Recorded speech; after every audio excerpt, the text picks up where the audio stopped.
addicted winner who doesn't understand why people want to watch me, but I'm very grateful.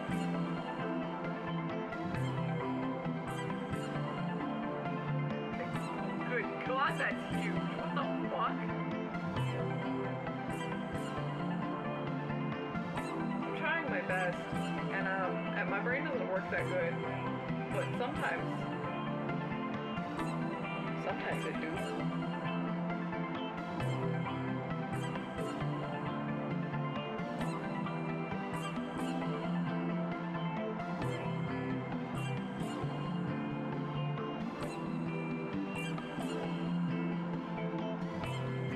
I create cute girls. That makes me happy.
Caffeine-addicted winner who doesn't understand why people want to watch me, but I'm very grateful.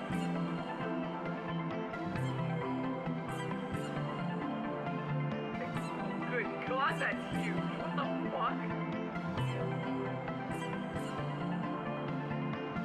I'm trying my best, and my brain doesn't work that good, but sometimes it do.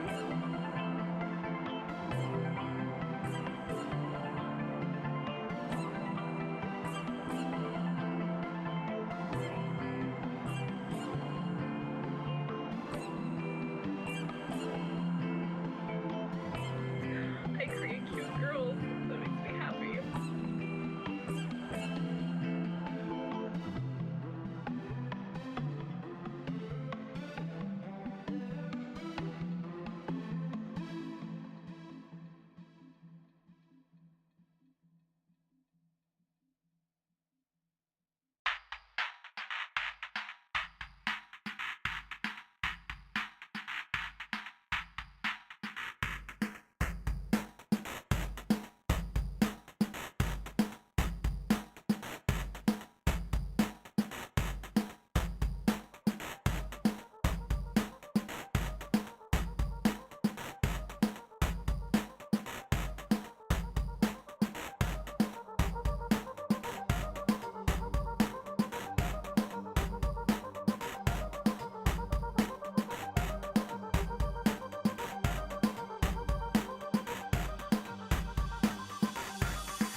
distracted winner who doesn't understand why people want to watch me. But I'm very grateful.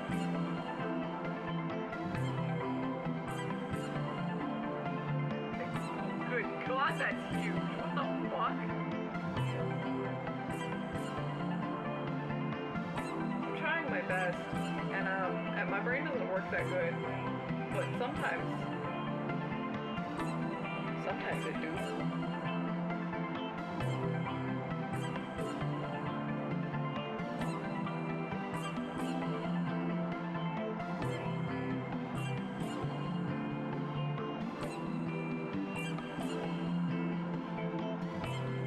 I create cute girls.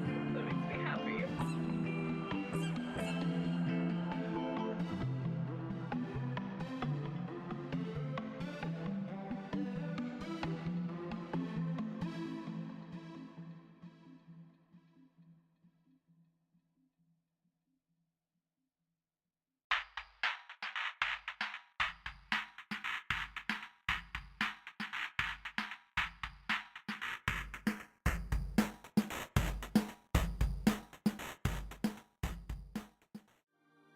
Maximum penetration!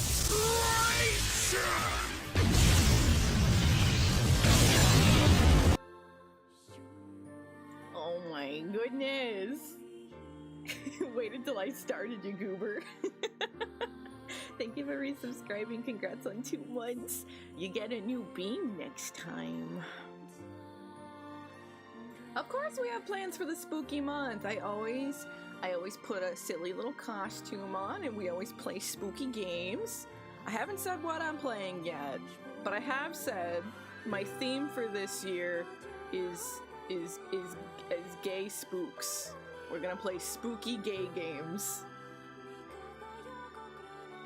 What could it mean? What could it mean? You gotta wait. You gotta wait a month. It's me, Queer Chiu. Welcome in, Beans. It is finally here. The day is finally upon us. We are finally wrapping up NieR Replicant, and I will finally prove to you all that this is in fact a sequel and not a remake. I know you all have been doubting me this whole fucking time. You'll see. Egg on your face today, not mine. Sia believes me. So, I had to stream to Discord last time, and we finished Route C and Route D. There weren't a lot of differences. I recorded it and put it on YouTube, and I put timestamps for everything that was brand new. There was a couple of scenes, so if you are interested in seeing those, it's on the YouTube channel. After that, the game ends like normal. We choose to either kill Kaine or end our existence to save her.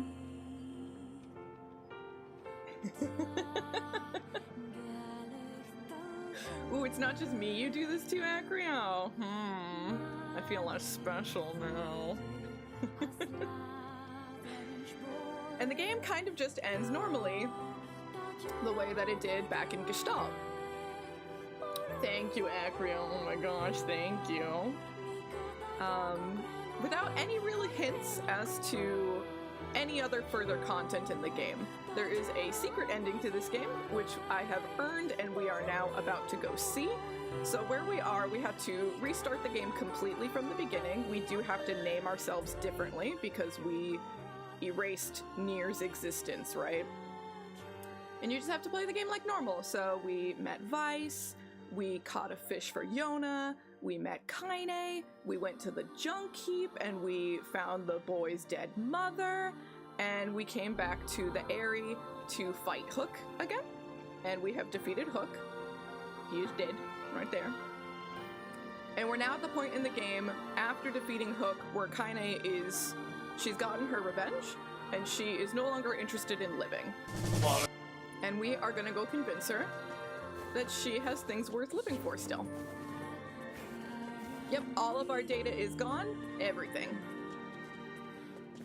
Everything was exactly the same as in Gestalt, front to back, with just some extra scenes, like the Louise boss fights. We got some extra Devil and Popola scenes, got some extra Emile and Kaine scenes, but other than that, this game has been the same, right? Until now.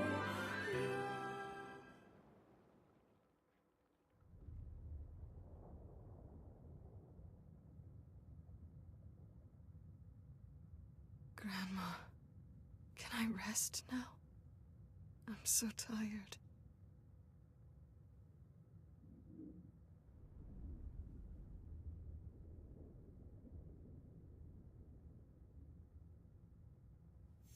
Kaine, over here!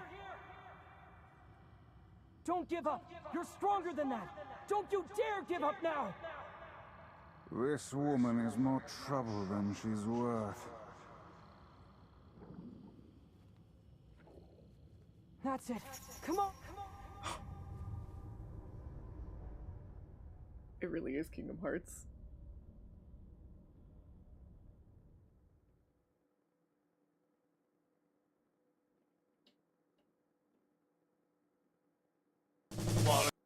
Hey there, gamer. Welcome in.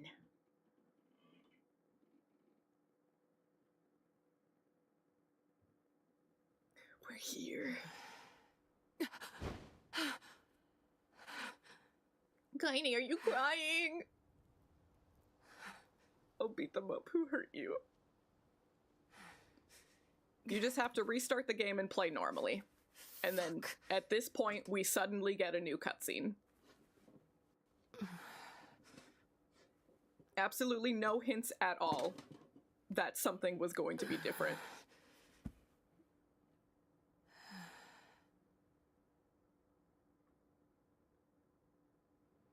Again.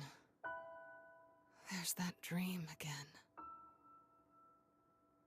Every time I wake up from it filled with pain and sadness. With this feeling like I've somehow forgotten something I did! extremely important. When I look at my broken sword, it reminds me of my battle with the Shadow Lord.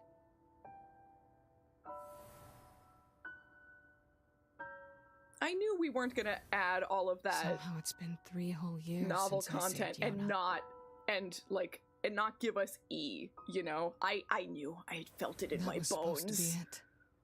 Goal achieved. Game over. I was continuously more and more doubting myself the more of this game I had to play, though.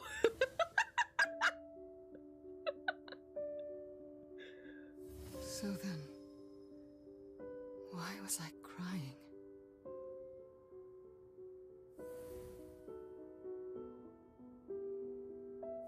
Three years have passed, and I still haven't found the answer to that question. 3 years.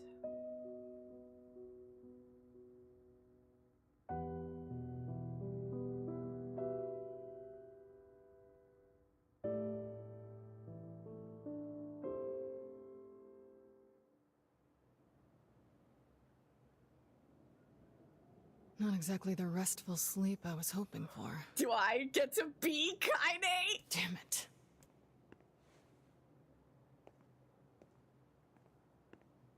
She doesn't have the bandages on. Guess I'll go kill some shit.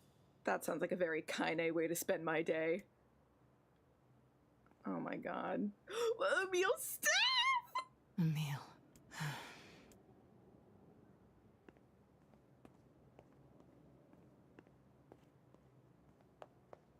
Oh my god, I get to be Kaine! She fucking Naruto runs.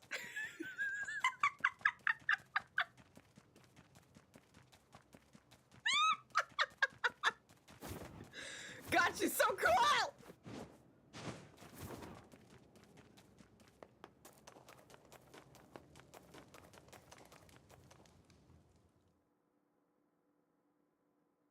Maybe I'll talk to Kaine about it. Oh, now all of Yona's journal entries are about Kaine.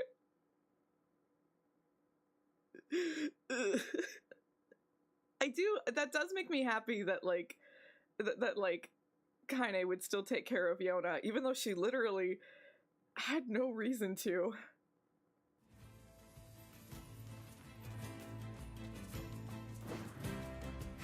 Come here, you annoying little bastards. Oh my god, we get to be Kaine now.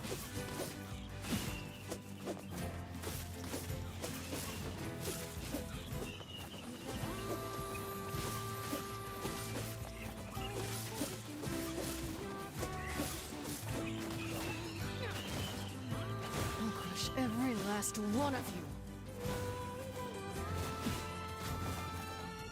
So it is Feels 3 like there's a lot of years shades around lately. Maybe I past should check in on Yona's village.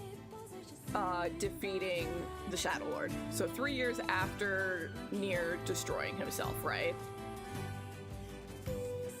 Yeah, as far as Kaine should remember, she just like had this idea that she needed to go save some girl she never met before. Emil too, right? Oh, they were in oh god, that's great. They were in Reincarnation, right? All of her attacks were swears, but they kept it for this. I love that. Oh, that's so good.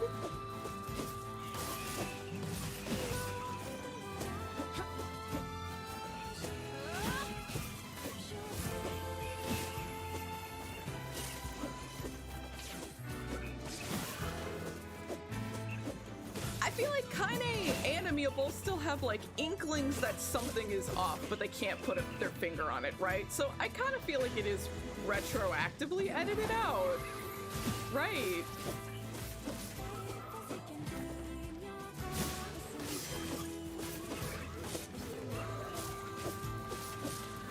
Or maybe memory hold is the better, I don't know. I don't know.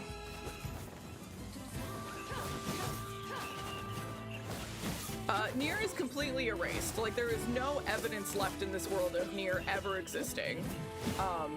But some people feel like something's missing. And we don't even get anything from Yona that she feels like something is missing, right?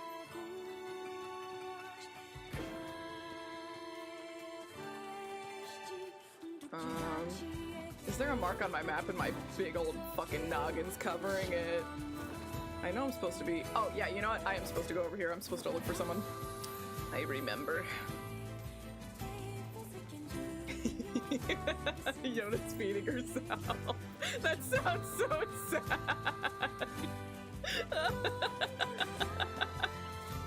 Die, damn you! Die! Hey, get back! It's dangerous here! I think that's my line, buddy.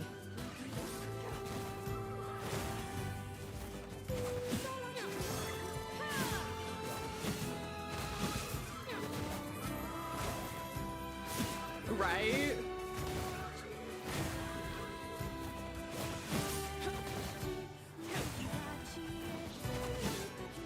Are we good?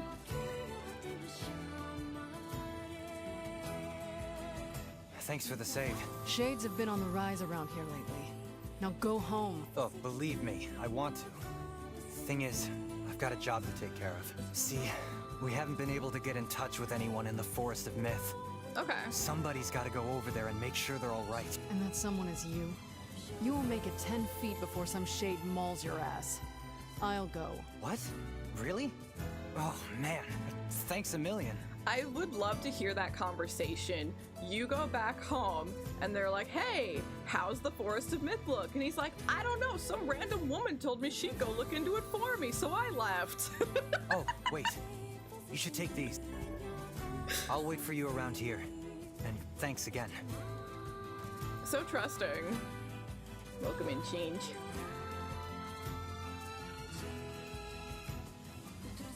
Yeah. I probably could. I'm not actually sure. I've never tried. But we got more important fish to fry, gamers. They might not let me. I've never tried. And I'm not going to now because this is too exciting.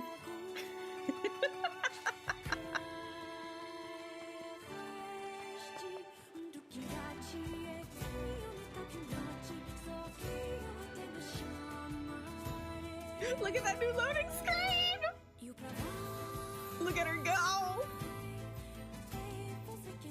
Stream cut out. Must be Twitch being dumb. I'm not gonna, because this is too exciting. Hey, anybody home?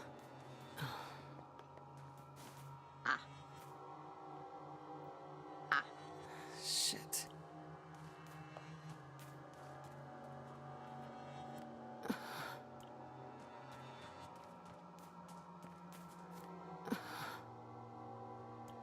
So fucking real change. So fucking real and true. Robots. What are those things doing here? Robots. Wait, did they kill the villagers? Robots coming out of tree.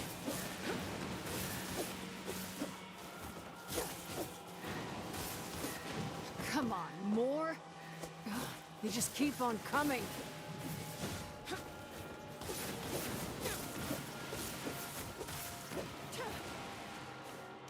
Are we good? Why would robots be coming out of a place like that?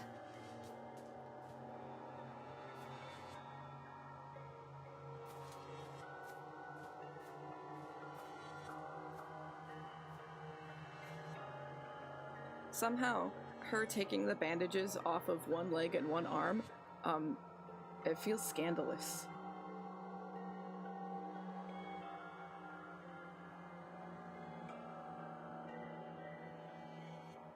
The hell's going on here?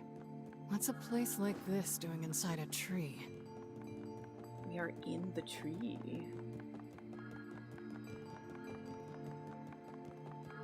Welcome to the Sea of Humanity. Welcome to the cemetery of sin and punishment. The hell? You are a replicant. A manufactured existence. Individual name, Kanye. Who are you? Show yourselves! Remain calm. Do not be hasty. Soon we shall meet. Creepy little freaks.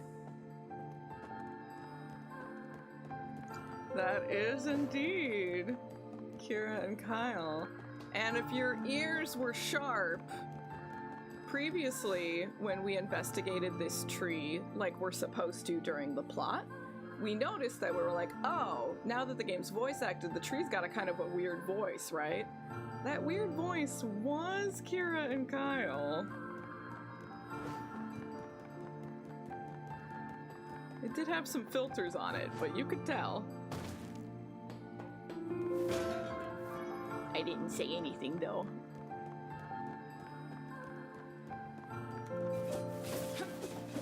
Oh, he died quick.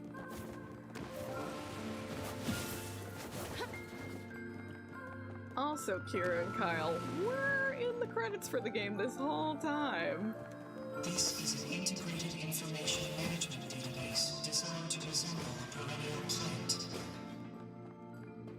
It transmits phenomena recorded in its memory unit. I don't understand a damn thing you're saying. Observations of you have been recorded as well. You brought an end to Project Gestalt. You killed the original Gestalt.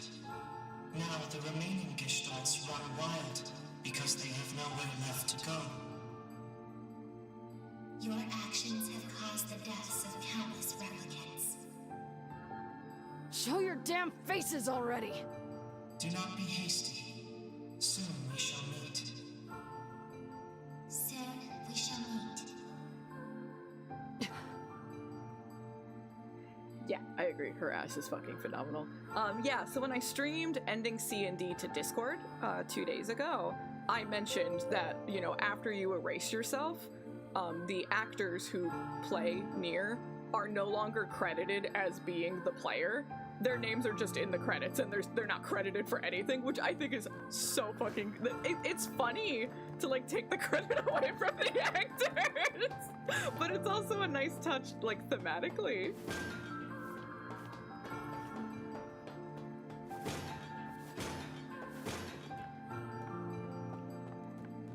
Yeah, Ray and Zach Aguilar, cause he's baby NieR.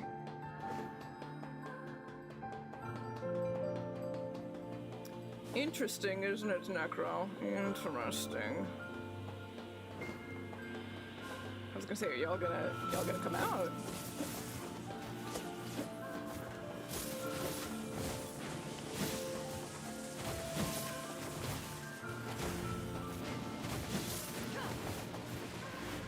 Yeah, Kaine is very satisfying to play as.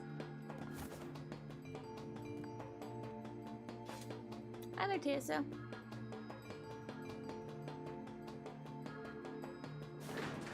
This is a weird looking tree.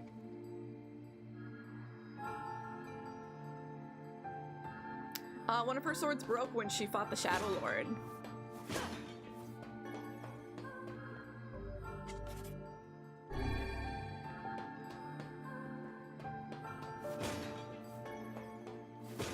They do at least show that properly.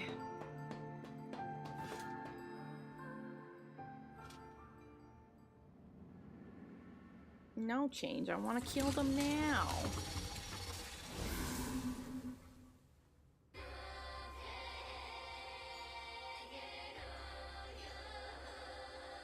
Oops. Huh? How nice of you to join us. Yes, how nice of you to join us. We are the administrators. Just immediately kills them.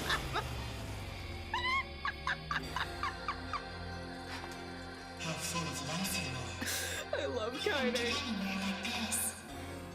Now then, let's fight. I'm obsessed with this song.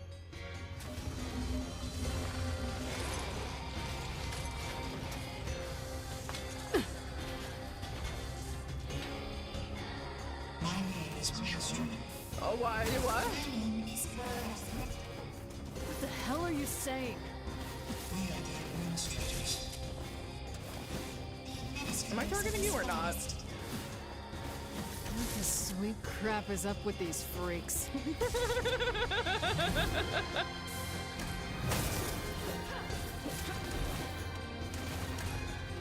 have long been watching. We have long been listening.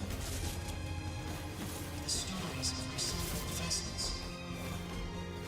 The voice of a recycled world. What will you show us? Will you show us your potential? Entertain us.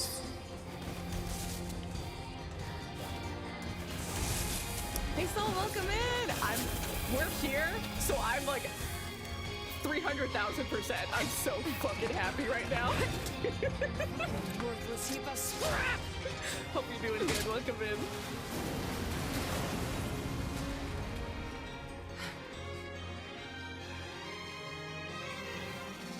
How truly fascinating you are. Literally me. You are just as we expected. Come this way.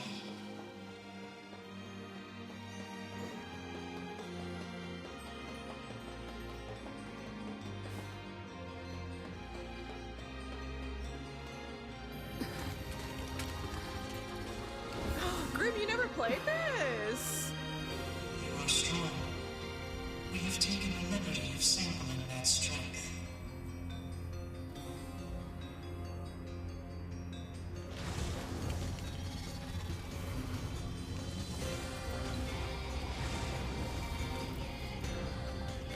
We have reproduced you at the point in your journey in which you are strongest. Nah, literally, sweater. Are those things me? God, I love this song. It's so Arts and Elko coded. There are copies of you shaped by machinery. A collection of microscopic, plant-based propulsion units bound together with muscle particles. Maso particles. The same as this very forest. A massive forest of memories coalesced by the tribes of quantum mechanics and muscle research. A forest that records anything and everything about the world. If you wanted me to follow any of this, you're gonna be real fucking But you disappointed. don't have to max them, Grim. You just have to collect them. After all you care for is killing them. Is this not so? Yeah, maxing them is hell. Maxing them is actually hell on earth, but you don't have to do that, gamer.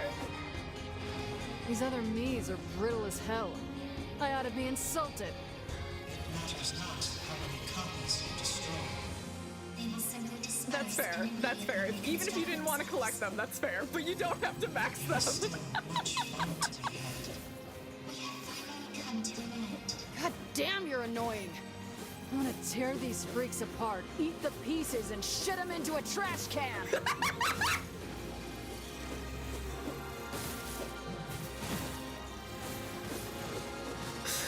Fucking hell.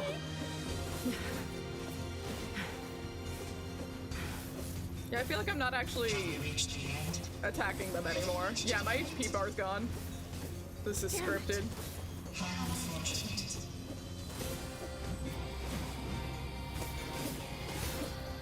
I still leveled up though.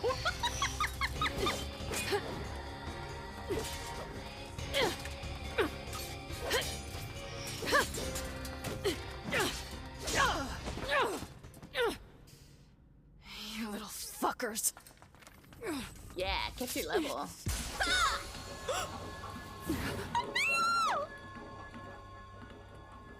Kaine! Are you okay? Emil, do you have extra hands? Emil? You betcha! Anywho. Emil, my son, did you grow more arms? My son. It's good to see you safe. She doesn't know it's underground. Yeah.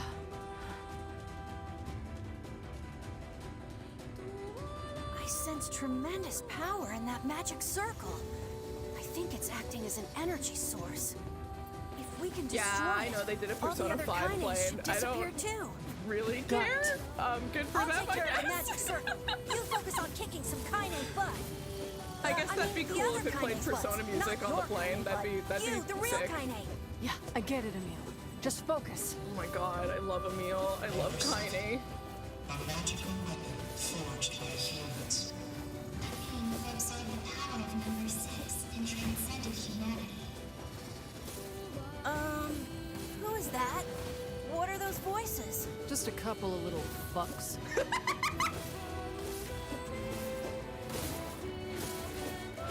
I love her. Gosh, it feels like it's been forever since we fought together. Yeah. This seems familiar. I think there was someone else who used to fight with us. My memories of Unusual phenomenal fluctuation observed. Singularity signature detected in replicant Kaine. Singularity.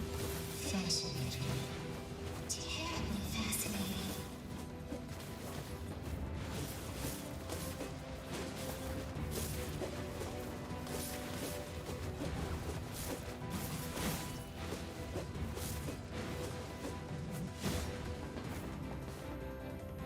You know, I was Kaine, thinking about I did it. it. I think we would at least have to talk about reincarnation first, so y'all would know who I'm ranking, right? Oh my god, Emil, my son. Well, I don't know why you have 4 arms, but I'm very happy to see you. We have no clue what happened off screen. Is that a doorway?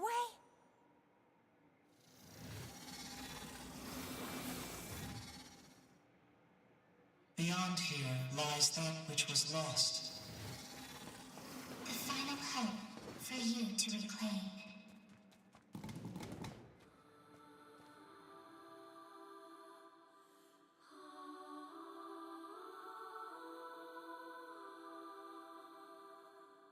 Oh no, not the ad hell.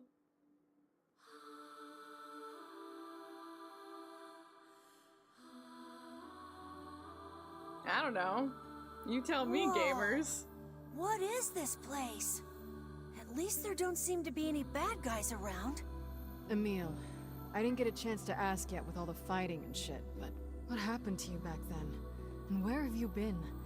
And why the hell do you have 4 arms? Kaine, look, it's gonna take way too long to get into all that now. Fine. I was worried, you know? Kinda. Oh, Kaine. But look at us now. Team Camille, back together again. Yeah, I guess so. Cute. I love them. It still won't fully make sense until we talk about reincarnation, unfortunately. But yes, this is the section that makes this game a sequel and not a remake.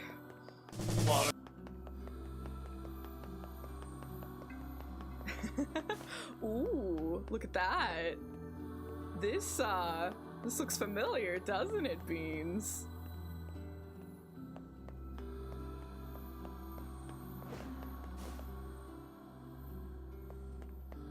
This is the entrance to the Shadow Lord's palace where the birds spoke.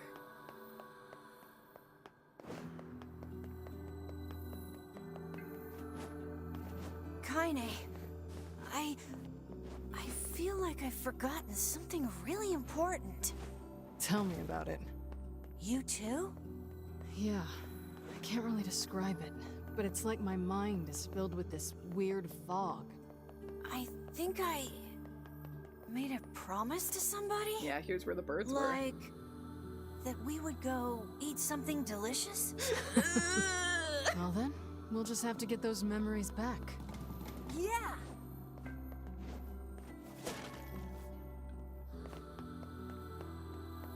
We're still in the tree. This is just what the inside of the tree looks like for some reason.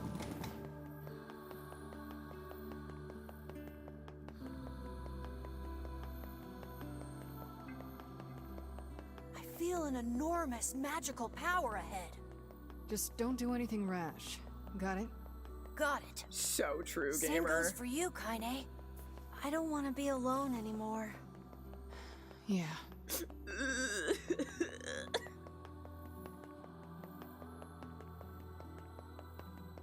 Guess I should open these. Yeah, let's do that. Because one of them had a recovery potion. That was nice.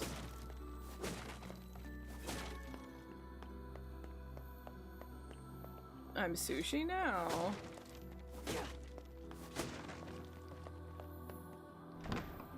And steak. Is this the Shadow Lord's castle? Kaine, I'm sensing some powerful magic up ahead.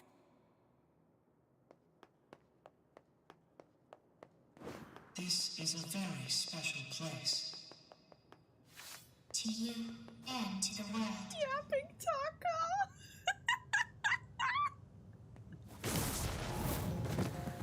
That is the core frame of this forest, within which a great variety of information is stored.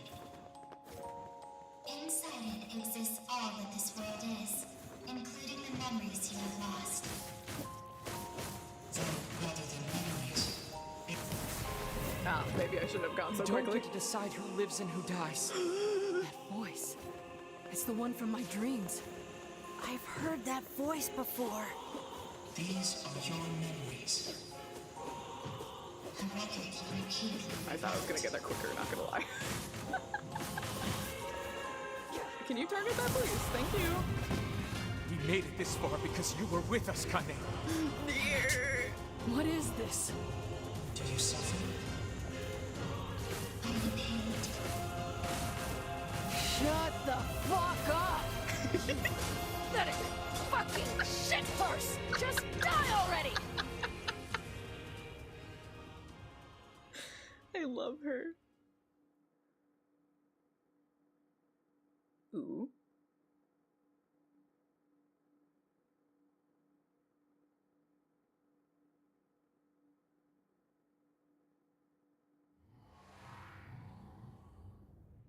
Ooh. Where am I? Emil? These are your memories. These are your records. This is your world. The hell is this? Sweet memories from deep within. Bitter memories that were sealed away.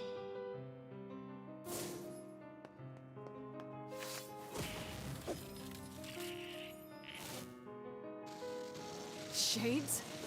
Shades. Human souls that have gone gestalt. These shades are but data reproduced via your records.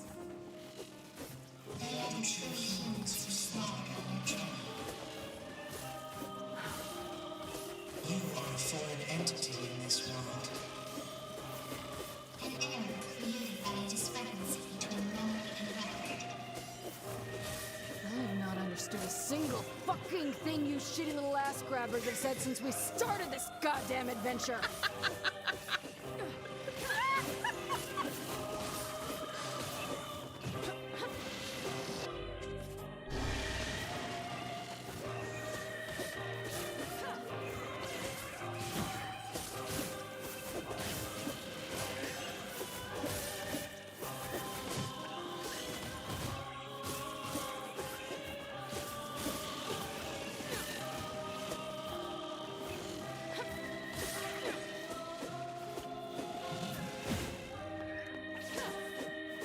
Oh yeah, I'm not about to talk over my woman. These are some of her best fucking lines yet. Welcome in, gamer. We're fine, we're good.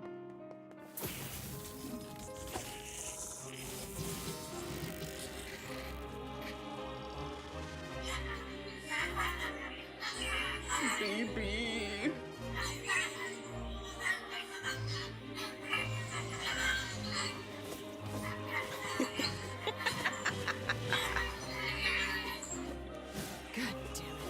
Enough with this bullshit already.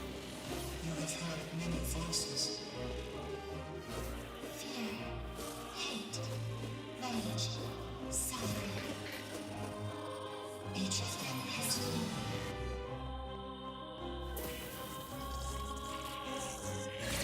Yeah, we're playing as Kaine now. We're in the real finale for real, for real.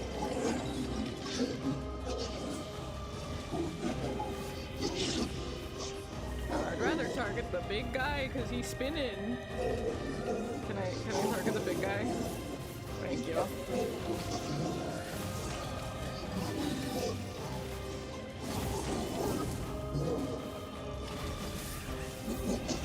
He's spinning.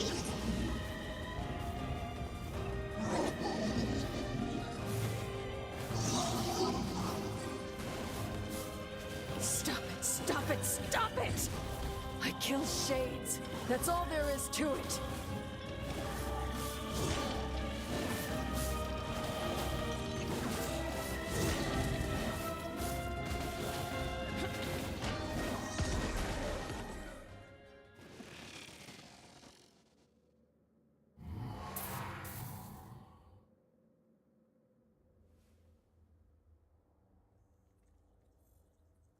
This is the deepest place in your memories.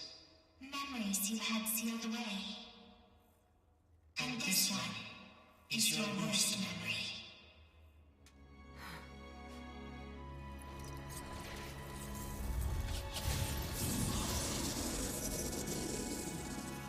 Hi, Hook.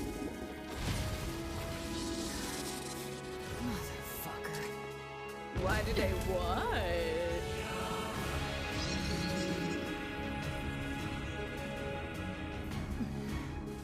Kill you as many times as it takes. You goddamn shit fucking despicable piece of garbage! I love this new version of this song.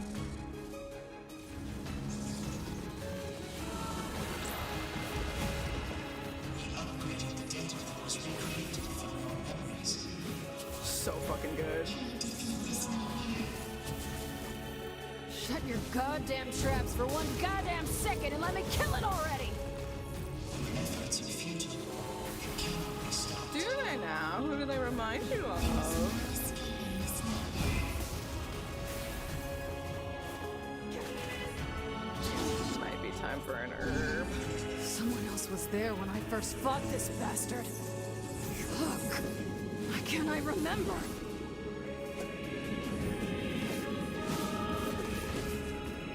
I love this lower tone version of this.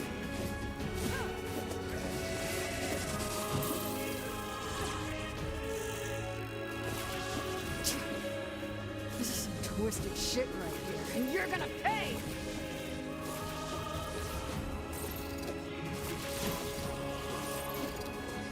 I won't lose to you.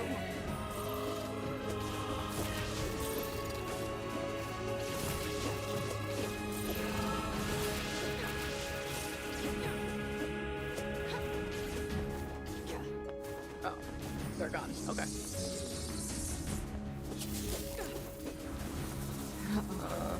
think it's charging up its magic. Yeah, and I don't got long Get the range. fuck down here, you worthless, piss-guzzling shit rag!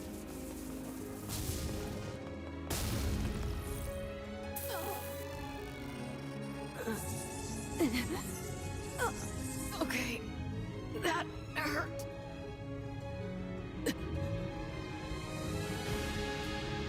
Well, Vader, you're definitely supposed to think that because they're literally voiced by 9S and 2B. Get out, half-breed. I just need to, like, stand next to... You disgust me. Hello. You disgust us all. What do you mean, what? It sounds just like them! Don't want you. It's literally voiced by them. Just leave us in peace. I'm not gonna say more than that, but... Enough already! Please, just shut up!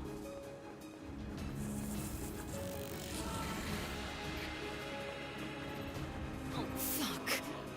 This is bad.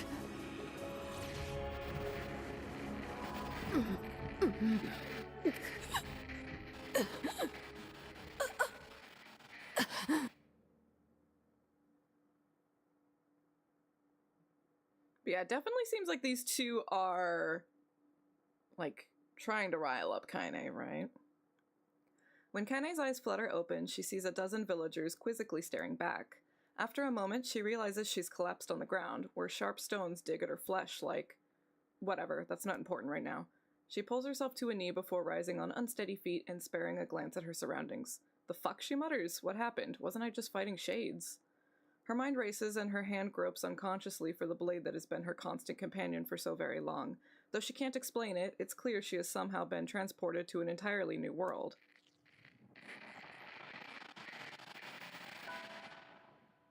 Well, not entirely new. She recognizes the hawk-shaped weather vane twisting slowly in the wind above her, as well as the small round homes with wisps of smoke drifting into the air, and of course, there are the villagers currently staring at her with a mixture of fear and disgust. Oh yes, they are a familiar sight indeed. She is in the Eyrie. She is home.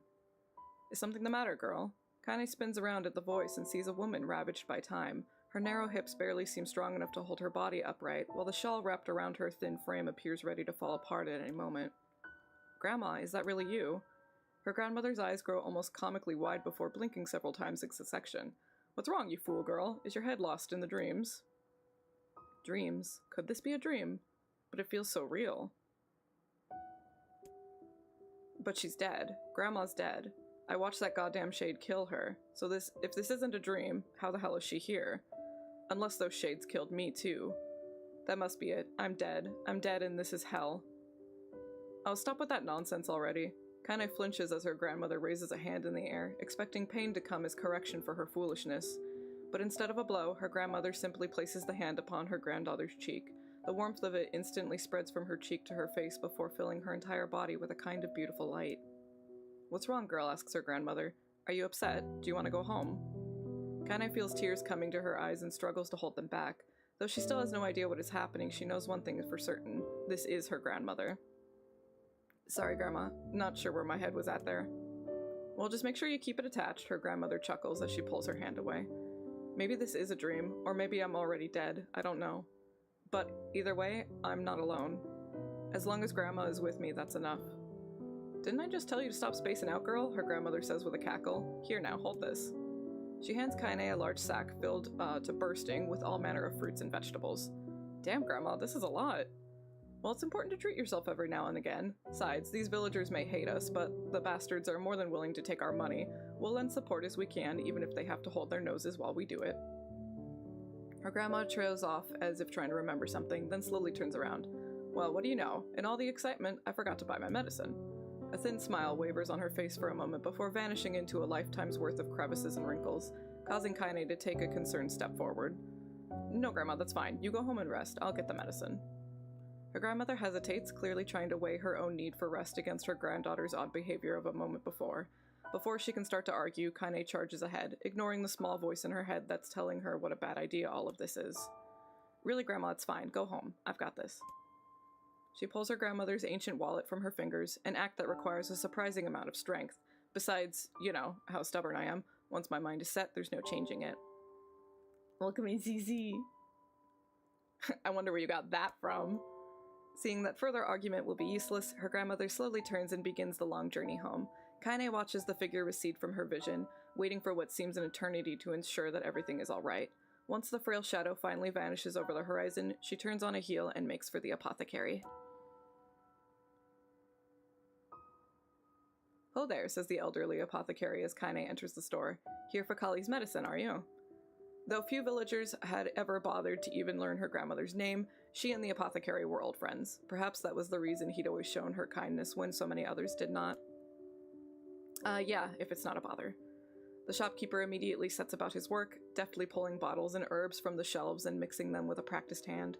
Soon a peculiar smell begins to drift through the store, one that immediately reminds Kaine of her childhood. "There you are," says the apothecary as he holds out a small cloth bag. "Sorry for the wait.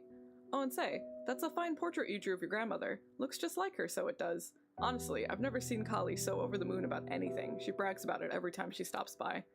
"You saw that?" says Kaine, her eyes narrowing. Said portrait was something she had whipped up one day after getting her hands on some crayons, and to call it rough would be an act of purest generosity. The idea her grandmother was displaying it around town makes Kaine's stomach want to sink down to her feet before slinking off into a hole somewhere. "You bet I saw it," the pleased apothecary says. "She brought it all the way here just to show me. My, but it's been such a long time since I've seen something so wonderful." Kaine's mind begins to whirl. The picture was shit. She was sure it was shit, and yet the man's reaction displayed the exact opposite opinion. Is he just being nice to me? The apothecary, as if sensing her skepticism, doubles down. "I could really tell you put your heart into it. It was simply wonderful."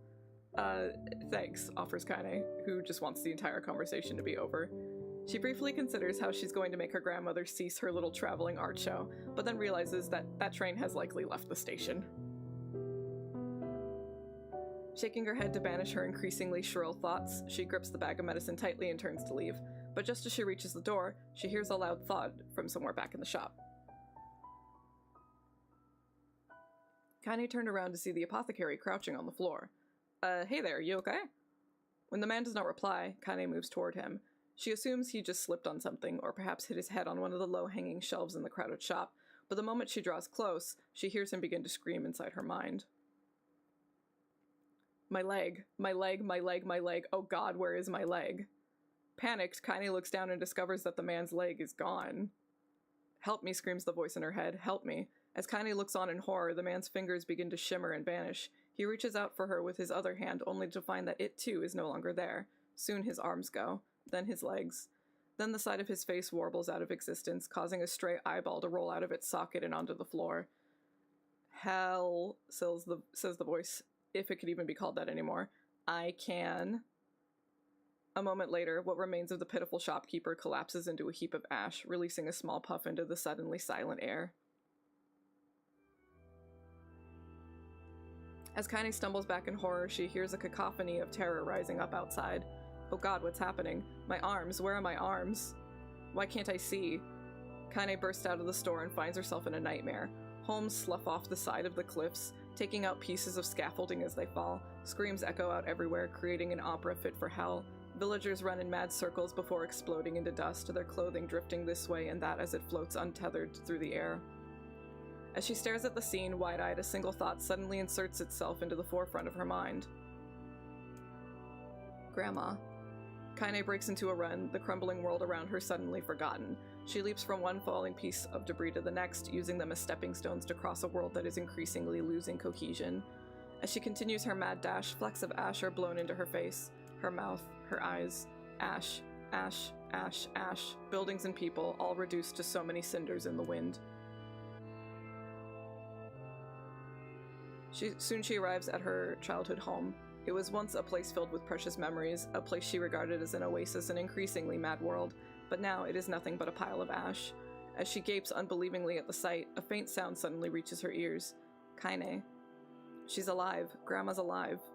With a speed born out of panic, she leaps into the giant pile and begins shoving it aside. It stings her eyes and burns her lungs, but she continues on, heedless of the danger. Finally, she pulls a small, blackened form out of the darkness. "Come on, Grandma," she whispers. "We're getting out of here." Without waiting for a response, Kaine gathers her grandmother in her arms and breaks into a mad run, hoping to escape the chaos. But the wave of ash has become a tsunami, and before she can make it more than a few desperate steps, it reaches out with a cruel hand and overwhelms them. Kaine stumbles and falls, sending her and her grandmother tumbling into the ashes. One glance at her feet is enough to reveal the culprit. Her right leg has vanished at a point just below the knee. "Oh, it'll take more than that to stop me," mutters Kaine as she slings her grandmother over her shoulder and begins to crawl away. "We're gonna make it. We're gonna live." As she crawls, her grandmother seems to grow lighter, as if trying to magically reduce the weight of her own burden, and as Kaine continues to struggle, she hears a small, soft voice enter her ear. "Thank you, Kaine. Thank." As the voice drifted away, the last pile of ash that used to be her grandmother drifts away on a soft breeze. Kaine screams, an impossibly sad and lonely sound, and begins trying to pull the ashes back to her. This can't be happening. It can't be happening. But the ashes are mingling with all the other detritus from the collapsed village, and soon she can no longer tell which particles belong to who. Come on, come the fuck on already. As she continues her frantic digging, her hand suddenly comes across a piece of soft, ragged fabric, her grandmother's shawl.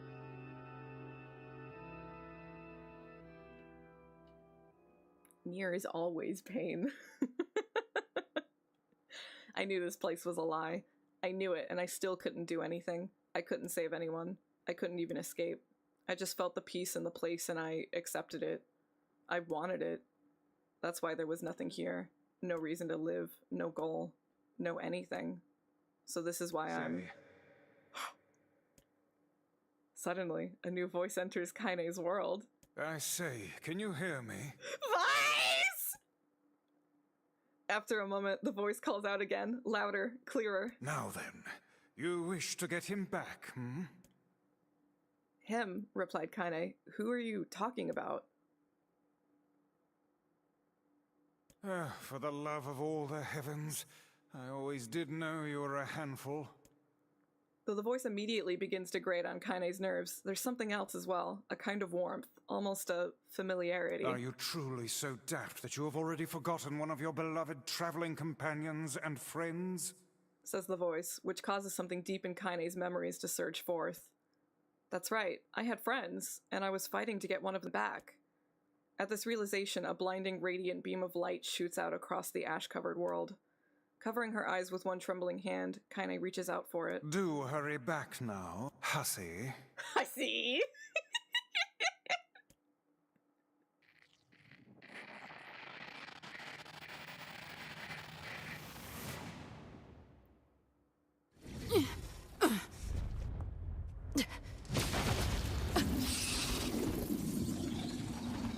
Vice! Is that you?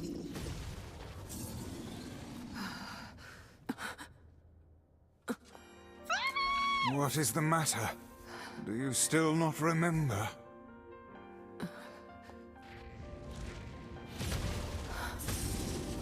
You've not time to become lost in your thoughts. Right. Okay. Let's get him back!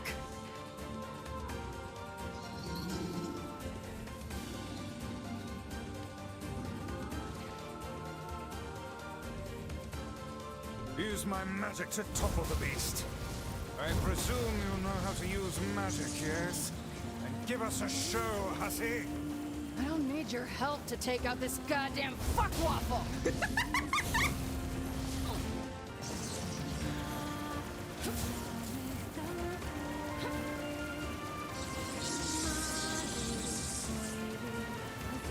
Use my power to knock the creature down with magic.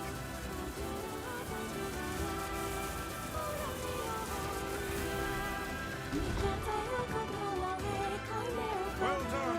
Now clobber the beast! Let's fuck it up good!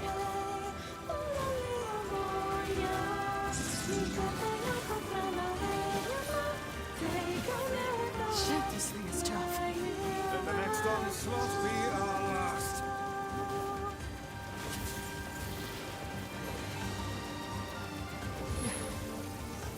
Hey, Vice. Yes. Thanks. Have you been in your cups again? Fuck your face. Ah, that's more like it.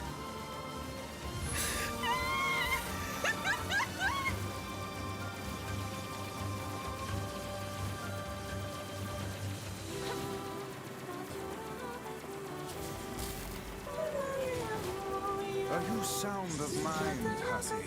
What you're attempting is extremely... Cram it, book. I'm doing this. I see.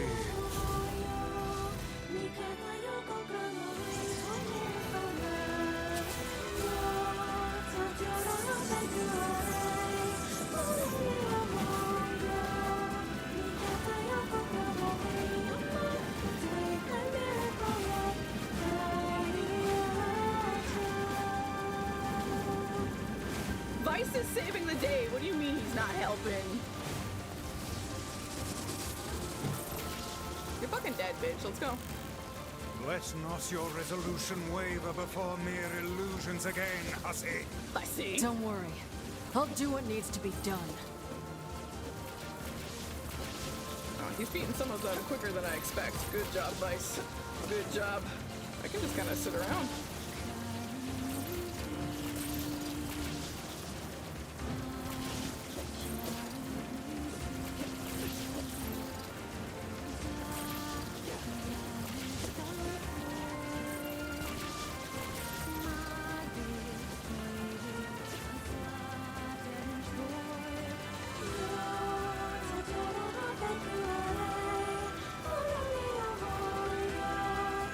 Let us finish this.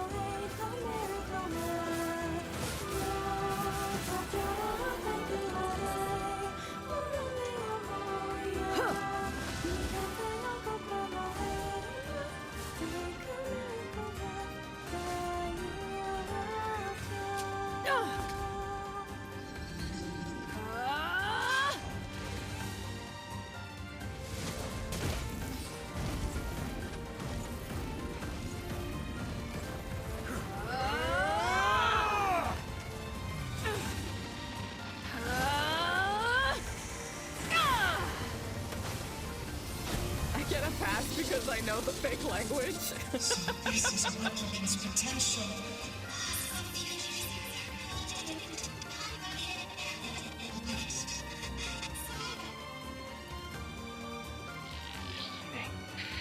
Don't go. Gotta go back. Don't go. Shut up, shut up, shut up! I already made up my mind. Nobody tells me what to do. I swore I would be a sword. I swore that I would be your sword. Do you hear me? So I am going to get you back, and I don't care what it takes. Who the fuck do you think you are to just up and disappear like that, huh? I'm the one who gets to decide what my life means to me. It's my life, and I'll do whatever I want with it. So quit wasting time like a brainless fuckwit and get your ass back here now!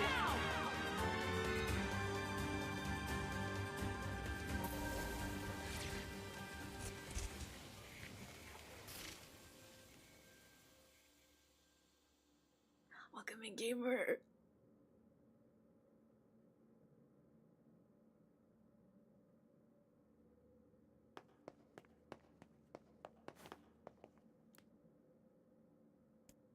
Imagine pushing no here. Nah, fuck him.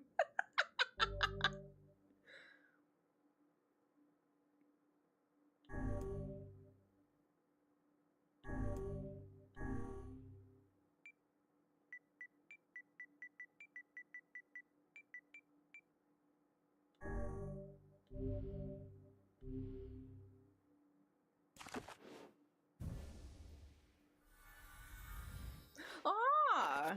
Did she say who the fuck is this weirdo?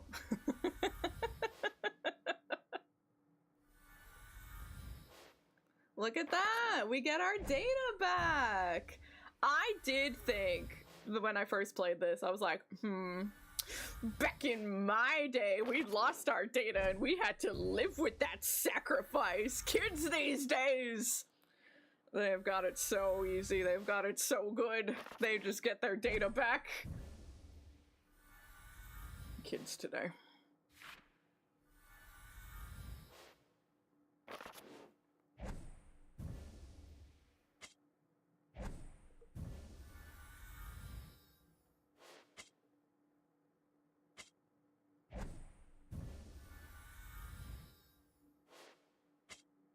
I get one fish back. Chad, I get my one fish back. Fuck yeah. Aw, that's cute though. Oh, that's really wholesome. Literally, Grim, literally. There it is. There's our one fish! Fuck yeah! All's right in the world. We got our one fish back.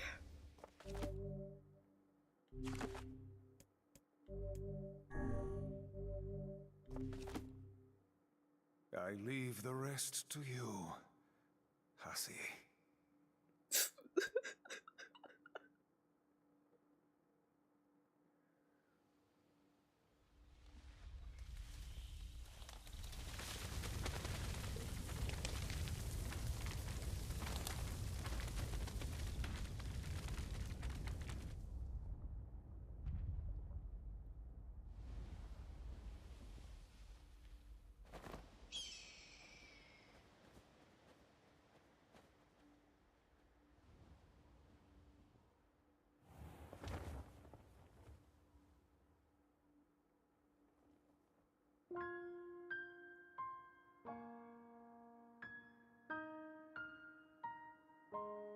Our journey may have been meaningless. Our past may have been a mistake. But we're not going back. Even if this world comes to an end. Because this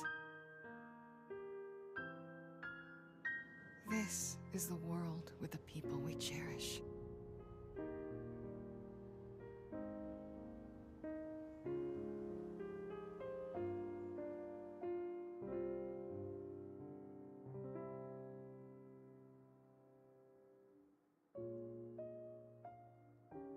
And there we go. That is the actual true ending to NieR. We got it.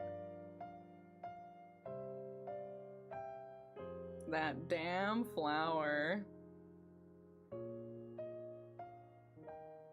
I don't have answers for you. I don't know why NieR was naked. I also... This is another reason why I don't ship Kaine with even bro NieR, right? Because like, oh, he comes back as baby. I don't ship this. So like now NieR's gonna be younger than Yona. Of course Emil's alive. Of course. And he's got 4 arms now. Good for him.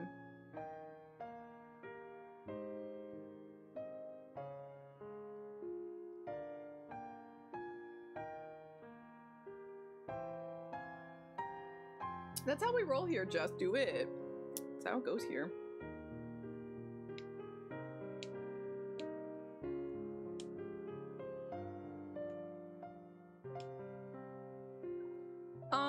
Yona should remember him now that we've brought him back into existence. She should. Exactly, Thaddeus. Exactly. So true, Grim. So true. I'm sure it would have just said, we have to go check out the forest, you know? They've blocked us out of things before. So this extra scene, Vader, takes place 3 years after you defeat the Shadow Lord. So that's 8 years, including the time skip, right? Because we had a 5-year time skip, and then we beat the Shadow Lord, and then it's another 3 years after that. So Yona is older. Yona is in her, like, taller, more adult body now, and we're back to baby now.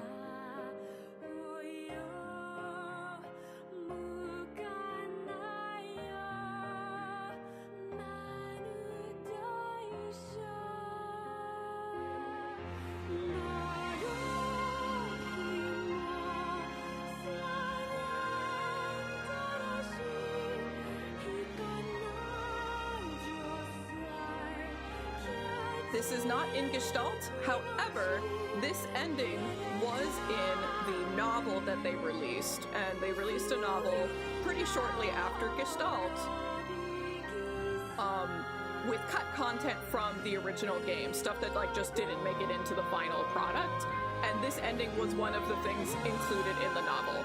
So even though this is brand new for a lot of people, this ending has existed as long as Gestalt has existed. We just never got it in game form. And the novel was, it's almost like a poem more than a story. Like, it was very short. It was a couple of paragraphs, and it was told very, like, poetically. So this gave us a lot more detail, a lot more context. And while this is probably still pretty confusing at face value, we are going to talk about this again once we talk about reincarnation. This all is going to come up again, and it's going to be contextualized a lot better.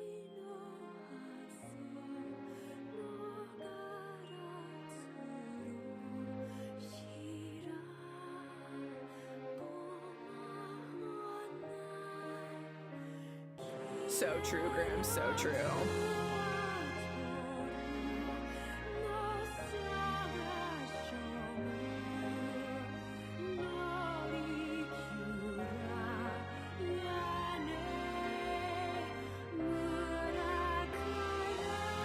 In most cultures, white lilies are funeral flowers, right?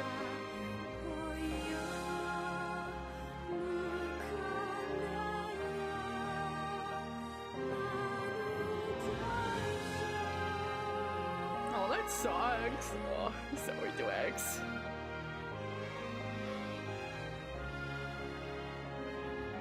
In the novel, it talks about the administrators. We do not get to see them because, it's basically a poem.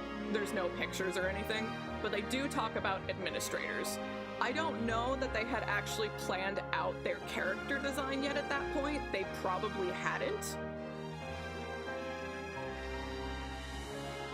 I can't imagine they had it that figured out that far ahead, you know what I'm saying? But the administrators were mentioned.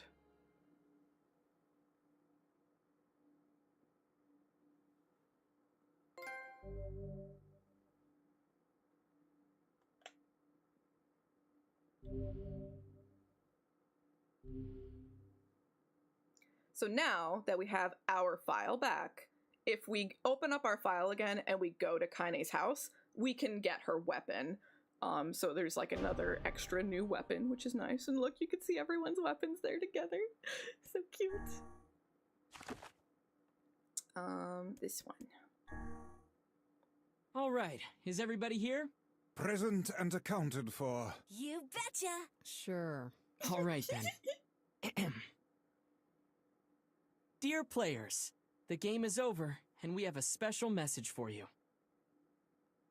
Thank you for playing. Oh, fuck's sake. Yona, why aren't you in bed? Oh, hey! It's my big brother. I'm so sorry. I just didn't want to miss this. Try and take it easy on her, okay? Yeah, you wouldn't turn down a request from your adorable little sister, would ya? Popola, Devila, you're here too? Looks like you're having yourself a grand old time, sunshine! Okay, who was that? Shut up, Tyrion. You'll just make things complicated. We haven't all the time in the world, Let us finish what we came here to do. So, it's really gonna be over, huh? Does that make anyone else feel sad? We have to say goodbye eventually. But hey, I'm sure we'll meet again. You really think so? I'm getting hungry over here. Want to hurry this up? All right. Once again, from the top. Dear players, the game is over, and we have a special message for you. Ready? 1, 2... Thank you for playing! So cute. So cute. I can't wait for Emil to run me over and then leave the scene of the crime. Super cute. Super cute. Yeah, they should have ended with a fuck off from Kaine. They really should have. But that is NieR Replicant. So we have now streamed the entirety of Gestalt. Automata, and Replicant, and the only game left is Reincarnation. And as much as I would love to just sit here and play it for you all, I literally cannot, unfortunately. But I have prepared a special little PowerPoint presentation, and we're going to talk about it. That sounds like fun, right? That sounds like a good time. I'm going to take a little bathroom break just to set it up really quick.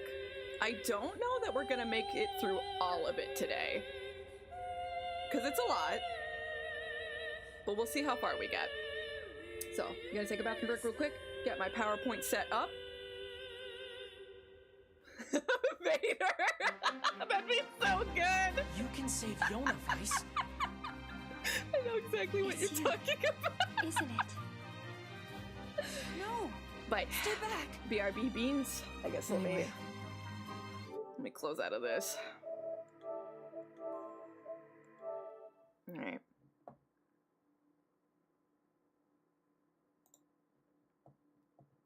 And we're gonna have a presentation next. See you soon, gamers. I gotta find out, like, do I do just chatting, or is there a category for NieR Reincarnation? I gotta look. And now we know. Now we know, and winning is half the battle. Graham Canine, thank you for following. Welcome to the roast. You're officially a bean. I hope you like NieR, because we're about to go talk about NieR. Yeah, I'll check and see if there's still a reincarnation category, and if not, then yeah, I'll probably just do just chatting, but see you soon, beans.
Caffeine addicted winner who doesn't understand why people want to watch me, but I'm very grateful.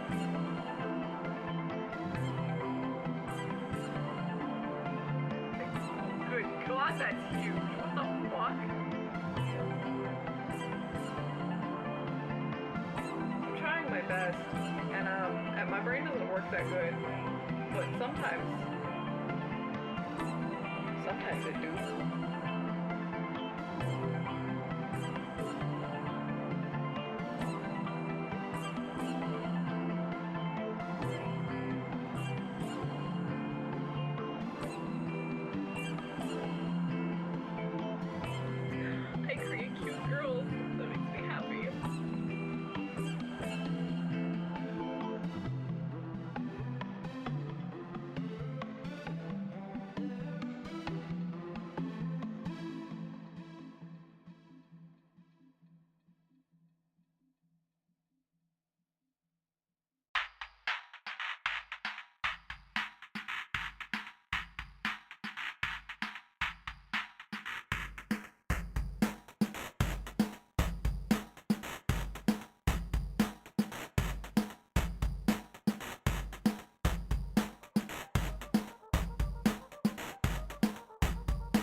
I know, doesn't the music just make you feel things?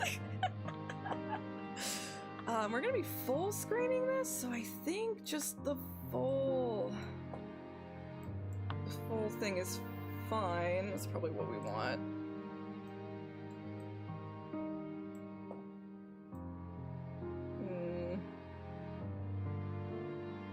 We're gonna do that so it doesn't cut off. Okay. So,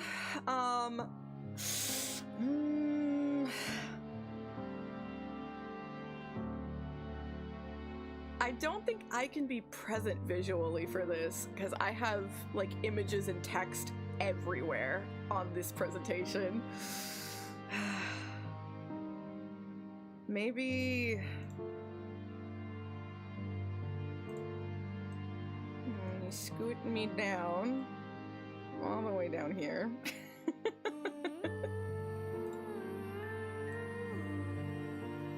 But I do want it as close to full screen as possible. I think I just need to not be present because there's like no spot of the screen that's safe. Yeah. No, I mean, I made this presentation, I know. And I was like, oh, we'll like switch the slides up. So sometimes all the text is here, sometimes all the text is there, sometimes it's down here. Like, I put it fucking everywhere. There's like no safe spot. I know what I made. So, I think I just have to hide. It's okay. I'm still real. So, we are listening to the soundtrack for NieR Reincarnation. So all of the music that you're going to be hearing in the background is directly from it. They made all new music for the game, and it's all wonderful, of course. NieR music is the best.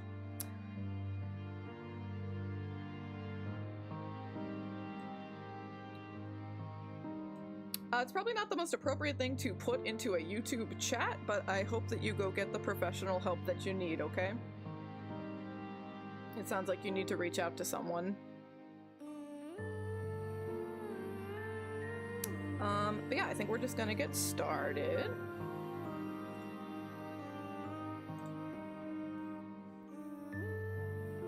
Okay, so I'm full screening this, so I like can't actually see. I've got the chats on my other computer monitor, but I can't actually see how it looks on stream.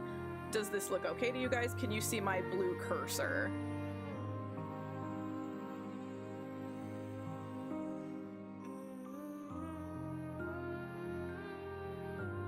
Okay, good, excellent. So I can point at things. Excellent. Okay, so we're gonna talk about NieR Reincarnation, which is the mobile game, which is the third game in the NieR franchise. And it's the one everyone ignored because it's just a gacha game. So I'm here to talk to you about the plot for NieR Reincarnation. The story for NieR Reincarnation was broken up into lots of pieces. So we're not going to be talking about everything in regards to NieR Reincarnation for this presentation, and I'm going to talk about like how I've broken it all up a little bit later, but we're going to be talking about the main story only, and the main story was broken up into 3 seasons, and so we're going to start with season 1, which was called Girl. So we're going to talk about the structure in which the main story was given to players, the actual gameplay loop that you went through to play this game, and then we will cover the entirety of the main plot of the game. Also, all of the art is just directly from game. The character designer for NieR Automata was in charge of all of the art for this game, and it's all incredibly beautiful, as you can see. Just like, so good. Love this shit. So this was a live service mobile game. Story came in chunks over time and in different ways. The main story of the game came in 3 major installments, the first being Girl, the second being The Sun and the Moon, the third being The People and the World. Each major installment featured different characters, usually in pairs of 2. These main stories were always set to be very easy to beat, so even if you weren't always playing the game or you just never got very lucky in the gacha, you would at least be able to get through the main story, regardless of how dedicated of a player you were. The game is essentially a hallway simulator or a walking simulator. You walked forward through the cage while characters talked, and very light puzzles would block your way now and then, like flipping switches, and occasional scripted combat scenes were the entirety of the gameplay to be found in the main story.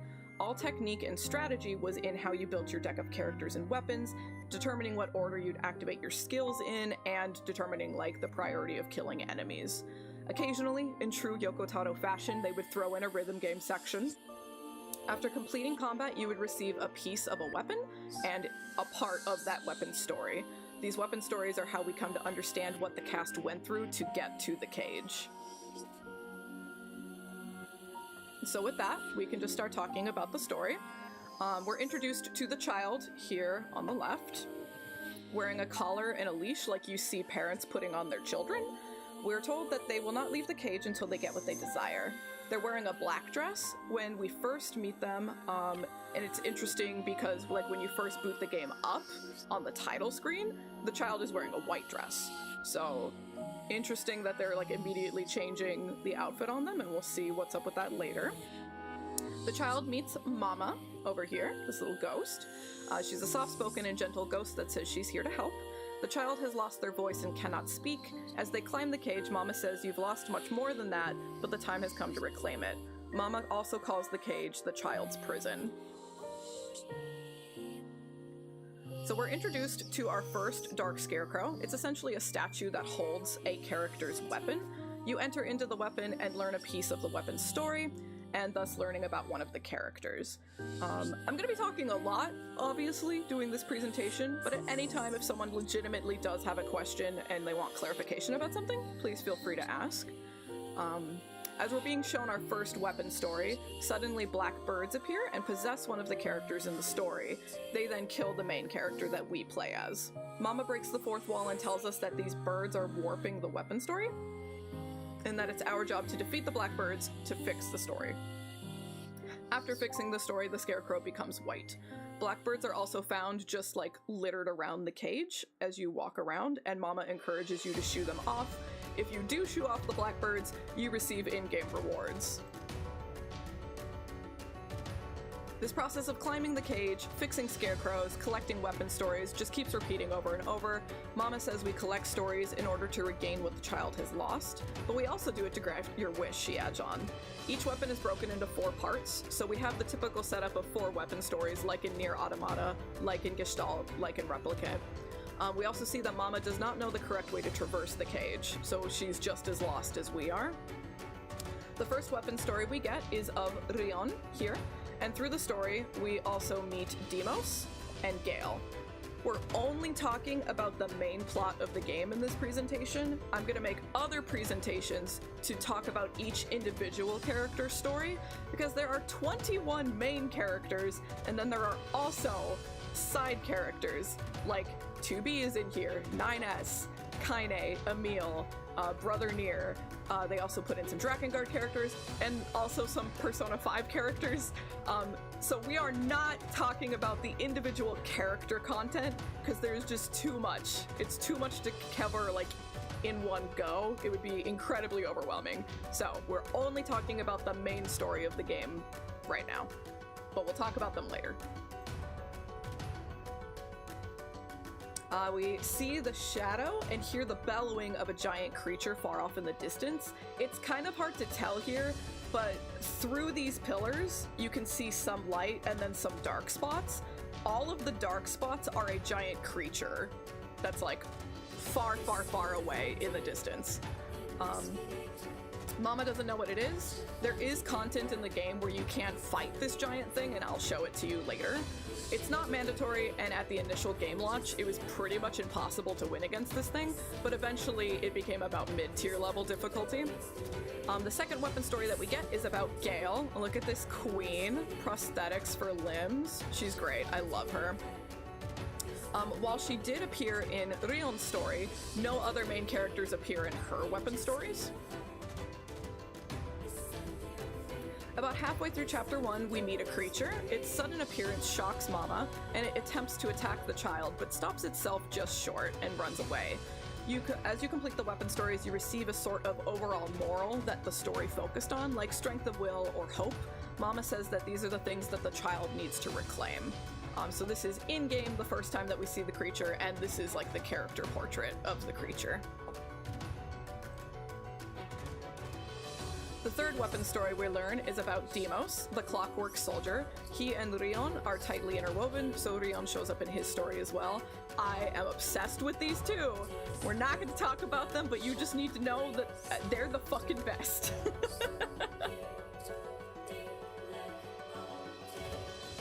As we climb, we once again meet the monster. It runs away this time without trying to attack the child. Mama suspects it's leading us somewhere, but we lose its trail as we climb the cage, and we continue collecting weapon stories like always.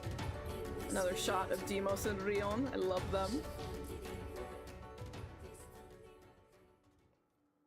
Suddenly, as we're climbing, we find another person.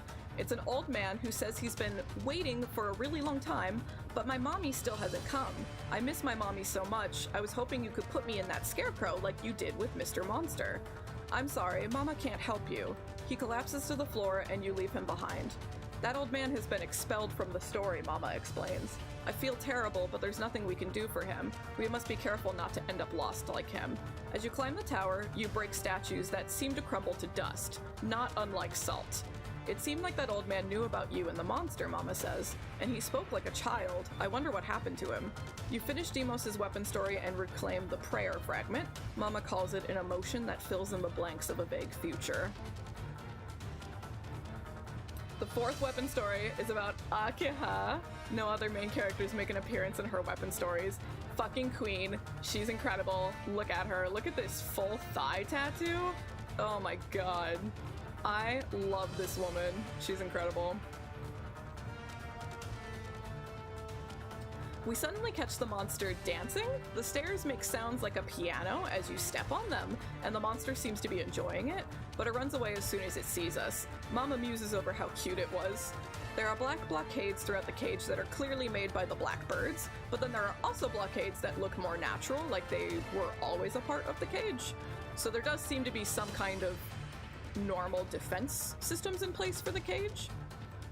We reclaim the anger fragment from Akiha's final weapon story. Mama wonders what our anger is for. A person, the world, your fate, or perhaps yourself. The fifth weapon story is about Argo, a man who ascends mountains. No other main characters appear in his story. He gets a Papa NieR costume, and he doesn't deserve it. This man is a bitch. Yoko Taro claims he is the only character without sin. Yoko Taro is a liar. We don't believe him. I hate this man.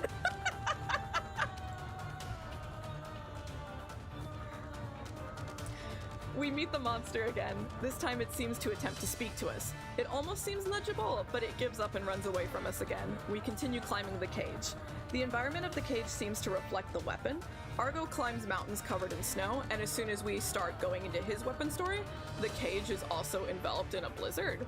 We reclaim the grief fragment from Argo's weapon story. Mama says that the next fragment is the last. Suddenly the game is black and white. Mama says we will regain all that you have lost so that we might fulfill your wish. Upon reaching the first dark scarecrow, Mama says that it's specifically your memories in this one. The scarecrow seems to resemble the monster in shape. Once you enter the weapon, you control the monster, and Mama joins you. This weapon story seems to be present tense, while all other weapon stories in the past were past tense. We see other monsters that look exactly the same as us, but they don't seem well.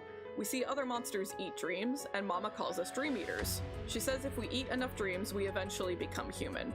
Restoring these weapon stories is physically painful for us, unlike the previous ones. You came through here with her once, didn't you? Mama asks us as we climb the cage. In the second weapon memory, we see monsters cannibalizing one another in order to get more dreams. Mama says there are two contradictory beings within you, a monster that wants to become human and one who rejects this.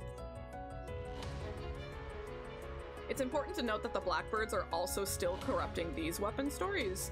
Mama says that once we restore this weapon, she will ask us one more time, but she doesn't specify what she's gonna ask us. Blackbirds appear in the third weapon memory and directly speak to you this time. They're trying to convince you to eat a specific child, that the child is just food. Mama says to ignore them. Once the blackbirds read your thoughts, they say them out loud back to you to convince you to act on them. It's part of their tactics to destroying memories. Mama asks us to remember a human. We ate all of her dreams. Then we took her body and became human. Restoring the tale of what you have done is penance for your sins. Restoration is getting so painful for you that you limp to the final piece of your weapon story, and the screen of the game is constantly glitching out. In the final weapon story, we see the monster stand in front of a mirror, and the child is reflected back, except now they're wearing white. Mama confirms it is the child whose dreams we ate. Mama says despite us achieving our dream, we couldn't accept things because of what happened to the child. Instead of another character getting corrupted by the blackbirds, this time it was us who got corrupted, so you use your loadout of gacha characters to fight the monster this time. After winning, Mama reveals that you couldn't accept things because you and the girl had become friends. But Mama explains that since you ate her dreams, you two swapped places. You took her body and became human, and she became a monster. She still wanders the cage as a monster even now. We reclaim the speech fragment. Mama asks us to choose if we will become human or not. Broken pieces of the cage combine to turn into a clock that's moving backwards. The monster in the child's body speaks for the first time and says, "I will make her human once more," while crying black tears. So that was the first half of the first part of the game, and now we're going to swap protagonists. So we see the monster is speaking with the child in white, so now the child looks like what we're used to seeing her from like all of the promotional material. This is where the plot originally cut off and we had to wait for an update. You know how mobile games are. Carrier! When Chapter 7 starts, we get a 4 months prior message, and the monster is now accompanied by Carrier instead of Mama. Carrier refers to the monster as Master Lavanya. After a bit of walking through the cage, you find the child. She's crying and thinks that she's having another scary dream. Lavanya talks to us in a present tense, like us, the human player. And he says that he isn't sure if meeting the child was a coincidence or an inevitability, but he didn't care which it was. All he cares about was eating dreams and becoming human. The girl asks him to eat her scary dreams, so the setup is this consensual win-win situation at first. A bell rings and she says that it's almost morning, her name is Fio, and that she's gonna see us the next evening. She disappears.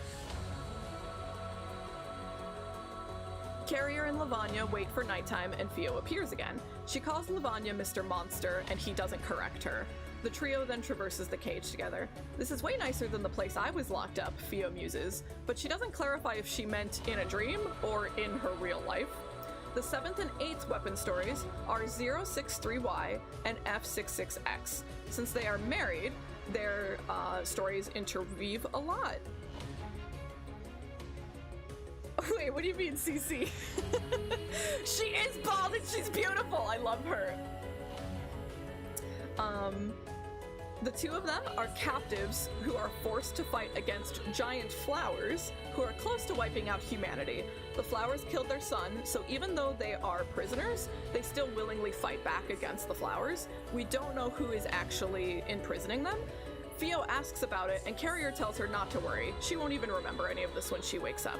Fio seems to always see weapon stories as her dreams, and she laments that her dreams are always sad and scary. Carrier remarks that she must be someone exceptionally suited for the cage to be able to interact with it and see its contents while she sleeps. I did need to point out, you can see it here, but it's a little hard to tell. Her full ass is out on display. Her full ass. And they do explain in-game that her ass is out and she's bald to like teach her shame because she's a prisoner and she needs to know her place, but they don't have his ass on display, and I think that's awful. I want his booty out.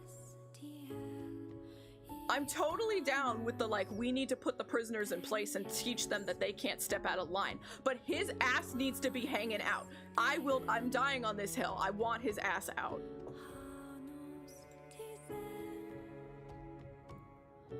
Carrier asks why Fio wears a collar and a leash. She's reluctant to answer, but eventually says, because the law says so. Yes, well, I'm sure you have your reasons. He doesn't seem to believe her answer. Carrier announces that the final weapon story for the husband, 063Y, will mark the end of the evening, and then Fio will have to go back home. He also adds that he's never met a human who sees weapon stories as dreams before, starts to call her a valuable sample, but then corrects himself to call her a client instead. Most of the dialogue in this section is pretty silly, since Fio is a very very young child. She's mostly asking things like, "Are dreams tasty?" Lavanya says taste is meaningless to him. You do physically eat Fio's dream, and then you receive the dream of speech.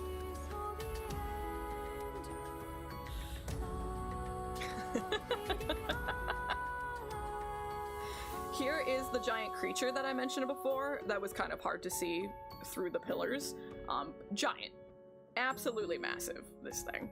And you can see, you play, they got Bro NieR. This is A2, and this is Emil. You can see them. It's a giant moose, this creature. I don't know why it's a moose, but... we once again wait for Fio to arrive, and she happily announces that she had no dreams last night. Imagine Johnny, I married a moose because I'm Alaskan, Cece. Is that what this is about?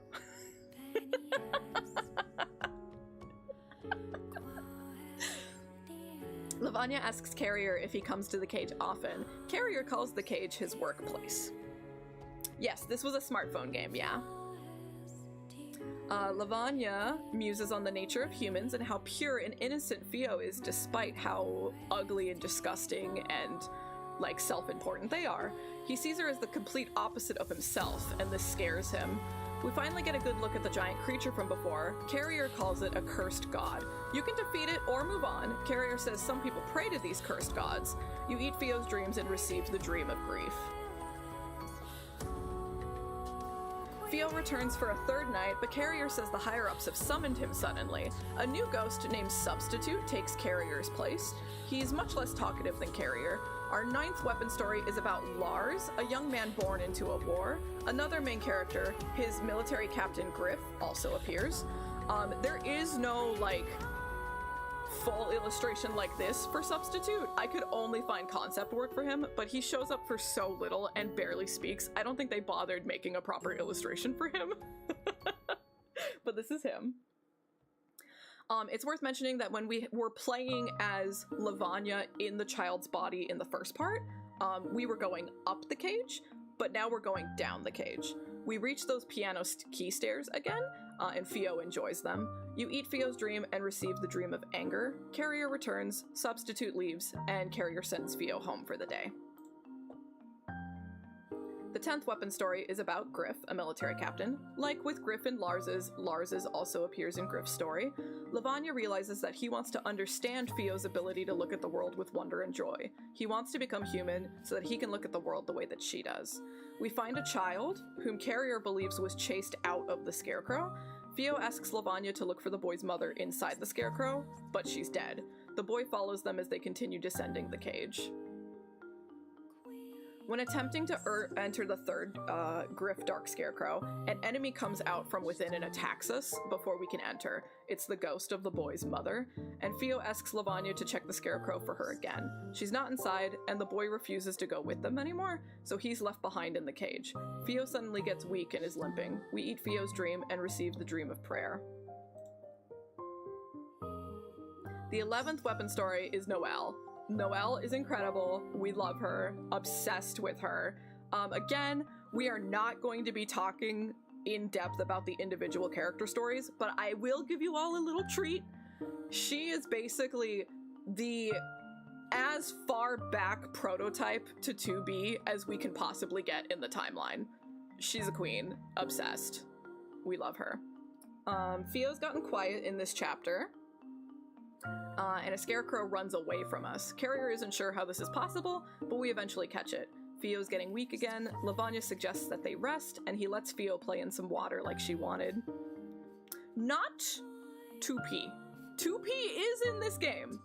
This is Noelle. Noelle is different, and we love her. We love her. But not 2P. She asks Lavanya if they can still be friends once he becomes human. Carrier cuts her off and changes the topic. The water makes her bald, and she would still be incredible if she was bald, okay? After the 3rd piece of the weapon, the screen begins to glitch, and Lavanya acknowledges it. Carrier says it must be because you're so close to eating enough dreams, and that we should keep moving. You eat Fio's dream and receive the dream of hope. Carrier sends her home. See her fighting what appears to be a dragon there. So interesting.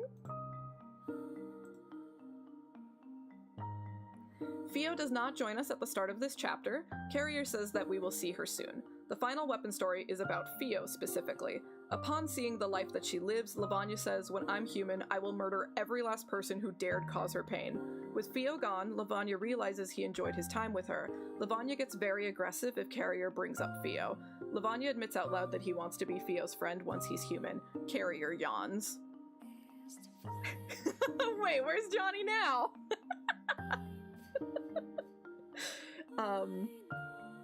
After the fourth weapon story, Carrier forces Fio here from her world, and she collapses to the ground, and he just rips her dream straight out of her on the ground. Lavanya eats it and receives the dream of Will. The two immediately make the body swap, and Fio runs away in Lavanya's body.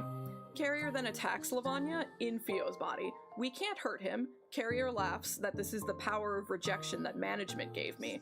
Carrier won't kill us though. If I do, the path closes up on me. Carrier tells us that he has orders to meddle in this world, and those orders come from an absolute being. As soon as he says this, he's no longer invincible, and he cries that his rejection is undone. We kill Carrier, and Mama immediately appears, saying she knows a way to save Fio. We jump back to 4 months later, and they swap back successfully. Finally happy, they turn into their respective weapons, and Mama collects them. We see thousands of Mamas and Carriers, and they say that they must restore all the memories. This was a really, really important part. Carrier, there are Mamas in the cage all collecting weapons and trying to catalog the memories within these weapons, and there are Carriers as well. But this one particular Carrier does not work for the rest of them. He is basically some kind of third party that we are not aware of yet, who pretended to work alongside them, and he was trying to do something, and he told us too much information, so whoever his boss is shut him off. They made him not invincible anymore, and basically made sure that we killed him. We don't fully know who this Carrier worked for yet, but this topic will come up again once we start talking about the anime. So it's important to keep that in mind for later. But this was the end of the first part of the story of the game. So we got the story about Lavanya, and we got the story about Fio, and we got to get a pretty good look at about half of the cast of characters through their weapon stories and just like the cage and how it works and everything. And at this point, it was pretty clear to most players that the cage is some kind of database that is housing the memories of humanity through weapons, because that's a big recurring thing in Yoko Taro games. You collect weapons, you collect the stories within the weapons, and that gives you power, usually. Usually collecting all of the weapons and fully restoring the weapons is how you get all of the extra content in NieR games, right?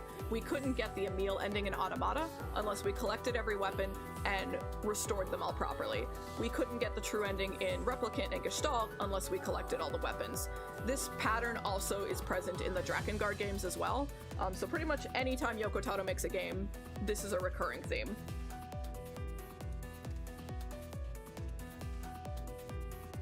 Sounding like Lavanya over there, CC. So this was the end of the main plot for another big chunk of time, and we had to wait for the next update. So we're gonna move on to part 2 now. And chat, I'm happy to inform you all that this is when the game gets gay.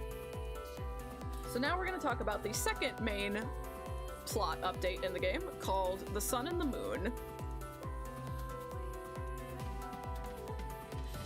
So we start with a glitching cell phone, and all the contacts have been deleted. You get a message and they ask a bunch of questions of you, like what friends mean to you, do you prefer your mother or your father, how do you spend your free time, things like that. The way that you answer these questions determines which character you're gonna play as. So at the time, the player base basically got split in half. Half of the players played as one character, and the other half played as the other. You couldn't go back and see the other character until a later point in time when the game updated. So it was this really cool time where all of the players were like going to Twitter and comparing the differences with one another. And it was fun. It was kind of like back in the old days when everything wasn't properly documented on the internet yet, right? And we all just had to kind of share by word of mouth. It was really fun. The two new protagonists to replace Fio and Lavanya are Hina Akagi and Yuzuki Kurazome. You're stuck with whoever you got through the initial questions, but eventually after an update you did get to see the other side of the story. It was fun to share the differences with other players in real time though. We're gonna start talking about Yuzuki. He is the moon, and then cover Hina, who is the sun. The weapon stories are also locked to the respective protagonists. So not only were we looking for the differences between the protagonists, but we were also looking for the differences between the individual weapon stories that each person got. Hina is accompanied by Papa here, not Papa NieR, Papa Ghost, and Yuzuki is accompanied by Dark Mama and Babe. That's a baby. It's a baby ghost. So we're gonna start talking about Yuzuki and his story, and then we will go to Hina. Yuzuki wakes up in the cage, his cell phone doesn't work, he thinks he's in a prison immediately, which is kind of interesting. Why do you, like, immediately think you're in jail, sir? Do you have a guilty conscience about something? I haven't had any water yet, let me take a sip.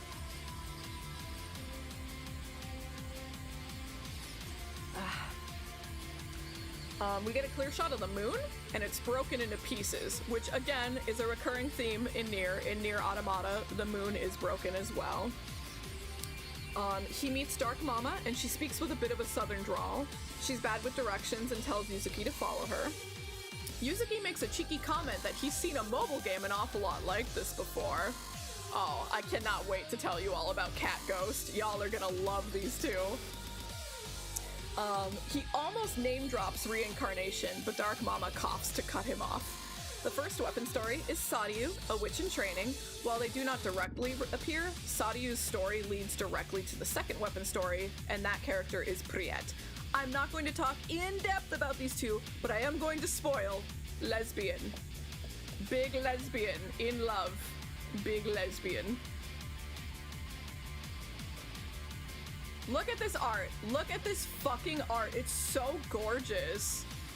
I'm so sad that this game is shut down. Like, this is a crime. I can't wait for the art book. I'm so excited. Yuzuki quickly catches on to the job that's expected of him, going into the Scarecrows, fixing the weapon stories, yada yada. But anytime that he asks if he can go home after finishing this, Dark Mama avoids answering him. Yuzuki suddenly has access to view some of his old texts with his mother and a co-worker. Then Yuzuki once again asks if he can go home after this. Dark Mama just doesn't answer in any way. Yuzuki asks what's wrong with the moon. Dark Mama says the moon once held a very special power, but now it's broken. Yuzuki takes a photo of it. Babe finally shows themselves, and they have a very, very, very deep voice. I'm gonna play a clip for you later. It's very jarring how deep his voice is, and he speaks very aggressively. Babe is very protective of Dark Mama and doesn't even want to let Yuzuki speak to her, much less let Mama, like, be around him and leave Yuzuki around. The weapon stories in part 1, while about different people, did seem to focus on similar problems, needs, or themes to the main characters Fio and Lavanya, and we seem to be following that trend, as the topics discussed in the weapon stories seem to hit home deeply for Yuzuki, though he doesn't say exactly how. After completing the first weapon story, you receive a Luna fragment. Dark Mama says we'll need those to fix the moon. We find a stack of TVs, and Yuzuki remembers them. The game glitches out, and then we get a flashback about Yuzuki. He only ever studies, he doesn't do anything fun, and his mother is hospitalized because of how badly his father beat her. They divorced, and his older sister went to live with the father. He's studying to become a doctor, to hopefully someday find a cure for his mother. Dark Mama says if they collect all of the Luna fragments, Yuzuki can change his past. The second weapon story is Priet. Sadiu does appear in Priet's story. We love Priet. They call it a werebeast, and it's a giant cat. This cat is like 6 feet tall. Giant cat. We receive texts from an unknown sender who also urges us to fix the moon. As we climb the cage, Yuzuki gets a headache, the screen glitches, and we can see Hina climbing the cage for a moment.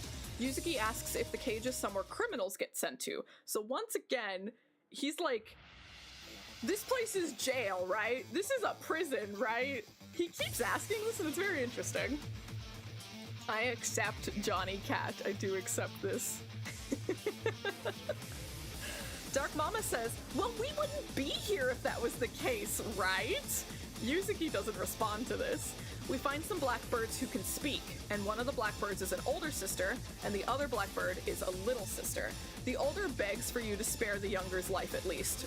You have to kill the older one, like the game forces you to, and then upon watching this, the younger sister blackbird kills itself. You obtain in-game rewards for this. Like, you murder it, watch the little one kill itself, and then the game is like, here's a gotcha draw on me, gamer, go have fun. Dark Mama takes your phone and attempts to call Hina with it, your sister. But you take the phone back before seeing if the call was even possible to go through. We find a telescope in the cage. Yuzuki remembers it from childhood. The family used to all look at the stars together with it. We find another stack of TVs, the screen glitches out again, and we are shown more of Yuzuki's backstory. All Yuzuki does is study and work multiple jobs so that he might be able to afford medical school. His mother's doctor tells him that his mother doesn't have much time left. He says that her only hope at this point is a heart transplant. The thought crosses Yuzuki's mind that he could give his mother his heart. After Yuzuki, as Yuzuki is reeling from this memory, Dark Mama pulls a sword out of him and takes it for herself. It seems that she's taking his weapon story for herself. We receive more texts from the unknown sender. The way they speak does seem similar to how Mama would speak, the first Mama. The third weapon story is about Marie, an AI singer. These weapon stories double as very basic rhythm games. While she doesn't directly show in Marie's weapon story, Yurie and Marie are tightly woven together. After watching the first story, Dark Mama says, a weapon story about the future, but they're from the past? Isn't that just so strange? Welcome, Inupachi. Dark Mama turns into an umbrella for some reason. It's just randomly, I don't know why. And Mama says that after the next Luna fragment, it's time to say goodbye. So this part was very interesting because through Yuzuki's own personal story, we can see that, is YouTube like, oh, are you still watching? Fuck you, YouTube. Yes, I'm still watching.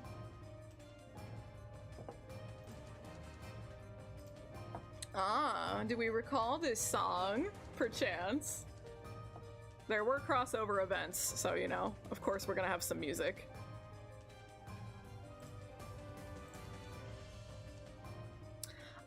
But so, through seeing Yuzuki's story about his hospitalized mother and all of that, it looks like our time. It looks like a very modern Tokyo, like what we're used to expect from Earth, right? The way that people dress, the kind of things that they're doing, and like it looks like our time, right?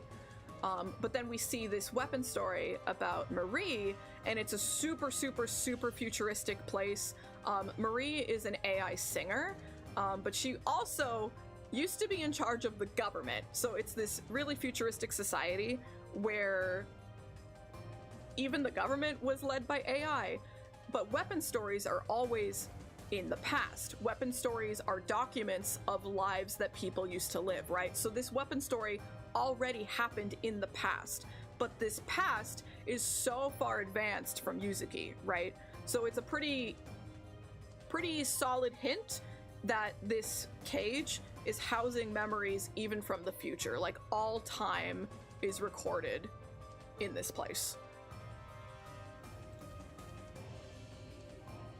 Yuzuki recognizes Tokyo Tower and wonders if they're getting close to his world. Dark Mama says we must. There's more moons now, after all. Yuzuki is confused by this statement, and Dark Mama says never mind, just ignore me.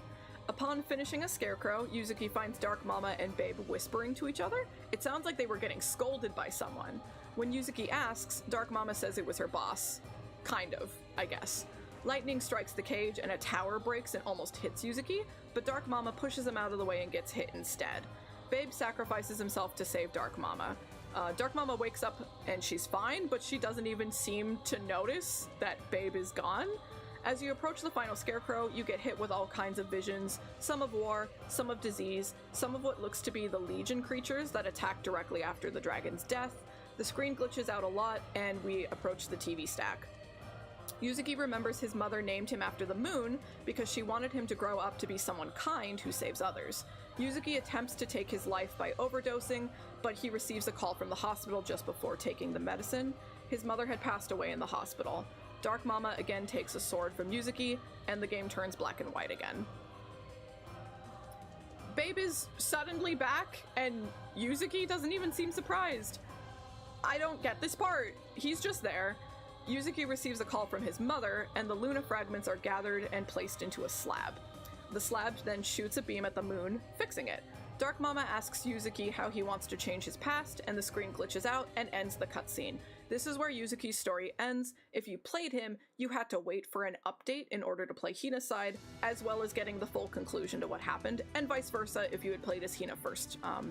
Before covering the conclusion, we're going to jump back, and we're going to go cover Hina's side of things, then come back to this point and cover the conclusion, because it involves both of them at the same time. So now we're playing as Hina, Yuzuki's older sister. Hina wakes up in the cage confused and receives a call. It's an older voice with an old-timey feel, and they guide her to a similar looking room to where Yuzuki had started, but she takes a different exit than he does. We see the sun. It's also broken. She meets Papa, the ghost Papa, and he's the one who guided her on the phone.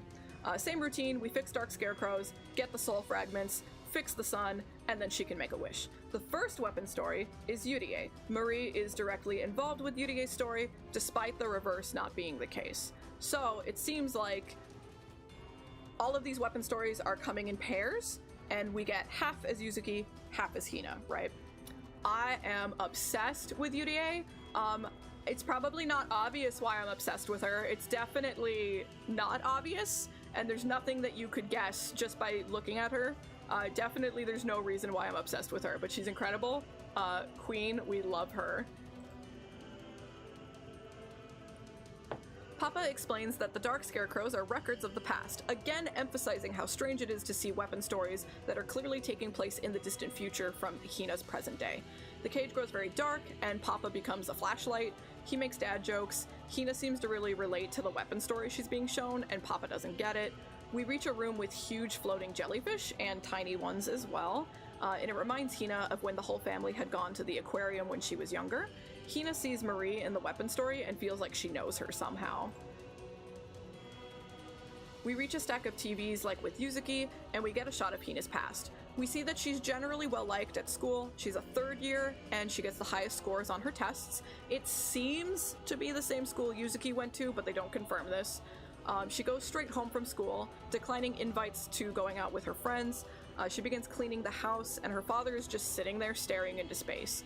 We learn he's been unemployed since the divorce. It's Hina who works part-time to keep the both of them afloat, while she also goes to school. She finds an old family photo from before the divorce, and she destroys it. We're told that his ex-wife's spending habits saddled him with impossible to pay off amounts of debt, and she asks Papa if her wish could be to fix her past. Papa says, sure, it's possible. And we get these texts here. And this is again from, like, it's a deleted user. We don't know who's sending these texts to us, but they're encouraging us to keep going forward with Papa. We receive texts from the unknown sender, and they encourage us to continue as we've been doing to fix the sun and change our past. The second weapon story is Util, and Sadafa is very tightly linked to his story. The story is incredibly Aladdin coded, and I see that the music has stopped again. 1 second. Oh, the playlist is over. It was that short. Wait, where the fuck was my long playlist? I had a long one.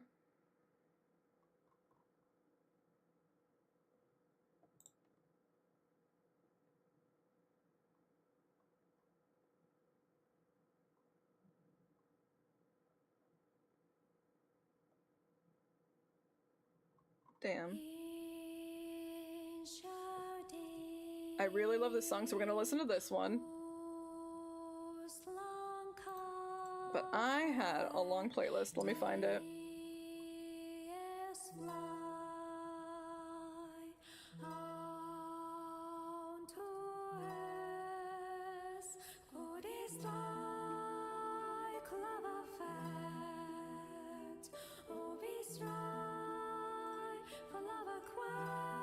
Excellent, okay. We're gonna listen to this one, and then I'll play the long playlist.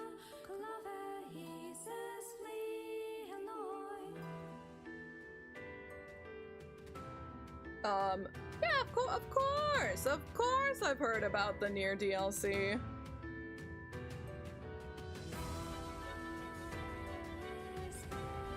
Oh, I love Dazai. Which one are you reading right now, Upachi? Of course we're listening to Normandy Thaddeus. I love this song. Okay, yeah, so let's go back.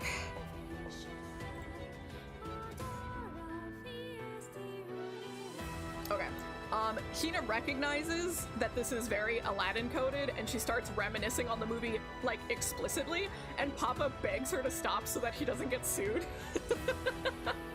But this is Aladdin, this is Jasmine. Like, that's literally all you need to know.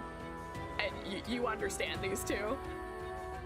We find some more talking black birds. It seems to be the two sisters arguing, and one of them flies off. The older blackbird talks like she barely knows how to speak, almost like a robot.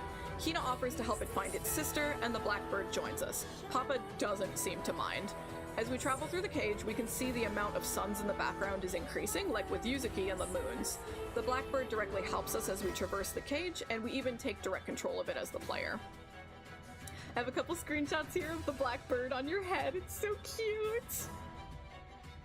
The blackbird watches as we fix another dark scarecrow, and it doesn't seem to mind that we do this. We find the little sister blackbird, but she runs away from us. We reach the room that Yuzuki thought was a prison, and Hina doesn't seem to think of it that way. The blackbird says that sometimes people wander into the cage, and then they try to dispose of the birds. Hina is sympathetic. Papa says nothing. We find the little sister blackbird again. Apparently they fought because the little sister ate the big sister's snacks. The scream glitches, and Hina gets a headache, and then suddenly the birds are gone. Hina is worried. Papa brushes it off. Hina thinks back on when her and her brother would fight over snacks too. She's not sure if the memory is good or not. She suddenly gets a call from Yuzuki, but the call cuts out quickly. This would be the scene from earlier where Dark Mama tried calling Hina on Yuzuki's phone and he stopped her, so we do learn that the call actually did go through.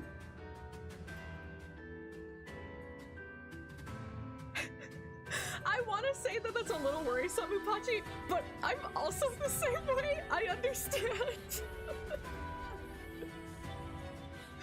Maybe we should just both be worried about each other. Again, look at this fucking art. It's so fucking incredible. Like, it's insane how good this is. I hate that this game is shut down. I'm so upset. Incredible amounts of detail. The screen glitches, and Hina catches a glimpse of Yuzuki looking at the telescope that we saw before.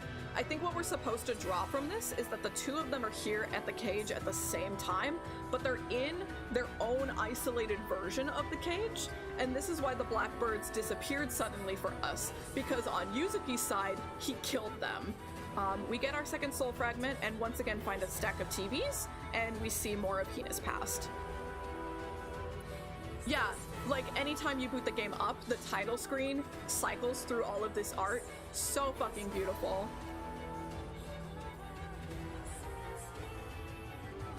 Hina's walking to her job, and we can see Yuzuki in the background.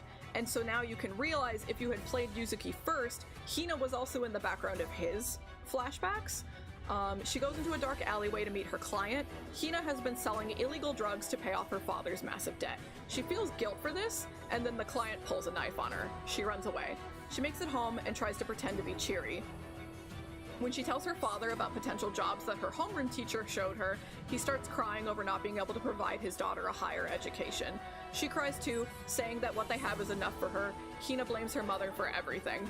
They can't be happy because of the debt that the mother placed on the father. We cut back to the cage, and Papa takes a sword from Hina. We receive more text from the unknown sender, seeming to confirm the theory about Hina and Yuzuki being here at the same time, but in separate cages. Our final weapon story is Saratha. Udiel making a big appearance as well.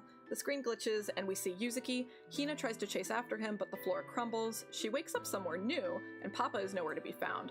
Papa calls and guides her back to him, but Hina does have to fix a scarecrow on her own. Papa is able to tell she fixed the scarecrow even when he's not directly with her.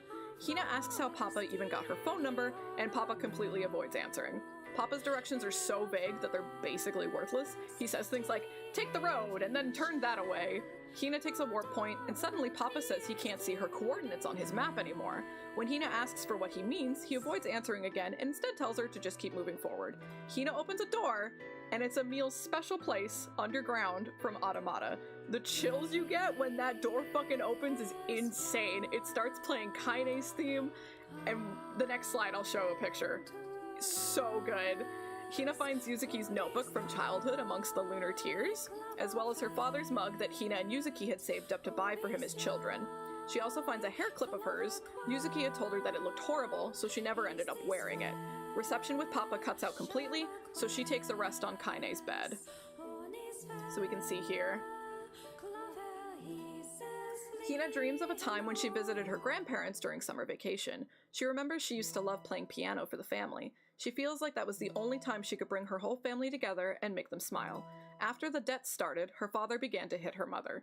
Hina tried to smile through it all, but knew she could do nothing to fix her crumbling family. Hina wakes up and Papa is there. There's suddenly a key next to Hina, the key of recollection, and they use it to leave. As Hina is working on the final dark scarecrow, Papa is doing something on his phone. He looks up at the sky, and the 4 broken suns suddenly merge into one. He says when the 4 keys come together, "Oh Hina, what should I do?" Hina then fixes the scarecrow, so he stops musing out loud. We get the final soul fragment. The music stopped, but that might actually be perfect timing.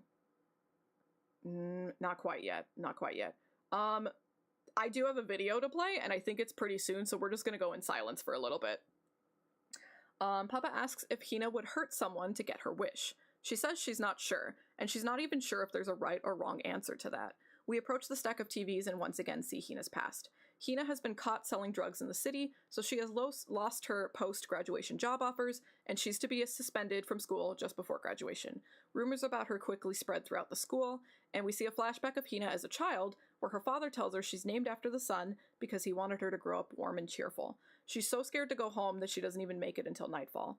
She quietly enters the dark apartment and finds that her father has hung himself. His dead, empty eyes are staring directly at her. She blames it all on her mother once again.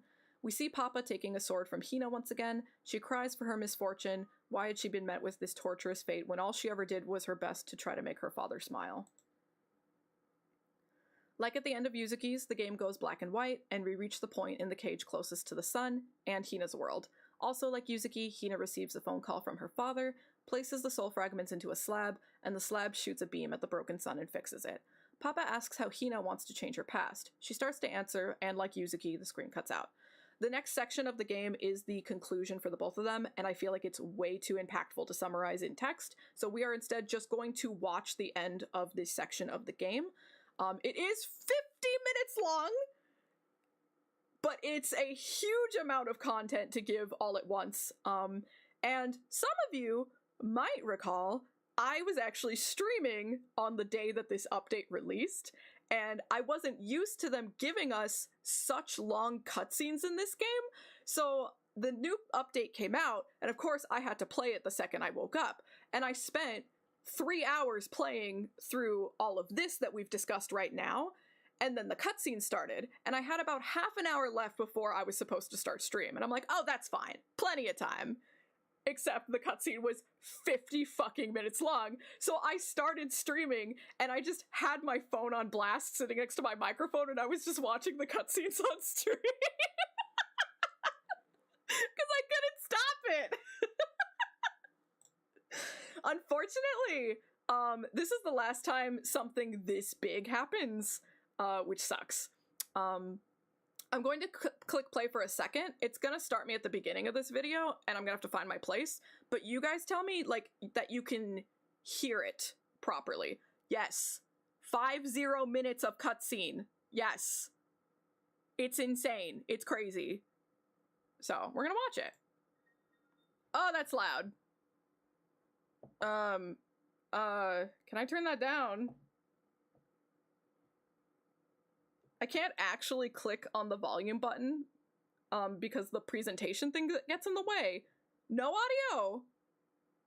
Can't hear. Oh, so you're just hearing it from my headphones. Okay, so I have to capture the audio from my presentation. That's fine. 1 second. We can fix that.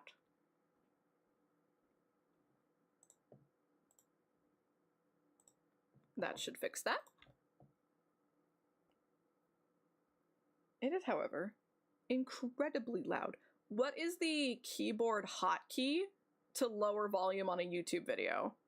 Because I can't actually click the volume button within the video because the interface for the PowerPoint gets in the way. Does anyone know the keyboard shortcut?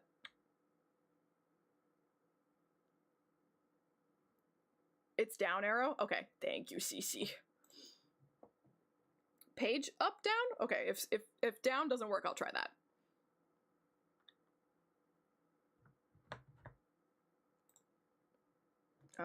Present.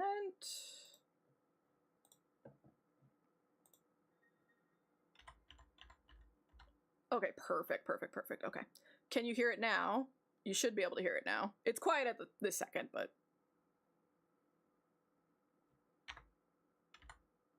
Like you heard that? And that?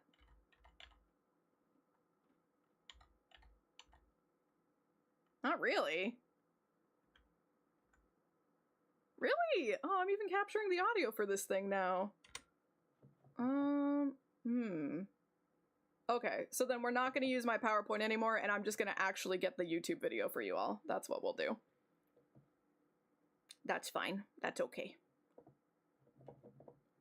But that means we have to go back here and recapture YouTube audio. Oh! No, I'm just a fucking dumbass. That was on me. That's my bad. It's fine. I clicked the wrong thing. Now you hear it.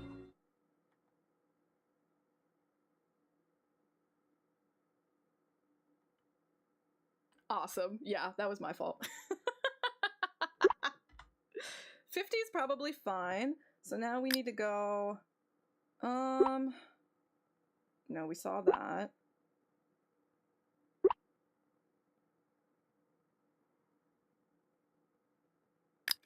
We'll start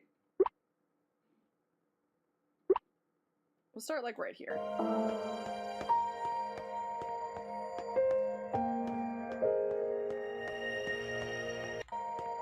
Hey, wait.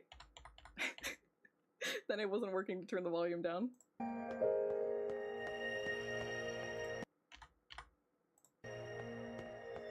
Is that a little bit better?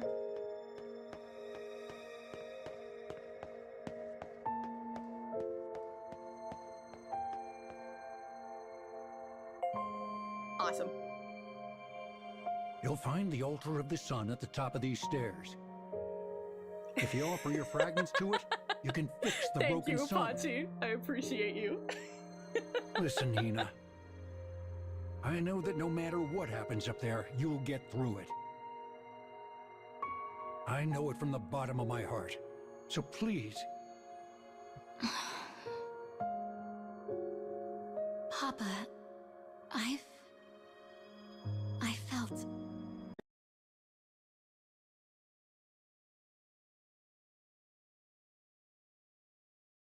Oops, sorry. Wait, what the fuck? Play. Oh no, I fucked up! I fucked up again!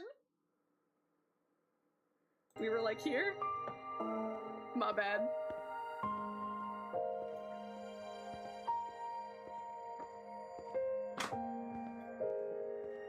I had to grab something, and I hit the keyboard.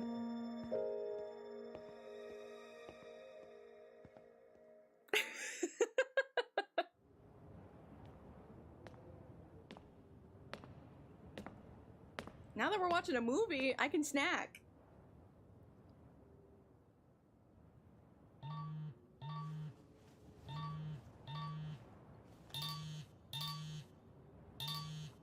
That's his father. Hina.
still. Tell me, kiddo. How do you want to change your past? Look at how pretty these are. Like, these graphics are great. I want to. So the time has finally arrived, Hina. Yuzuki, it's time for your wish to come true. Oh, just wait till you hear Babe. Tell me, Yuzuki. How do you want to change your past?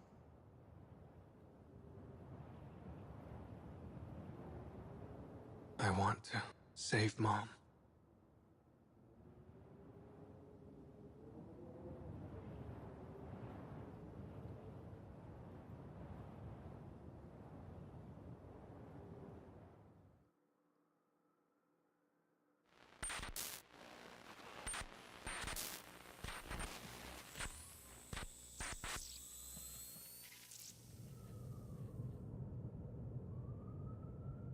Warm sunlight pools through the window. The only sound in the apartment is the buzz of a refrigerator.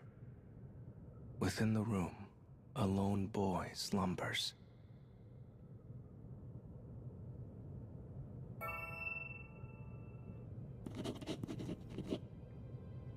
Now awake, his gaze quietly scans the room. This is his home, just as he remembers it. He has a faint recollection of his mother making breakfast. Welcoming but gamer. It is a memory's whisper, nothing more. He recalls traversing stone towers in an attempt to save his mother. He shakes his head, telling himself it was all a dream.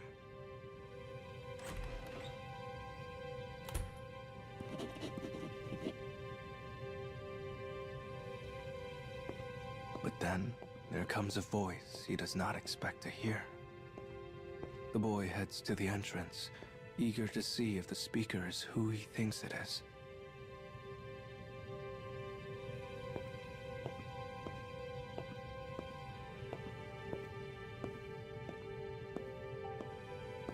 Standing there is his mother, who should be in the hospital.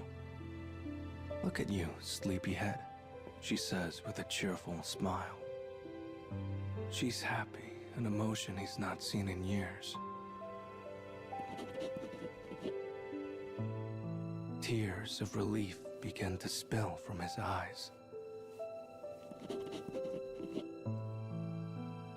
The way she says his name is so gentle, so loving.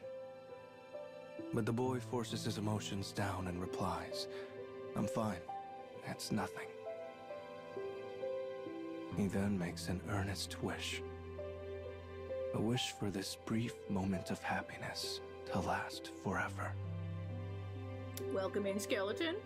Hope you're doing well. Don't mind me, I'm just eating pistachios.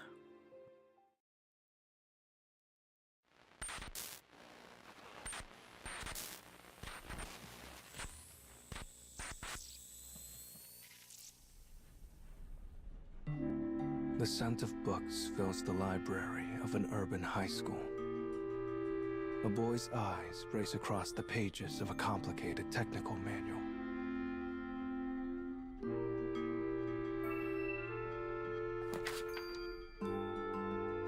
The only sounds are the scrape of his finger across paper and the faint cries of students outside. The library is a place apart. It is his sanctuary, his peace.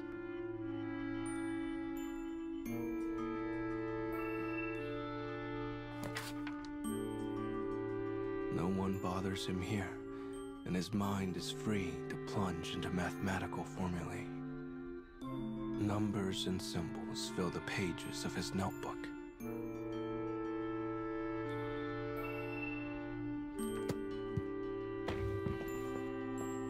As he finishes the proof for a difficult problem, he rises with a satisfied look.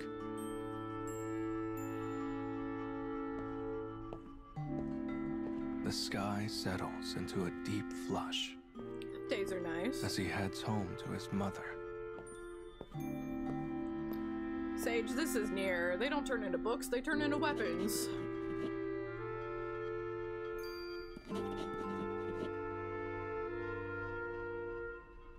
Other students suddenly call out to him.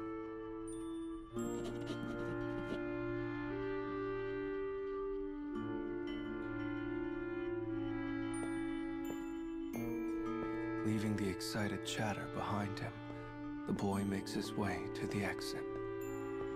Though his expression remains the same, the corners of his mouth loosen into a smile.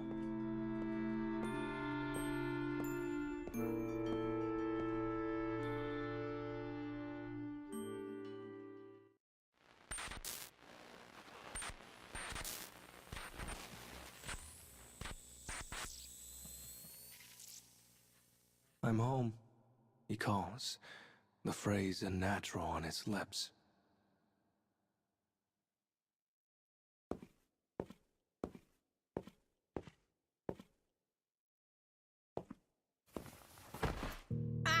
His mother collapses before his eyes. There is a knife, blood. She is dead beyond all doubt.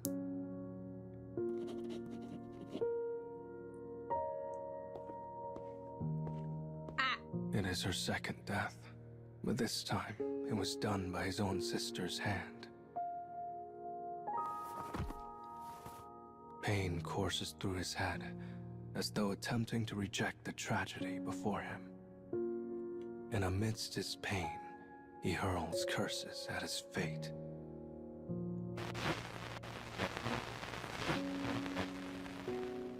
You used the power of the moon to wish for a quiet life with your mother. But no matter how many times you rewrite the past... Yeah, basically.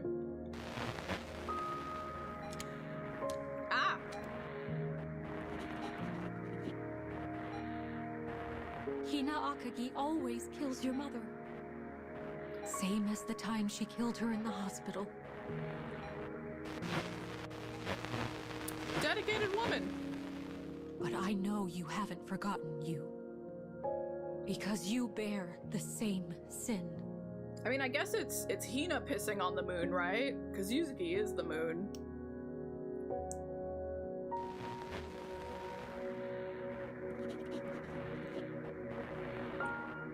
Hatred and animosity roil in the boy's chest. He has come to question his estranged father, the one who abandoned him in the divorce.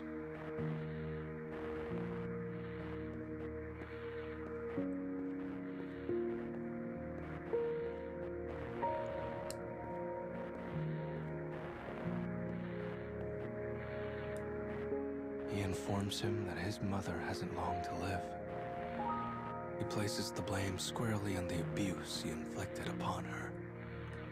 But as he piles on questions and facts, his father interrupts.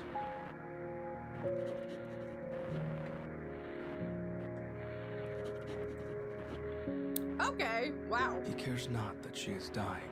Indeed, he seems almost pleased. This is too much. Finally, the boy snaps.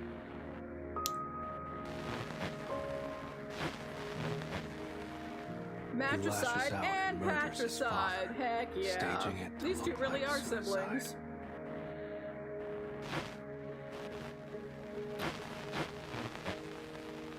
This is the truth of it all. The whole reason for this journey was for you to understand that. Because now, it's time for your wish to come true.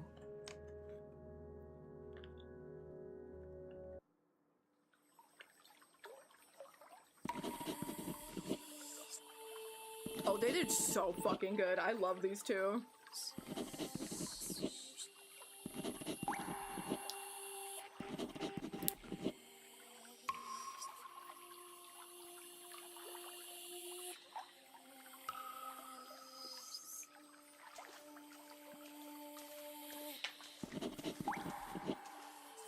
Yeah, I'm fully on the side of the parents sucking and putting these children into awful scenarios.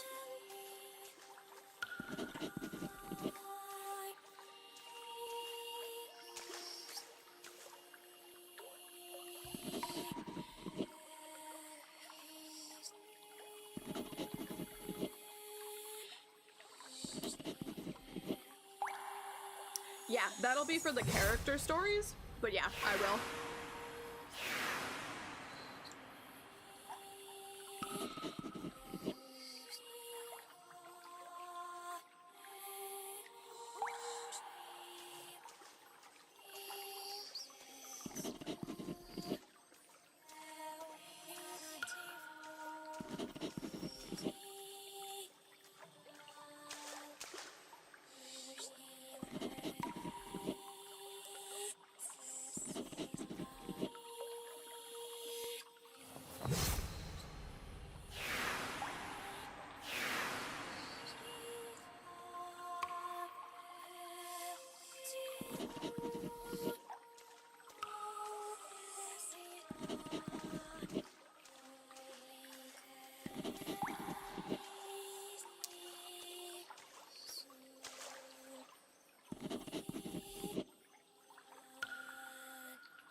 Pistachios are so much work.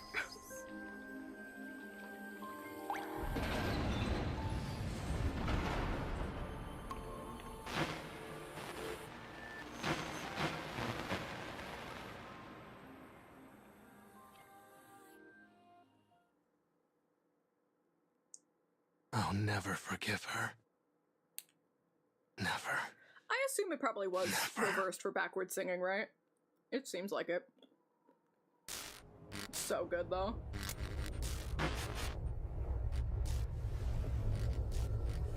Sadly, this game is no longer active, Sage. This is a YouTube recording of it.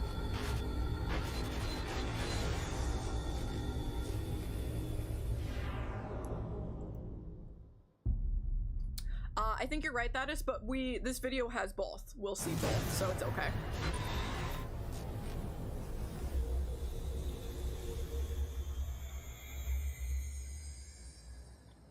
It's why I picked to start with Yuzuki, because this video did. Hina Akagi. Yuzuki Kurizome. I knew it. You killed Dad. Like you're one to talk. You killed Mom. No matter how much you struggle, you two were always destined to face each other.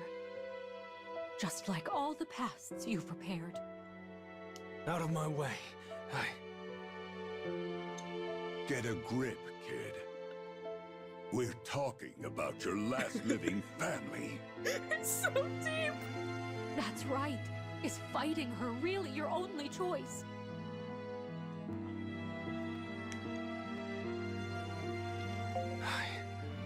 I need to avenge my mother. Oh. Looks like your mind is made up. This sword.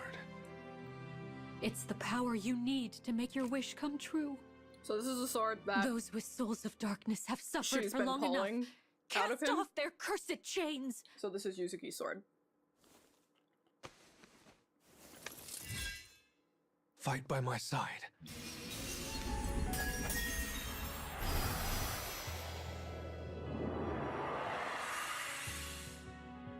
So the time has finally arrived. Yuzuki. Hina, it's time for your wish to come true. So now we're gonna watch everything we just watched, but from his perspective. Tell me, kiddo. How do you want to change your past? Do not compare this to Guilty Ground. This is actually fucking good. How dare you, Sage? To live with my dad.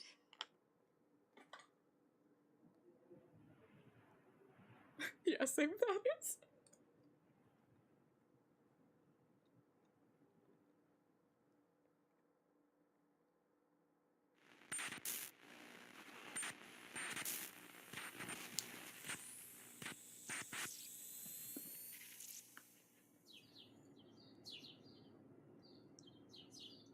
Warm sunlight pools through the window.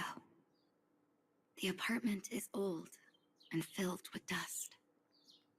Within it, a lone girl slumbers. All right, I finished my pistachios.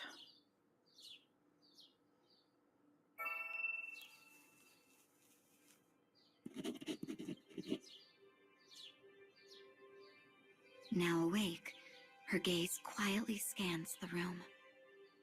This is her home, a place so full of memories. Her father is not to be found in his usual spot. She faintly recalls venturing into a strange world in order to regain a normal life with him. Was it all a dream? Her murmur melts into the quiet of the room.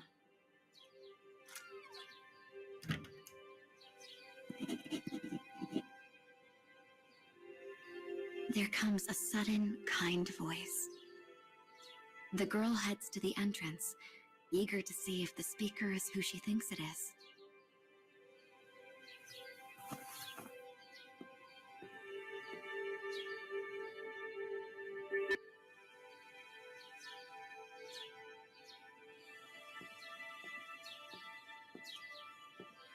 Standing there is her father, dressed in a suit. He offers her a smile and says, "Guess what, Pumpkin? I finally found a new job." He is happy. It is an emotion she's not seen on his face in years.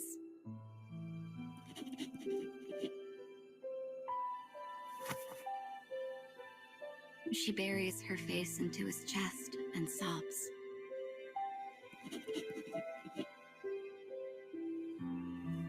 He responds by saying her name over and over as he strokes her hair.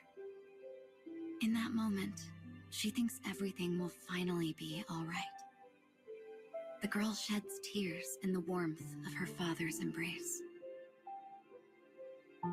She then makes an earnest wish. A wish for this brief moment of happiness to last forever.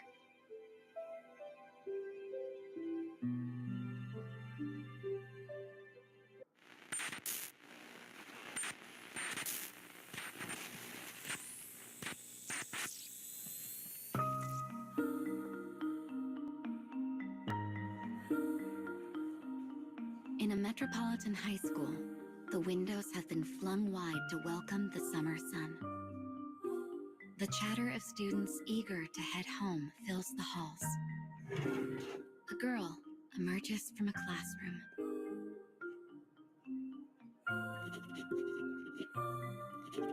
I'm hiding because we're doing a presentation. But welcome in, gamer. How's it going?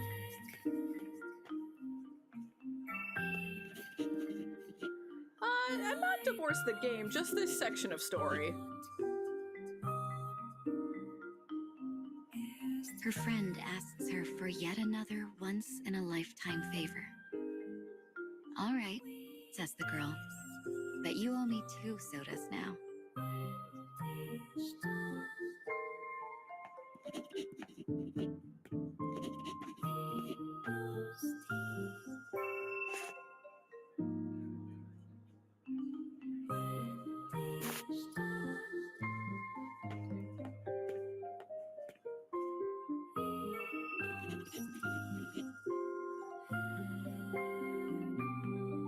Her teacher's confidence in her ability could not be more clear. It's because you're a good teacher, responds the girl, giving him a polite smile that reaches the eyes.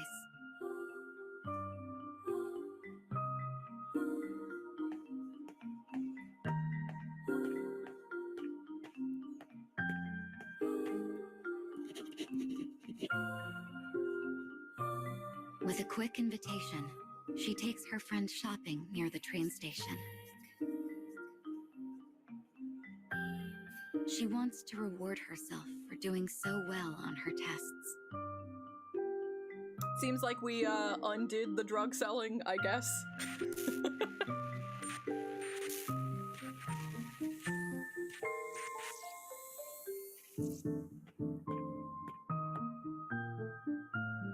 The girl hurries home after stopping by the sweets shop near the station.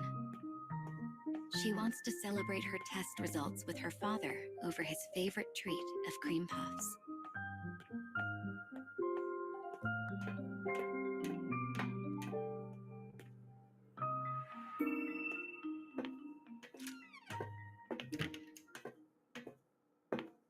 I'm home, she calls after stepping through the door. Surely nothing bad will happen.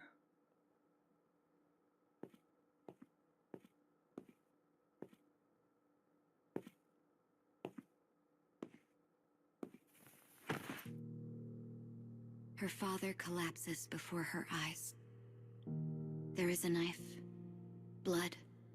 He is dead beyond all doubt. Yuzuki, you can't pretend this one's suicide. This is kind of sloppy. It is his second death, but this time it was done by her own brother's hand. Pain courses through her head, He was as just though a little attempting to goober. reject He just the tragedy spilled. before her. Amidst her pain, she hurls curses at her fate.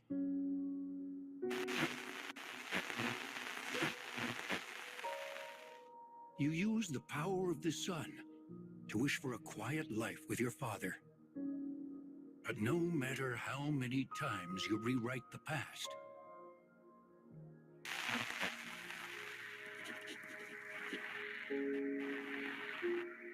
Yuzuki Korizome always kills your father. Same as the time he staged your father's suicide.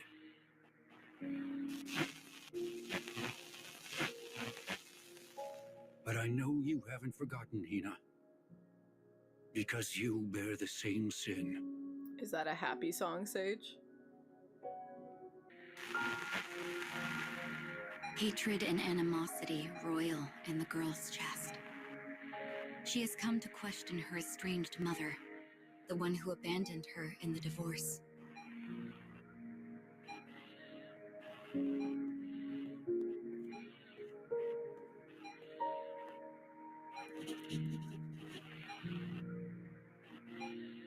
She informs her mother that her father has committed suicide. She places the blame squarely on the insurmountable debt her mother left him with. But as she piles on questions and facts, her mother interrupts.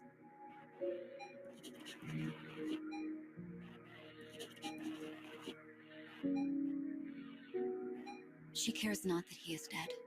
She seems almost pleased. This is too much. Finally, the girl snaps.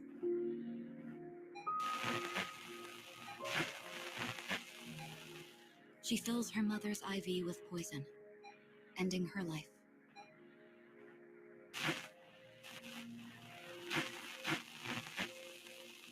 This is the truth of it all. The whole reason for this journey was for you to understand that. Because now, it's time for your wish to come true.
It's a Justin Bieber song? Oh, okay.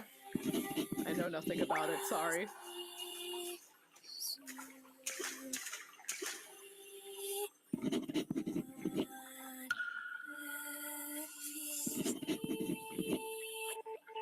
No, Priette! I love you! My lesbian cat.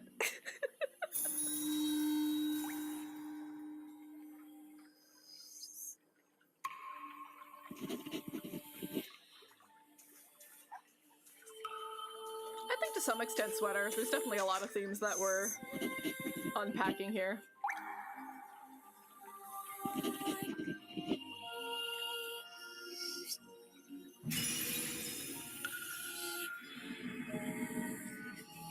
Well, it is a NieR game, Proto.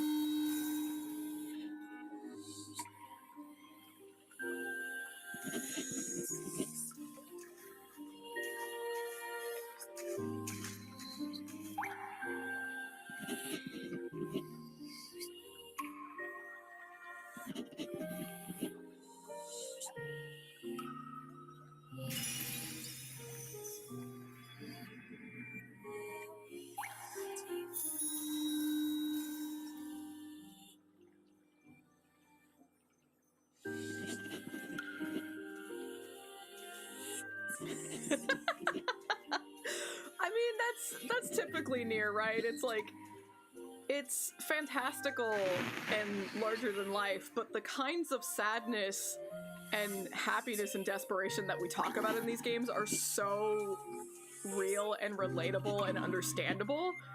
It can be kind of overwhelming sometimes.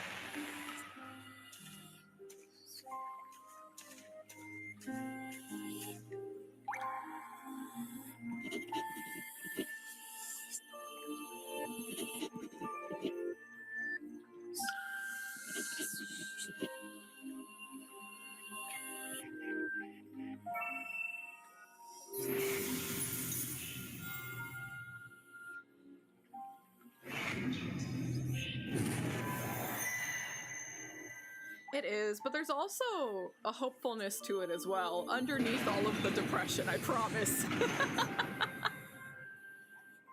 You just gotta dig for it.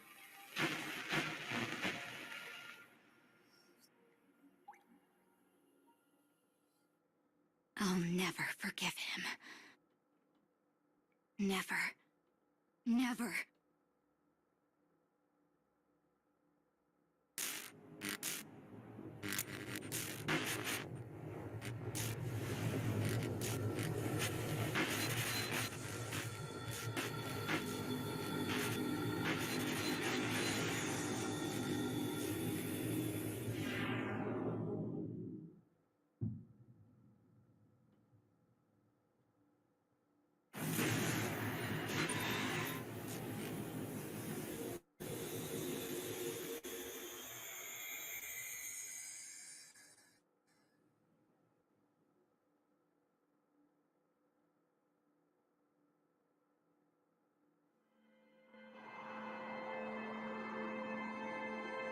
Yuzuki Kurizome. Hina Akagi. I knew it. You killed Mom! Like you're one to talk. You killed Dad! No matter how much you struggle, you two were always destined to face each other. Just like all the past you've repaired. Don't get in my way, Papa. I'm going to. Think about it, kiddo. He's your last living family. Is fighting him really your only choice? No, Vader! That was I need so to cursed. avenge my father. Looks like your mind is made up. This sword. It's the power you need to make your wish come true. Those with souls of light have suffered for long enough. Cast off their cursed chains. Well, it was about him, so you are correct, Sage. By my side.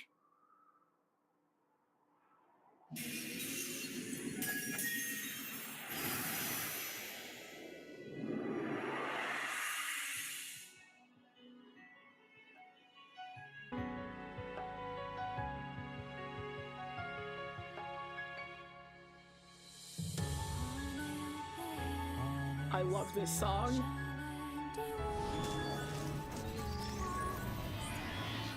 And now you can look at combat. We would be friends forever. I was happy just being by your side.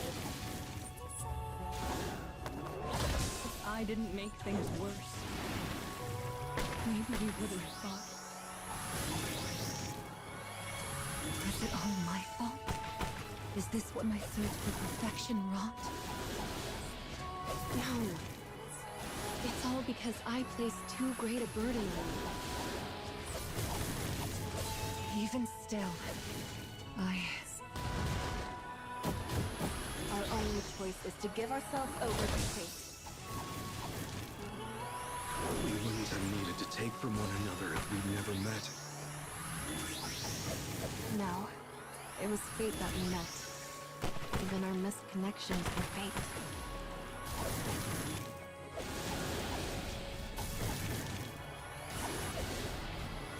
I'm sorry. This is the only way we can end this. Priet, no!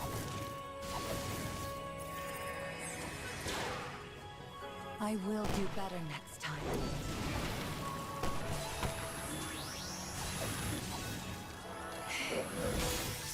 Let us sink into the depths of the abyss together. We love Priet in this household. It's so rare for them to have a male singer in NieR. So, like, I love this song. We only realize what we have once it's gone. Only Sadly, then do we understand just how Popola precious and it Devila were was. never in the gacha. Kinda We're was, though. doomed to the same fate as us.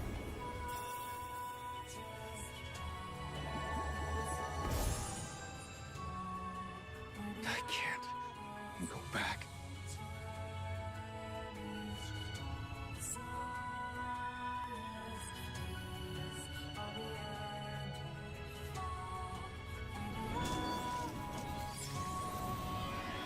waited so long for this. It's all I've lived for since the day Mom died. Whatever. Time for you to get a taste of what Dad went through.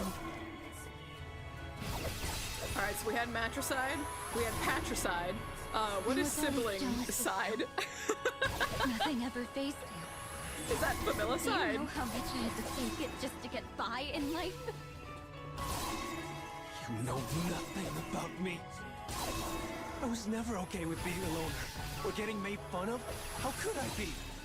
Oh, okay. Over and over. I kept wishing I could die, but what no about one sister? gave a crap. I'm an outsider. I'm nothing.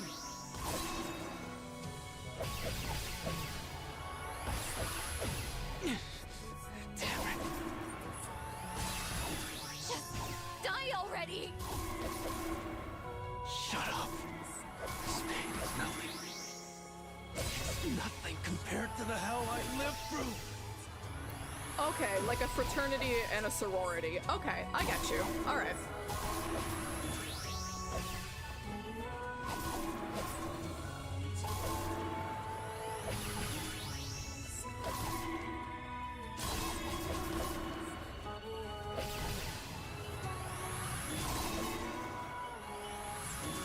Alright, looks like we did some sororicide.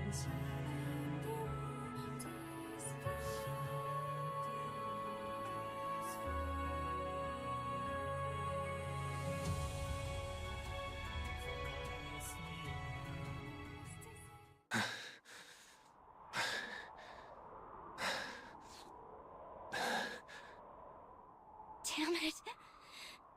Damn it. With this, my revenge will be complete. But I just wanted to be with Dad again. I'm sorry, Dad. I'm so sorry.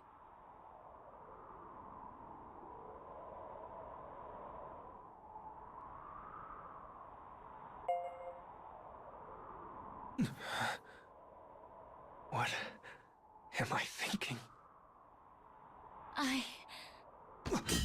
Whoa! Ah! I have to avenge Dad. I...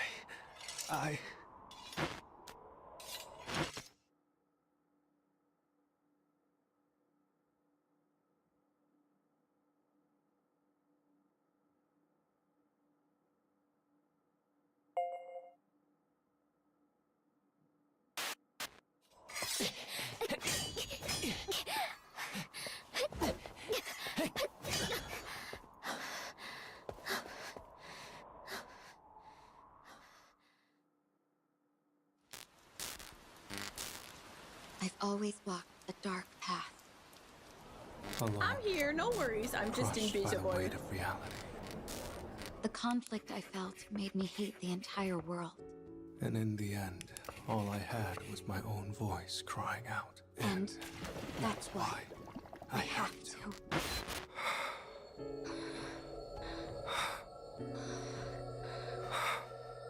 Oh no.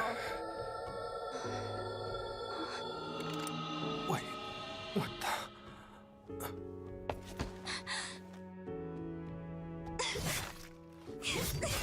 Ah! Ah!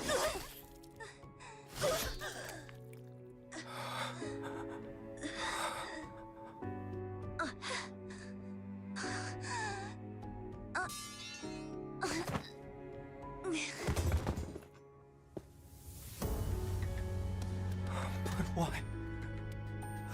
Can you reschedule the call, gamer?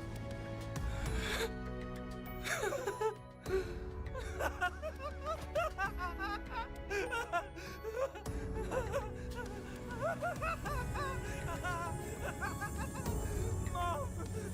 I finally...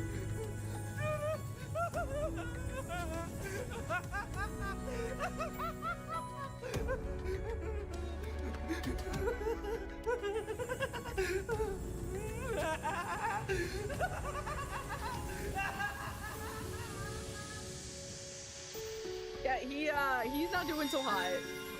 Bro cracked.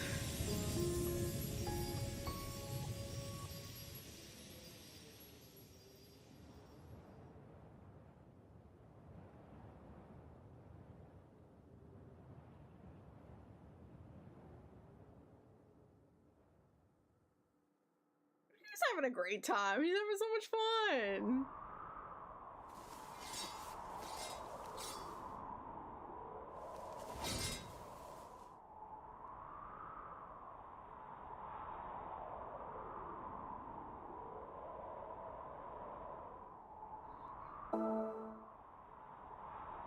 Hey, buddy. Hina? Yuzuki finally got his wish, right? That means our job's done. But Mama, this doesn't feel right to me. I don't like it either. Welcome in on the There YouTube must have side. been a different way this could have ended. We know all about NieR having different ways to end. So now we'll look at Hina's version.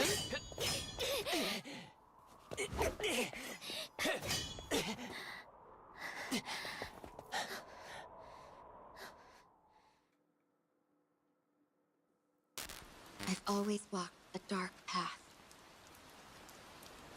Alone. Crushed by the weight of reality. SMT does it too, the Black Sun. The conflict I felt made me hate the entire world. And in the end, all I had was my own voice crying out. And that's why I have to.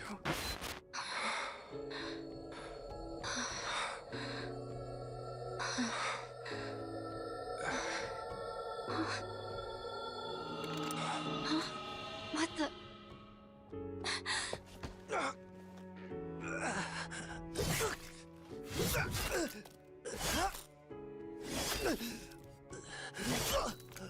Yeah, I agree with that is.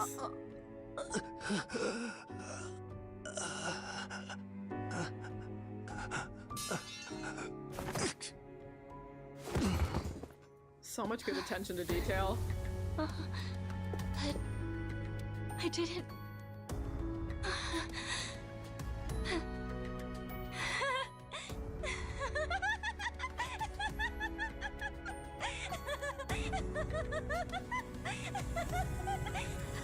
I avenged Dad.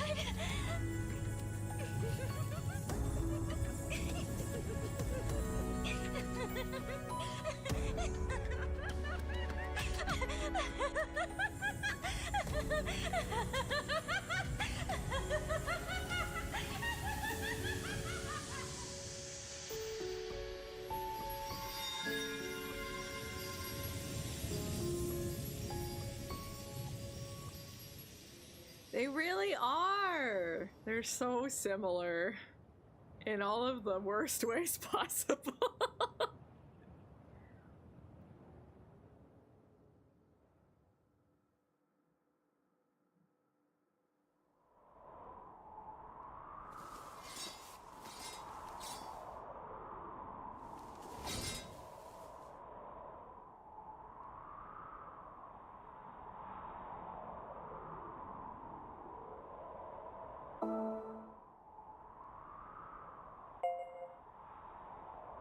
Yuzuki. Oh, Yuzuki. Don't cry, Mama. Hina finally got her wish. That means our job's done. But it just doesn't feel right. There must have been a different way this could have ended.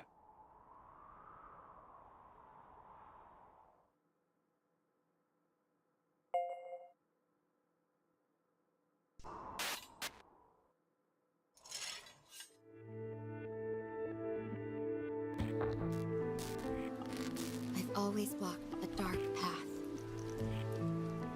Alone. Crushed by the weight of reality. The conflict I felt made me hate the entire world.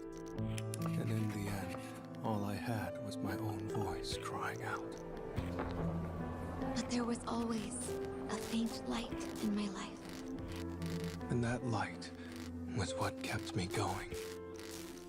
That's how I know. There has to be another way.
Still cute. Still good. Looks like we're never going back to our world, huh? I guess we're supposed to stay in the cage. A fitting place for wicked people who committed grave sins. God, you're such a nerd. Oh, lay off. Oh. Goodness, I think I may have dropped my purse somewhere. Well, why don't you two go on ahead? All right. It's not like it's entirely their parents' fault, but they weren't exactly raised in a very good environment.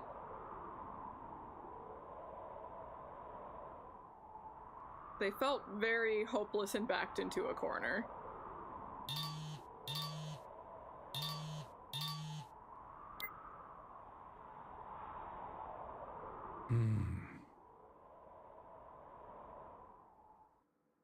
Yeah. And the kids were caught in the middle of it.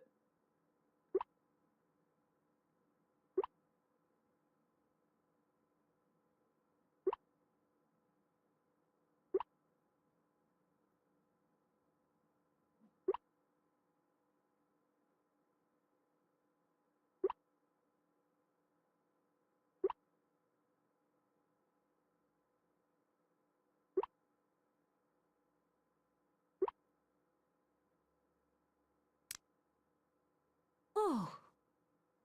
Even so, someone's gonna need to look after those kids. And that's our job.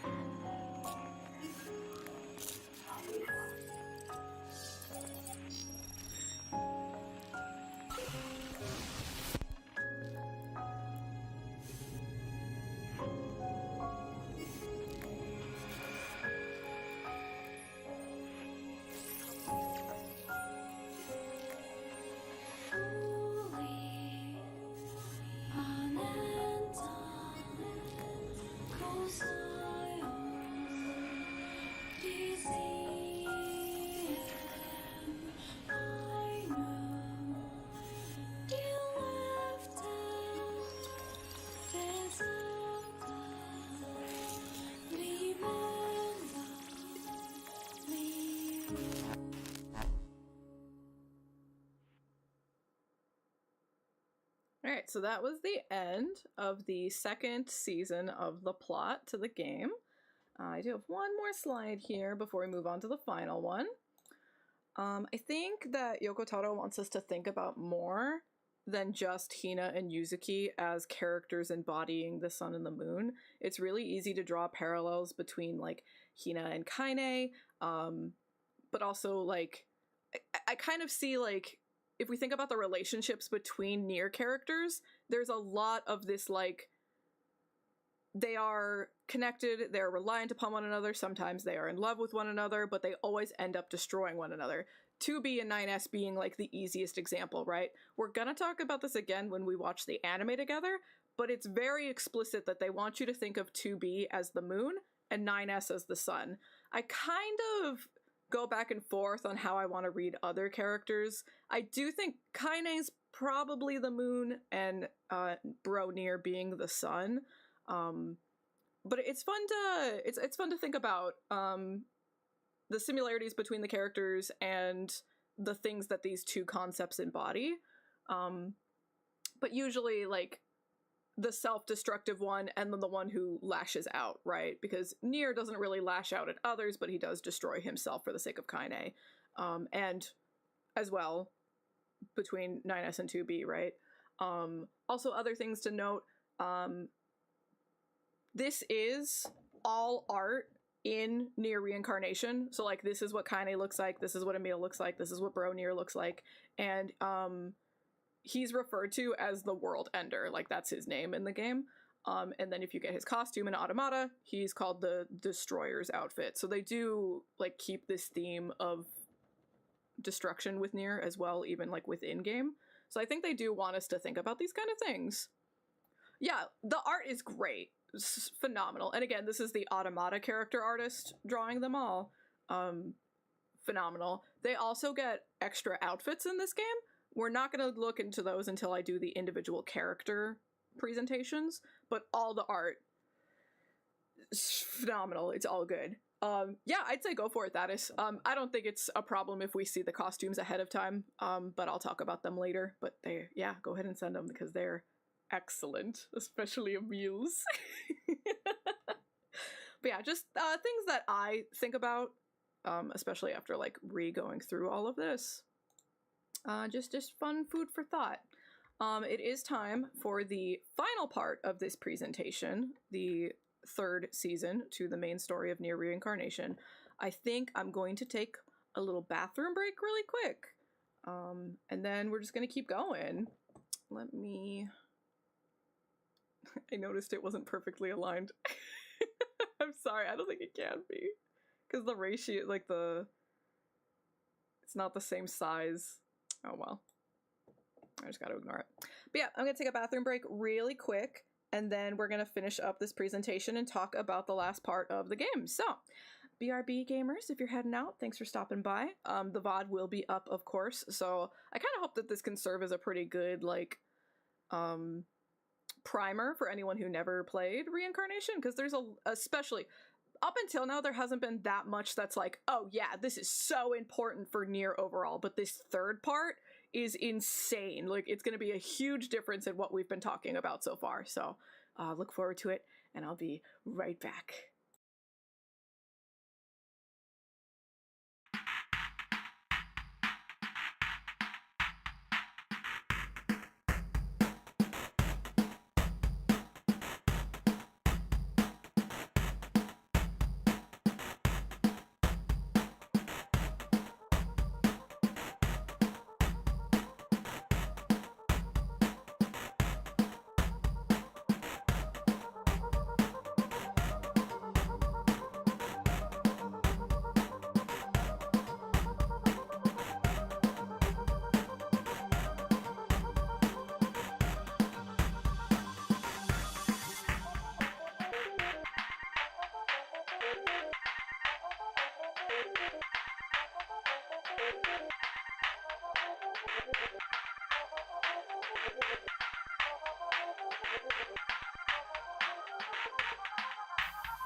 Caffeine-addicted winner who doesn't understand why people want to watch me, but I'm very grateful.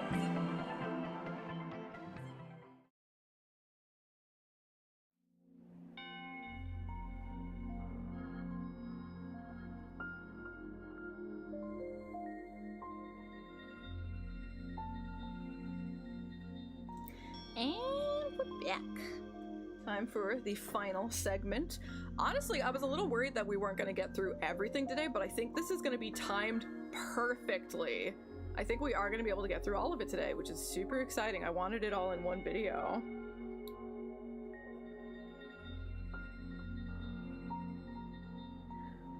Someday you will learn to live with the cringe, Valentine. Cringe is good for you. It's okay. Accept the cringe. Well, we're gonna get started. Alright.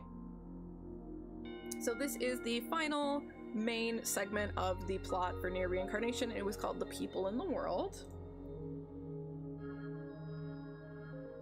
It's worth mentioning that until now, the game had pretty much entirely been dubbed in English, save for a few event characters, but in this final part of the plot, all of a sudden it was the the original JP dub.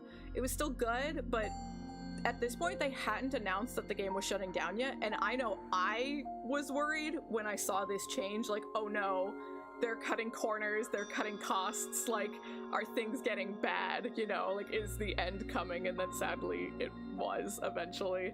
But we start with Saryu, cute witch in the cage, and Akiha, and they walk out of coffins this time instead of doors like they usually do. Akiha suspects that Saryu is trying to take her out. Another coffin appears and Argo steps out, interrupting their fight. The two try to continue fighting, but he stops them. And then Rion, Udil, Fio, Demos, Yurie, and 063Y all also step out of coffins. Mama appears on large monitors, and she notices that there are 9 of you, and she thinks that this should be fine for now. Mama introduces herself to the group. At this point, Mama had only met Fio and Lavanya. Like, no one else knew Mama. And she asks them to protect the cage from outside enemies. The screen glitches a lot, and 3 giant celestial bodies appear, seemingly the broken sun, moon, and now the broken earth as well. After defeating them, the platform that we're all standing on begins to collapse. Mama urges them through some doors, but Rion stumbles and begins to fall. Demos rushes to catch him and throws him through the door, but Demos doesn't make it himself and he ends up falling with the collapsing floor. After an error message, you wake up in the cage as Argo, and Fio is with you. Mama appears on a screen and says if nothing is done, then their worlds will be destroyed as well. Mama guides us through the cage to our first dark bird cage. She tells us we must venture inside and secure the truth in order to prepare for the battle that awaits. I'm so glad. I hope you enjoy it, gamer. Fio and Argo wake up in a forest with a school bus. We're playing as Fio now. This doesn't seem to be a weapon story or memory for either of them. They find a sword plunged into stone. The sword asks them for help, and then blackbirds swarm and attack. A ghost of the wielder of the blade emerges, tells his tale, and leaves. Mama appears and takes the sword for herself and leaves. A dark scarecrow takes the place of where the sword had been. Fio and Argo chase after Mama and see hundreds of weapons floating about, and then hundreds of Mamas appear to take the weapons, and then hundreds of dark scarecrows appear to take their place. They continue to pursue Mama. We can see more ghosts in the background, and from the way these ghosts dress, there seems to be ghosts present from all of the worlds, from all of the main characters we've been to so far. So we see some ghosts that look like the prisoners, like the wife and the husband. We see ghosts that look like witches, modern school students, desert dwellers. These ghosts appear to be at peace, and Argo suddenly remembers this place. He remembers the paradise that the cage used to be. The cage used to replicate the worlds each person was from, before it took on its current labyrinth form. Everyone used to live in the cage freely and in happiness. Mama starts to say why things changed, but she stops herself. Argo seems to think that the cage is the afterlife. As we walk through the cage, we can see it breaking apart. I tried to take some screenshots of it here. It looks like digital fragments are failing to properly load in. Argo asks Mama if we are dead. Mama says he's right and wrong, that our existences are nothing but memories stored in weapons, and that those memories are stored in the cage as data. Mama says it's fine if we don't understand, but if we don't fight back, we and our loved ones will all cease to exist. We enter the second dark bird cage. Fio and Argo find a black bird in a cage, and Fio lets it out. The screen glitches, and we see the cell phone interface from the Yuzuki and Hina glitch out for a second as well. The kinds of enemies we fought in this game the whole time are walking around, and then we find people in cages, and in the largest cage seems to be a monster that looks like Lavanya. Fio is incredibly happy to see him, but as soon as she touches the cage, it disappears. She's overcome with sadness, but also a resolve to help save him this time. One cage remains, and the blackbird Fio had let go at the beginning takes the heart of the prisoner in the cage, turns into a beast, and attacks us. It runs after we defeat it. More and more blackbirds appear, and the more that they do, the more the world around them is destroyed. After seeing this, Fio and Argo understand that their worlds turn into cages because of the blackbirds. Fio asks Mama why Lavanya was in a cage. Mama apologizes and says she doesn't know. We hit a dead end, so Argo takes Fio on his back and starts mountaineering up the cage.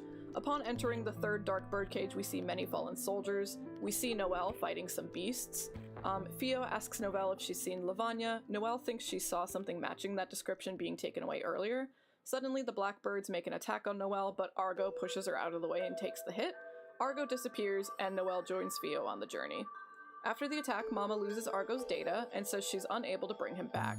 Mama says she'll try to think up a way to save him as they continue forward. We now take control of Noelle. She says that she has been searching for information on her sister, and that's how she ended up here. We enter the 4th Dark Birdcage. We see more people tortured and captured in cages surrounded by beasts. Fio is brave and tries to stop them, but she can't even touch the beasts. Her hands keep phasing through them. We discover another cage with Lavanya inside. She can touch this cage, but it's locked. Lavanya seems to be unconscious, so Fio prays for help. As she prays, blackbirds swarm the cage, and we cut back to Mama outside of the birdcage, and she's managed to bring Argo back. You control Argo and make your way back to the girls. Argo wonders if it's right for him to try and save others when he failed to be there for his family. Mama doesn't answer him. He enters the birdcage and helps the girls save Lavanya. Fio chooses to cage that original black bird again instead of killing it, and once Lavanya is free, we find that he's lost all of his memories. Fio doesn't lose hope though, because she says they can just become friends again. A large door appears and they enter through it. They all agree to work together to save the cage. Mama is relieved that they weren't scared away by the truth. They all 4 turn into balls of light and fly up higher into the cage. We cut to a glitched out access denied screen, and then we see Mama asking Akiha and Saryu for help in saving the cage like she had with Fio and Argo. Akiha is very quick to agree, but Saryu isn't convinced by Mama's words so easily. We reach our first dark birdcage, and we can see Priet hiding behind us as we enter it. While Argo and Fio weren't taken to a place of their past, Akiha was. We enter a mansion of great importance to her weapon story. Basically, the short version is Akiha is an assassin, and she was born into a clan of assassins, so from birth, she was raised to be the perfect assassin, and she's usually sent to, like, take out either, like, heads of large families, or nobles, or military leaders, stuff like that. There's a shadow of Akiha, and we, as the player, take control of it, killing soldiers who stand in our way. Akiha finds her assassination target and kills her. In Akiha's original weapon story, she doesn't kill this target. She feels pity for the target, and so she instead adopts it. It's a young girl. So this shadow Akiha does the opposite and does kill the girl. We see our Akiha, the non-shadow Akiha, and Saryu watch this happen, but then we go back to controlling the shadow. Our Akiha rejects this shadow. She sees it as the path that she was supposed to take but didn't want to take. The blackbirds take over the shadow Akiha and we fight and win. Mama explains that while our Akiha saved the girl, the Akiha who did not save her also exists within the cage. All histories are recorded here. We now control Saryu. For a moment we can see Lars on the ceiling of the cage standing upside down. We enter the next dark birdcage on the ceiling where we saw Lars standing a moment before. Look at this beautiful drawing. Ugh, so gorgeous. We see Priet run ahead of us as we enter the dark birdcage. We've entered the schools that Saryu attended, but we can't seem to interact with any of the students. We find a shadow Saryu casting spells to control the boy she loves. In the original story, she was rejected by this boy and just ran away, but here she tries to, like, manipulate him into loving her. Akiha stays behind to deal with the boy, while Saryu runs after her shadow self. Saryu meets Priet, and despite Saryu not forgiving her, they work together. But once they meet the shadow Saryu, Priet runs away. The blackbirds swarm shadow Saryu, and we fight. After winning, Akiha doesn't exit the birdcage with Saryu. Mama says not to worry, she'll figure it out, so Saryu continues going through the cage alone. There are planks of wood left out and about throughout the cage to kind of like give us little bridges and walkways across sections of the cage that have broken, and Saryu thinks that it might have been Priet who left them. We meet up with Lars and get to speak with him for a moment before he disappears again. By the time we reach the 3rd dark birdcage, Mama still hasn't found Akiha, so Saryu goes in alone. This time Saryu seems to have entered another place attached to Akiha's story, but everything is glitching out and falling apart, even Saryu. Shadow Akiha is about to cut down Saryu when our Akiha appears and saves her. We end up fighting 3 different versions of Akiha. Akiha and Saryu both make it out of the birdcage. Mama warns Saryu that her biggest regrets are up ahead. It's her best friend, Priet. The screen glitches more and more as we approach the final dark birdcage. Mama says that the cage is falling apart. Saryu is determined to talk to Priet properly this time. They enter a forest full of mirrors, and this is a place that's tied to Priet's story. To make this a little more digestible, I do have to talk about their original story a little bit. So it was Saryu, Priet, and a boy, and they all went to a magic school together, and they were very close friends. There was a special magic ceremony coming up where it was tradition for a boy and a girl to make an everlasting pact with one another. Saryu loved the boy and asked to make the pact together, but he rejected her. He loved Priet. He went to Priet to ask her to make the pact with him, and while she did agree, it was because she didn't know how to turn him down. Priet was actually in love with Saryu. This ended with Priet killing the boy and turning into the werebeast that we see her as now. We'll talk about that more in depth when we actually break down the individual character stories, but it is a big, tragic, doomed Yuri. Very sad.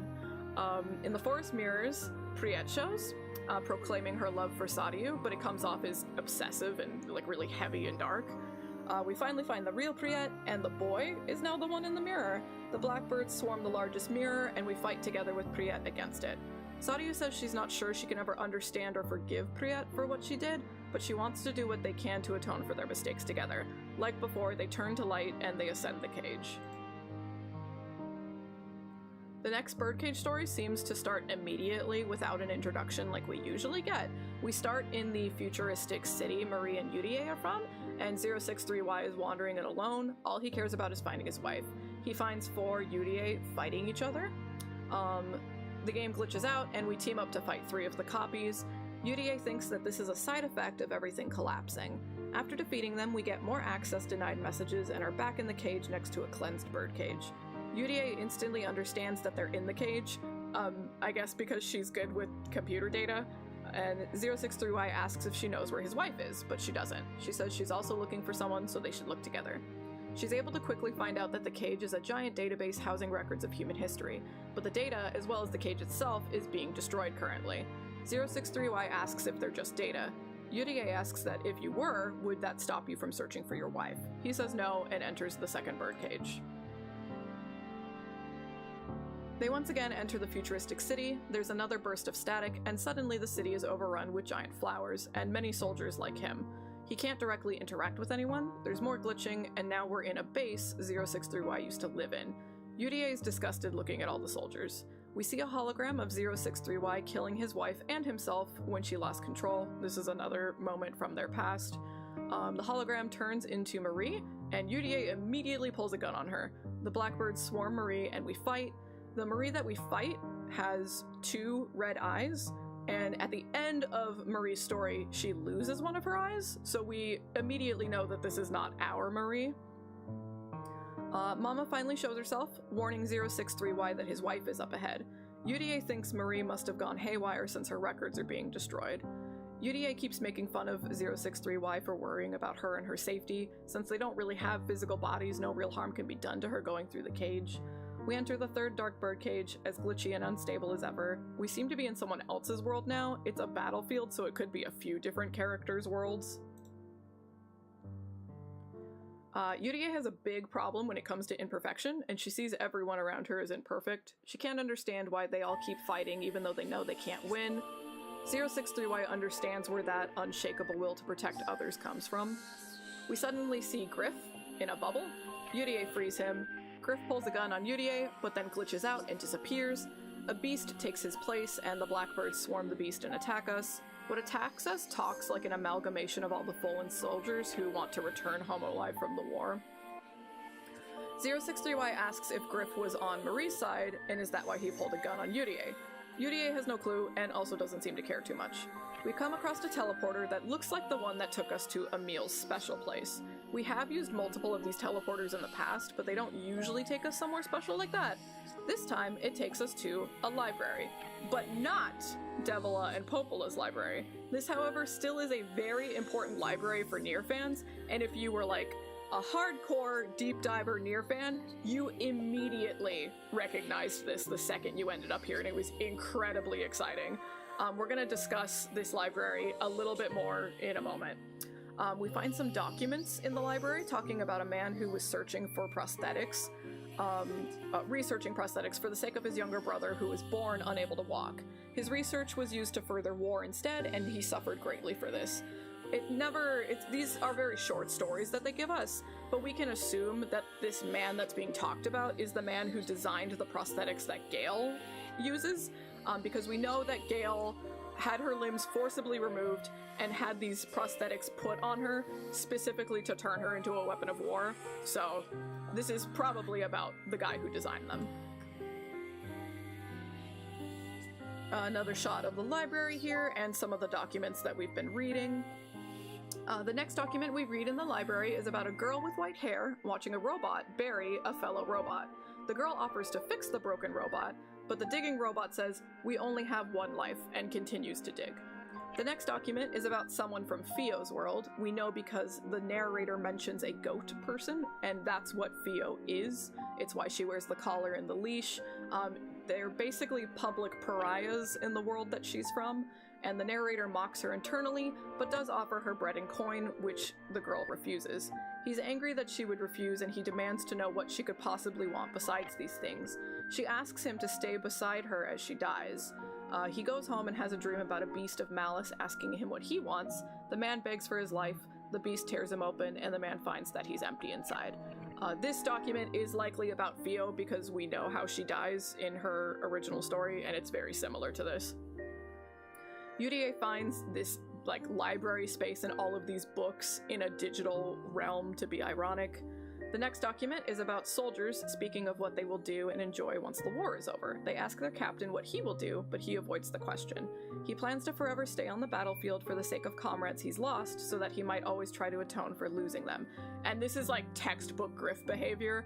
Anytime you get Griff's story, it's just this over and over again, so this one is definitely about Griff. Here we go! This is a big moment. The next document is about F66X, and that is the bald female prisoner, his wife. She's finally found a way to destroy the flowers, but she's now afraid that if her research is successful, her and her husband will surely be killed once their usefulness is done. She's so sure of this that she deletes the results of her experiment. The document ends with special notes. Report on divergence. There can be no future beyond this point, therefore I'm sealing off this branch. As we climb the library, we get an incredibly direct reference to Sin Noalis, another mobile game by Yoko Taro that takes place in a library, and your goal was to fix broken stories. So this here in the middle is a screenshot of Sin Noalis. These two mascot puppet characters here were kind of the narrators of the story. You also would go to them to do the gacha draws. And you can see in the background a very specific looking library. Like, this is literally the same space, right? And we can just see the puppets here. So this was a very, very, very direct reference, and it was about this time that Sin Noalis had been announced as it was shutting down. It was shutting down a little bit before NieR Reincarnation. So this part felt very, very strange to most of us in real time. Like, they've announced that they're shutting down Sin Noalis, and they're kind of like immortalizing it here in NieR Reincarnation. It was very surreal to walk in on this scene. But we also get a document about these two. So it read, "Welcome to the worst of all possible worlds. Here we sit in a place between delusion and reality, a realm where tales and words reign supreme.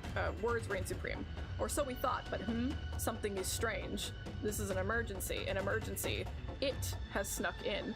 We should at least go and perform summons right away. But no matter how many times we're killed, no matter how many times we fail, we will try and try again. And then one day, service will begin anew." So the summons was, going and doing a gacha draw. And saying that service will begin again after you've announced that the mobile game is shutting down, like, this whole part is so interesting. And we're going to talk more about these two again once we start watching the anime. They're going to be brought up more later. But very, very rewarding for people who deep dive into all of Yoko Taro's universes, right? The next document is clearly about Saryu and Priet before Priet was turned into a werebeast. It's about a class of theirs where they learned the transformation spell process is permanent, so this is definitely hinting at Priet's fate, like she's not going to be able to turn back into human. The final dark birdcage is closed off to us. UDA says she can break it, but it'll take some time. You brute force your way in by defeating the barrier. And the barrier is a bunch of screens that sometimes show angelic text and sometimes show what looks to be someone fighting Legion, but that's me guessing. I don't know if that's literally what's on these screens, but it's what it looks like. With the barrier down, we can now enter the final Dark Birdcage. Within the next Dark Birdcage, we are still in a library, but this time, Devila and Popola are lying there. 063Y investigates the book next to them, and he's teleported to the mall where he was in when the flowers first attacked him in his history, and this is where his son was killed. UDA exclaims that, "I'm sure I can make it," and she runs off suddenly. 063Y chases after her. They both find his wife floating in the air surrounded by other prisoners, and Marie also suddenly appears. "Overcame my jamming, did you?" asks UDA. Marie tells 063Y that UDA's goal is to consume all of the data in the cage. Marie wants to stop her and protect the records of humanity. UDA wants to incorporate every record of humanity into herself so that she might finally become a truly perfect being. And we get this gorgeous illustration of Devila and Popola. Oh my god. So nice. UDA begins to see everyone's pasts and is disgusted with how ugly, twisted, and imperfect humanity is, which again is a big trigger for her. Being perfect is a big deal to her. The blackbirds swarm UDA and we fight her. Griff suddenly appears and once again pulls a gun on UDA, telling the other two to run. "If I don't return, I want you to save the young soldier," he says before sending them out of the cleansed birdcage. Only Marie and 063Y make it out of the birdcage, so UDA, Griff, and the wife are still inside. Mama appears and says the reason she hadn't shown much was because UDA was jamming her. Mama also says wife and UDA are just ahead. For the first time, we get a 5th Dark Birdcage. Everything has been in sets of 4 up until now. 063Y almost says, "Let's go save my wife," but corrects himself to say, "Let's go save them both." We see a patchwork of many worlds all combined into one, but everything is falling apart. We see a slideshow of every single one of the characters' deaths. We finally catch up to UDA. UDA summons his wife, but she has red eyes. The blackbirds swarm her, and we fight. The game asks if you want to kill your wife, or kill the both of you so she doesn't die alone. Whichever you pick, Marie ends up stopping you. She sings, and this encourages you not to give up. We get a 4th wall break, and the game tells us that our choices have changed. Both choices are now find a way for them both to be saved. UDA asks why bother saving her. Marie says because she wants to, because it is her will to do so.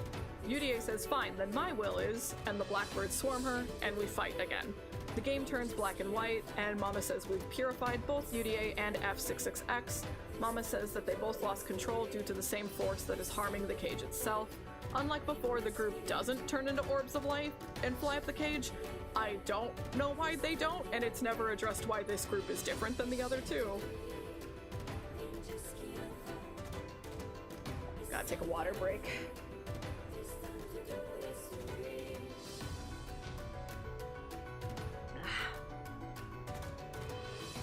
For the next section, we immediately start within a Dark Birdcage again. We're controlling Griff now, and he's limping across a battlefield. It seems that he's looking to save Lars. All of the corpses around him blame Griff for their deaths. The screen glitches, and a shadow Griff appears. He says we can't save anyone, and the screen cuts black. We swap to Udil and Rion in the cage. Rion desperate to find Demos. Udil agrees to help, thinking he'll be able to get something out of Rion in return. He says Rion looks loaded with cash. Mama encourages us forward, saying we may be able to find Demos. We reach the first Dark Birdcage. We enter a town destroyed by war. Mama appears and says Demos is close, so we follow her. Mama glitches out and Udil becomes suspicious of her. Mama multiplies and suddenly Gale appears and cuts down some of the mamas. The mamas all turn into carriers, the blackbirds swarm them, and then we fight. The way Carrier talks in battle makes him sound like a broken record repeating itself unnaturally. Gale moves to attack Rion next after defeating the carriers. Another favorite illustration of mine. So good. Gale recognizes that Rion is of royal blood, and it was the royal crown that started this war, which ended up killing Gale's sister and turning Gale into a killing machine. Again, the prosthetics that were used for war instead of helping others. Rion has spent his whole life trying to stop the war, and was even disowned by the king, and the king even attempted to kill Rion, but even still with all of that, he feels that Gale's hatred for him is just. Gale attempts to kill Rion, and Rion doesn't put up a fight, but Udil steps in. Fire spreads, and we're ejected from the cleansed birdcage. Gale doesn't exit with us. Udil doesn't think that Mama can be trusted. Udil asks about Deimos, and Rion says that he's the only person whom he can show joy to, and it's really sweet. Mama says that the dark birdcages show truths that all of the characters must face. We enter the next dark birdcage, and we're in Sarafa's room, so the knockoff Princess Jasmine. The place Udil took her away from. He, like, kidnapped her out of the palace. We can see a hologram of Udil and Sarafa joyfully speaking together. Udil is upset to see the one thing that he wanted but never got. The hologram Udil tells a story that's seemingly about Lavanya and Fio to the hologram Sarafa. As he tells the story, white flowers bloom in the room, and the room floods with water. Udil and Sarafa originally die by drowning in the ocean together, so this room filling with water is, like, definitely supposed to call back to that. We end up in the marketplace, and we see the hologram speaking there. The second story he tells is about Accord. She is a puppet who observes how humans live, carrying a giant suitcase with her. The market floods like the room before. And there is a little silhouette of Accord. We had a little mention of Accord in NieR Replicant in one of Yona's diary entries. We are going to be talking about Accord at a later time. Very important for the overall NieR Drakengard universe lore. We end up in the palace courtyard, this time a hologram of Sarafa's mother, as well as the other two. The third story the hologram Udil tells is of the Udil that we know, and then the palace floods as well. Then we arrive at the spot where Udil and Sarafa died, a shadow Sarafa waiting for us. The blackbirds swarm her, and we fight. We arrive back in Sarafa's room, and Udil realizes the mistake he made when he died. I mentioned that the two of them drowned in the ocean. Udil killed her and himself and, like, threw both of them into the ocean, but he didn't realize that it was Sarafa that he was killing. He thought he was killing someone else, and through witnessing these memories of a different Udil, he realizes what he did. The room floods, and we're ejected from the cleansed birdcage. A beast attacks while we're walking about the cage, and this has never happened before. They only would attack us, like, from within the scarecrow. But Lars appears and helps us defeat it. After the fight, Lars immediately leaves us. We enter the third dark birdcage. We control Gale. She's in the city destroyed by war. She sees an illusion of her little sister. The screen glitches, and we return to Udil and Rion in the desert palace. It seems that they also saw the vision of Gale and her sister. We see another illusion of Sarafa, and she glitches out and vanishes quickly. More glitches, and now we're back in the destroyed city. We reach Gale and her sister. Rion knows that she will never forgive him, and yet he still wants to help her. Sarafa appears as well, and both illusions begin to curse their respective characters. The blackbirds swarm both of them, and we fight. After the fight, we're in a pure white space. Gale is angered that Rion is so kind. She can't bring herself to use Rion as a target of her revenge. Her sister hugs her and begs her to let go of her desire for revenge, and the two of them disappear. We approach Sarafa, and Rion encourages Udil to face her. He accepts her, accepts what he's done, and they both disappear. Rion moves on alone, leaving the cleansed birdcage. Mama says that they've been released from the cage and are now free. Mama explains that the nature of the cage to Rion as he continues forward, and we enter the final dark birdcage. We once again enter the war-torn city from Rion's memories. We finally find Deimos, but he's badly wounded, and Deimos is fighting a red-eyed Griff. Griff shoots, and Deimos takes the bullet for Rion and falls to the ground. Lars suddenly appears, buying Rion time to fix Deimos, and at this point we have kind of like another fourth wall break, where this screen opens up for us, and this is what the game looks like when you're like going into your inventory essentially and leveling up your characters or leveling up the weapons, or, you know, like with most gacha games you want like copies of the character to plus them, right? And suddenly Rion is in this screen overhauling Deimos, literally, and the things that he's using to fix Deimos aren't items that exist in-game, but if you read the names of them, it's like the things that make up Deimos to Rion, right? These are the things that are inside Deimos. This is what he is, and it's so fucking sweet and adorable. And doing this is successful. Rion is able to bring him back. So far, the story is always narrated by whoever we've been controlling, but now, at this moment, the narrators keep going back and forth, line by line, between Deimos and Rion, and it's really, really, really good, and they just both rely on each other really deeply, and I love them, and they're in love, okay? I love these two! They're the best! We catch up to Lars and help him defeat Griff. Mama appears and tells us to hurry, that this place won't last. Mama says all the data has been salvaged now, but that there should be more than 4 of you. A cursed god suddenly appears and transforms. No! Oh, I would have loved for this to be dubbed, but it was still good. It was still really good, but...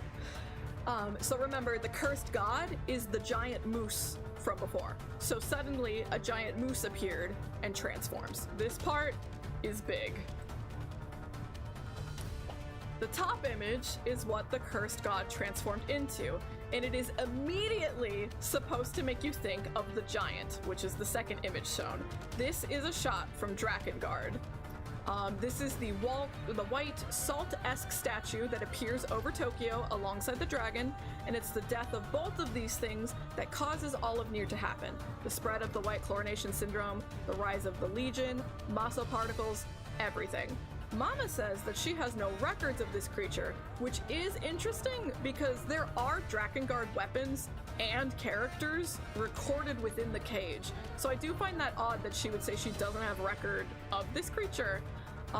These creatures do have a few different names and appearances throughout Drakengard, but here in Reincarnation, it's called the Morning Mother. We defeat it, are enveloped in smoke, and then it's like we're inside a weapon story again visually. We fight it again, but this time it's a rhythm game, in true Yoko Taro fashion. Fighting these creatures in Drakengard is always a rhythm game, like every time. And then as you fight it in the rhythm game section, it keeps giving you different phases, and you like keep shifting through every character in the game. They all get a turn to fight this thing. With everyone together, Mama takes us to a white space.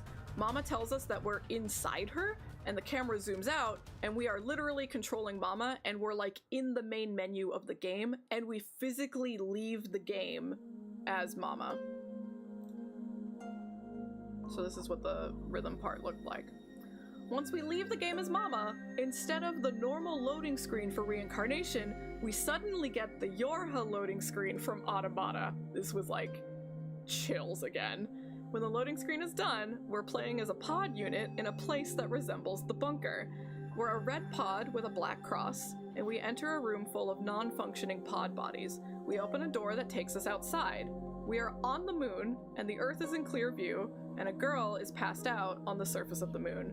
We are at the server of all of humanity's data on the moon. So the whole time while playing Automata, the whole discussion was like, what's left of humanity is on the moon. And you learn that it's not actually physical humans living on the moon, but it is the server that is housing all of the data of humanity. And now we are literally there. We see a girl dressed like a Yorha unit. We cut to another Yorha loading screen, and the girl starts speaking to us directly in the loading screen. If you recall, there was a scene in Automata when the pods tried to have a secret conversation during a loading screen, and it's definitely like a callback to that. She introduces herself to us as 10H, and confirms that it is her job to protect humanity's data here on the moon server. She asks anyone who is listening for help. We see the red pod, you can see here, carrying 10H back into the server, the pod speaking with Fio and the others on these like little kind of augmented reality screens that she projects. The pod introduces itself to them all as Mama, and Mama is trying to talk more like how a pod would, how we're used to hearing them in Automata, but she quickly gives up and goes back to speaking like the very human-sounding Mama that we know from the rest of Reincarnation. Mama has taken everyone's data into herself so that she can speak with them all freely. Mama inspects 10H, but she's been infected by a logic virus. The fight has icons and sound effects like hacking did in Automata. It's very cute. And we're able to fix 10H's data, but her body is totaled. 10H doesn't seem to mind, since she's still stuck here on the moon with or without a body.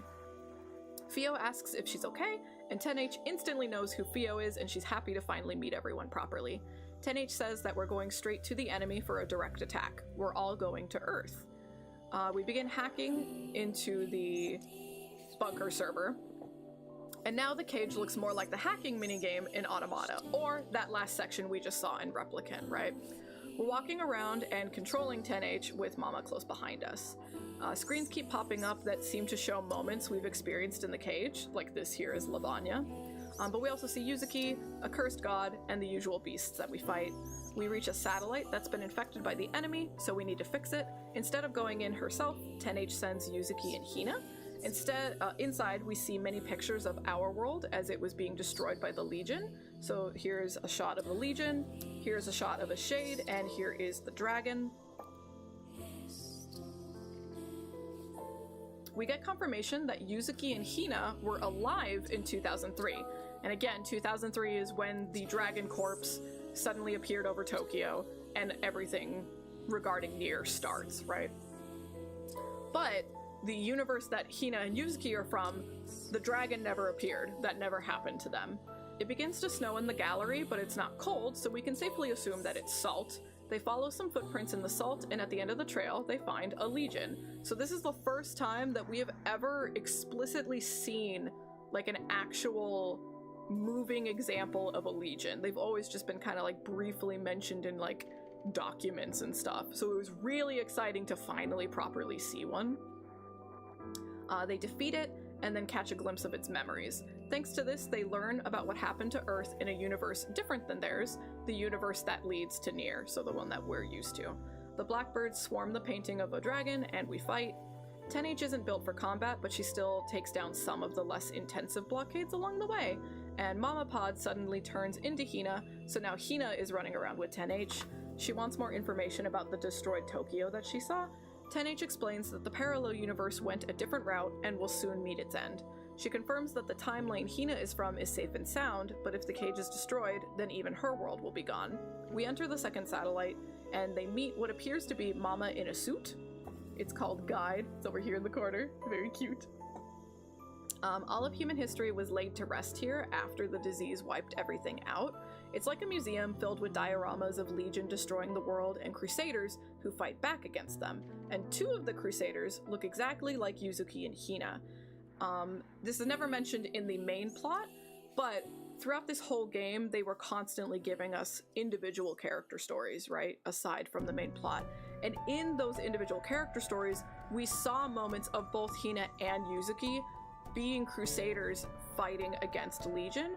And it was very confusing for us because we didn't know how it fit in to the main plot that we were seeing of Hina and Yuzuki, since they seem to be living such a normal life, right? But thanks to this now, we finally get confirmation that the Crusader Hina and Yuzuki are the Hina and Yuzuki from the Earth that we're used to.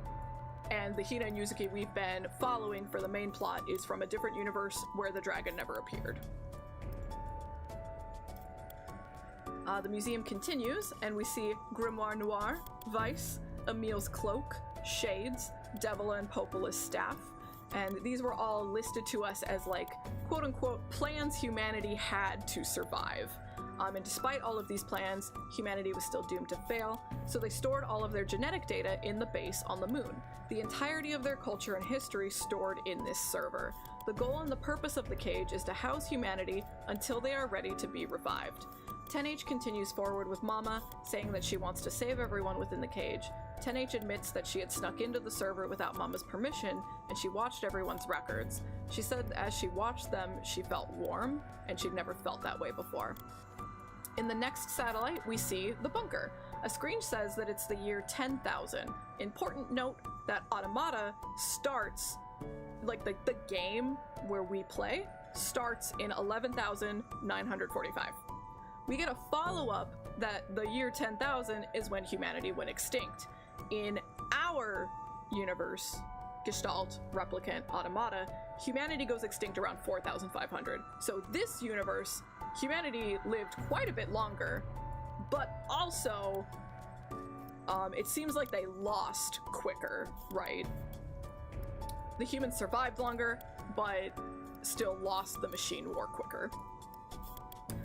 Machine life forms had attacked the bunker, and we see operators with red eyes. We see 2B's blade, the virtuous contract, in the rubble, and we take it to defend ourselves, but the blackbirds swarm it. We fight 2B. She cries out for 9 as we fell her. Not 9S and not 9s. She cries out for 9.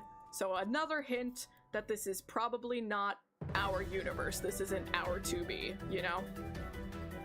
10H falls to despair after seeing everyone die, and the blackbirds swarm her. We cut back to Mama. Her connection to the server has been cut, and she can't contact 10H. It rings a bell, doesn't it? That looks awfully familiar. Mama connects a damaged pod body to the network. Everyone agrees to work together to save 10H. We're back in the hacking cage space, but we're playing as Yuzuki and Hina and Mama now, so like this. We catch up to 10H and hack into her to try and rid her of the virus. We save 10H and move on together. We reach a place that looks exactly like when 9S was hacking into the Yorha server, and this was where we learned about the water, if you recall, and I was freaking out about the water. It's this room. So this is where we learned about how little was being shipped to the moon, supplies-wise. We find a broken part of the server that's leaking data about the cage, and 10H finds it weird that data on the cage is so close to the Earth. Another broken part of the server is leaking data about smartphones. 10H doesn't know why that data is there at all. We reach the final satellite access point and fix its corruption. We see a recording of 2B fighting Engels, the first major boss of Automata, and it reiterates that the androids lost and the bunker fell. The machine life forms took over Earth, and eventually they even built a kingdom. Hina and Yuzuki flash back to when they caused the sun and moon to combine, so that thing that we just watched, where Hina and Yuzuki were killing each other, right?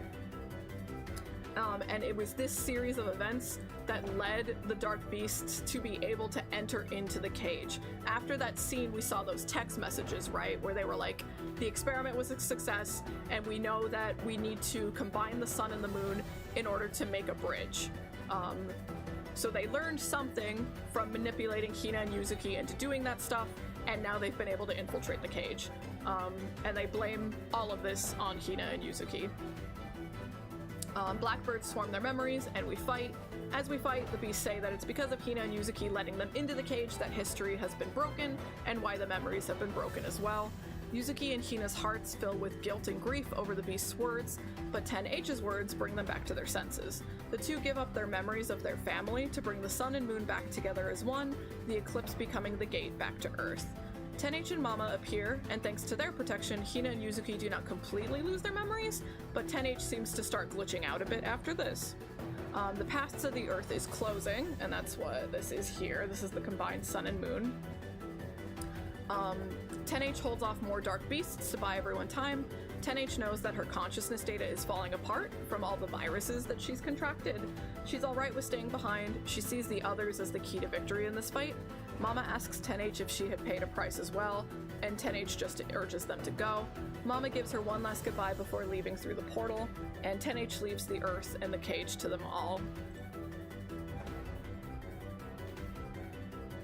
These two should look awfully familiar. Mama makes it to Earth, this shot here, but it looks like a copied version of the cage. Salt is also falling from the sky. As we approach the copied cage, a red searchlight finds us, and we hear a loud announcement very similar to when 9S first approached the tower, except this time it's the birdhouse system, not the tower system. We spend some time going around their defenses. Marie asks why the Earth looks like the cage. Mama says it's the other way around. The cage was originally meant to reflect Earth's environment. So, with the times being wrong, the Earth looking like this, the 2B calling 9S the wrong nickname, all of these things, we can safely assume that the world of reincarnation takes place in a universe different than Gestalt, Automata, and Replicant.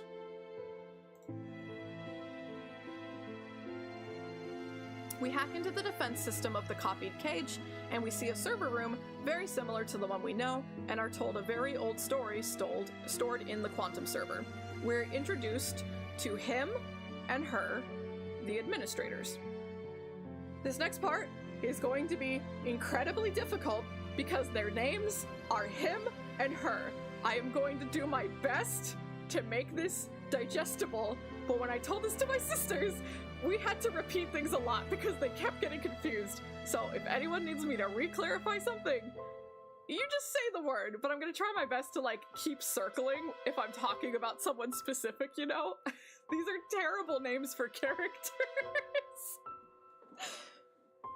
But their role is to watch and listen to the cycle of human history on this planet, to listen to the tales of the vessels being the replicants, right? He instructs her on how to use the server. They watch a memory of a city being torn apart by salt and disease, the blackbirds swarm the people, and we fight. He shows her how humanity ended. Is there any way that we can save them, she pleads. Our job is to watch, he instructs. She wonders if there's any hope left for humanity. He believes in humanity's revival. Exactly, it's awful. It's so fucking awful. So now we are outside of the memory. We are now playing again as like Mama and everyone. Her approaches us in real time and asks if we watched her memories. We ask if she's the administrator, and she says yes, but that she's alone in this copied city. She is sleeping inside the birdhouse. We move towards the next defense system to take it out as well. Hacking into the second defense system, we fight a giant flower, which you can see here. I think I do recall translating this field ID at the time, but I don't remember how I did. Usually when it comes to secret codes from Yoko Taro, it's hex code, but this one's not hex code, and I don't remember how I translated it, but I'm pretty sure it ended up being like the world that the wife and husband are from. But I don't remember. I listed it here in case I do remember how I translated it, and then I can go back and do it again. But I'm pretty sure it was just like the world they were from. Also should look familiar right there. The announcement system informs us that it's studied all of our worlds and has been specifically making monsters that would be sent to each of our worlds, which is what we're fighting. As we make our way up the copied cage, we find broken down machine life forms, and they look like the short, stubby ones from Automata. We enter the next defense system to take it down. And we see another memory in the quantum server. The red girl wanders into the quantum server and thinks it's falling apart. It's just like me, huh? The red girl is the machine life form network in human form. We watch as the red girl fixes a broken part in the server and also indulges in watching the memories inside. Fio thinks that the red girl looks sad. We watch as the red girl commands the machine life forms, wipes out humanity, and then has to fight Yorha. The blackbirds swarm some Yorha soldiers and we fight. So the blackbirds are even going after the red girl's memories. It's not just humanity's memories. Look at this sentence. Look at this fucking sentence. This is awful. I hate this. The red girl was sure they would win, but she regretted everything, the mistakes that she made to even her own pride. The war was becoming a draw. She incorporates all of the remaining machine lifeform data into herself so that all of their pain and suffering can be in her body. But all of that pain and suffering is getting to her. Fio is once again sympathetic. The red girl meets her and reaches out, desperate to cure her loneliness, desperate to be forgiven. Her takes the red girl into her and uses the red girl's power to change the city to resemble the home of the planet of the aliens. Because again, the aliens made the machine life forms, and the red girl is the machine life form network in human form, right? So, technically speaking, the red girl's home planet is the alien home planet. So her made the Earth resemble the alien planet. And because the Earth now looks like that, the cage looks like that. Hopefully that makes sense. So this was how the Earth came to look the way it does now, and in turn, why the cage looks this way. An apparition of her approaches us again after turning off the defense system, and she tells us that the machine life forms, humanity, and the androids, they are all gone now. Her is all that remains on this entire planet. She says she also had no choice but to make the Earth this way, and then leaves. Fio once again shows sympathy for the red girl's loneliness. We hack into another defense system to shut it down. Lavanya, despite losing his memories, is catching on that Fio has experienced deep loneliness before, and that's why she's so empathetic to the red girl. We enter another defense system and take it down. With this, we finally reach the birdhouse, but the door is still locked, so we have to hack into another satellite to open the birdhouse. We see the tree from the Forest of Myth, so the place that we were just in at the end of Replicant, and we confirm that that tree is the quantum server that records all of human history. It's purposefully built to resemble a plant, and they also say that it is mechanical in nature, but it's machines that are also plant-based. Supposedly this is potentially part of the alien technology. This is where he is born. His only job is to observe.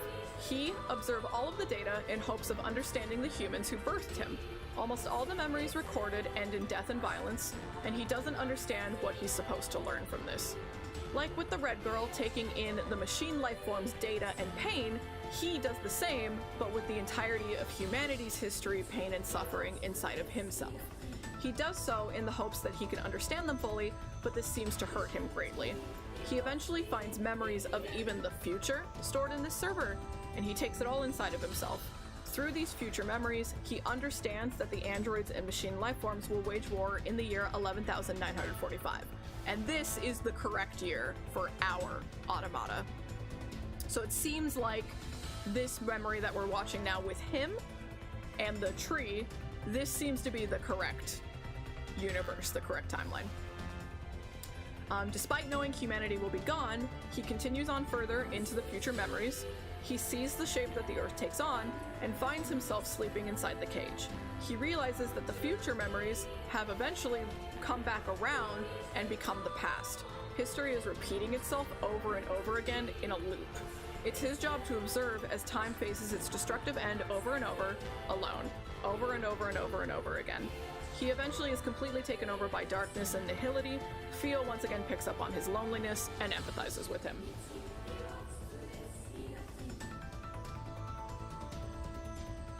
Ugh. I need another water break.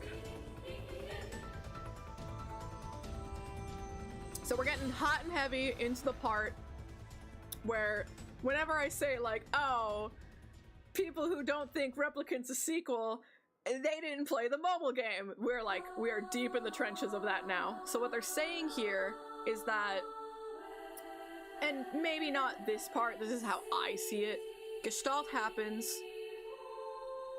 automata happens thousands and thousands and thousands and thousands of years later, and then thousands and thousands and thousands and thousands of years later continue to pass, humanity dies out, but eventually life starts up again, and human history just happens again. And this eventually leads to Replicant happening after automata happened. There's like a complete total reset of life on Earth, right? And then everything just ends up happening again. And we're going to talk about it a little bit more in a second. Oh, I went backwards.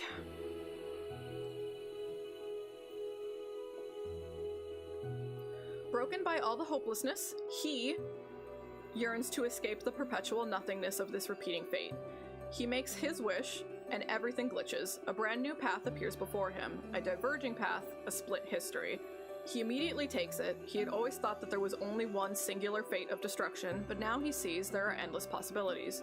These splits in history are caused by people's decisions, so he too decides to make his first choice. He creates another version of himself, and her appears out of a coffin like we had earlier in the cage. The emptiness of bearing it all alone is finally gone because he had her. The birdhouse finally opens to us, and the announcement tells us of a fabulous gift prepared inside, just like the tower in Automata. Lavanya suddenly remembers something. He remembers the pain of loss. Inside the birdhouse, Mama looks like her ghost self, not her pod self, and Fio and Lavanya are able to walk around freely. Her is sleeping alone in the birdhouse. She cries out for help in her sleep, that she's all alone. We hack into her to see her memories and to help her. We see her and him playing through all the memories within the server. He watched humanity's demise over and over, but he knows that together they can overcome any hardship. He believes that together they can dream. He dreams that someday someone will forge a history in which humanity is saved from extinction. He wants to witness that day with her. Seems like my music stopped. 1 second.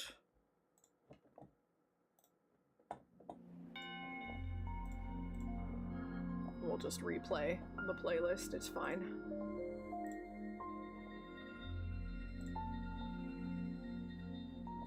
Oh my goodness, who's that? Who could that be? After history repeating itself over and over and over, finally, a woman makes it into the server. She is the first person to ever accomplish this in all of history. We see Kaine entering the server like we just did at the end of Replicant. Upon meeting Kaine, both him and her understand that their wish will finally be granted. The blackbirds swarm Kaine, and we fight, but this time we fight as her. This is the first time we played as someone who was not an attainable character in the game, so this was another cool moment. Her calls Kaine a foreign entity, an error created by a discrepancy between memory and record, and that line was also in Replicant. The quantum server falls, signifying his and her deaths. Kaine's choice will create a new history that neither of them have ever seen. He is lost, but he feels joy. He sees the light that will lead humanity to salvation within Kaine. But her remains in the world. Her now will spend an eternity in nothingness. So we saw Kaine destroy the server, and we saw the two of them disappear, but it seems like somehow her managed to survive it, but he didn't, so he's gone. We look to be in something similar to the server. Mama thinks that we are inside her heart, but it's empty, and it probably has been empty ever since her lost him. Fio wonders if she can be her friend. Her approaches us, blackbirds swarm her, and we fight. After we win, Mama says it wasn't actually her, it was just another defense system. So we continue climbing her heart in search of the true her. Fio and Lavanya have a cute moment talking about dancing together with her if they can all become friends. We finally meet her at the center of her heart. We ask her to fix the earth in the cage, but she refuses, saying we will never see eye to eye. Fio begs her not to hurt everyone, and Fio asks her if she is afraid of making friends. Her attacks Mama, Fio, and Lavanya, and we see more of her memories. Only her survived in the broken quantum server. So this content here now is after what we just saw in Replicant. So we're like moving forward and not just watching a bunch of memories now. In the depths of her despair, her meets the girl in red. Her knows that she is humanity's enemy. She's the machine lifeform network. But she is not her enemy. They're both so lonely. Her cannot repair the red girl. She's too damaged. So her takes her in.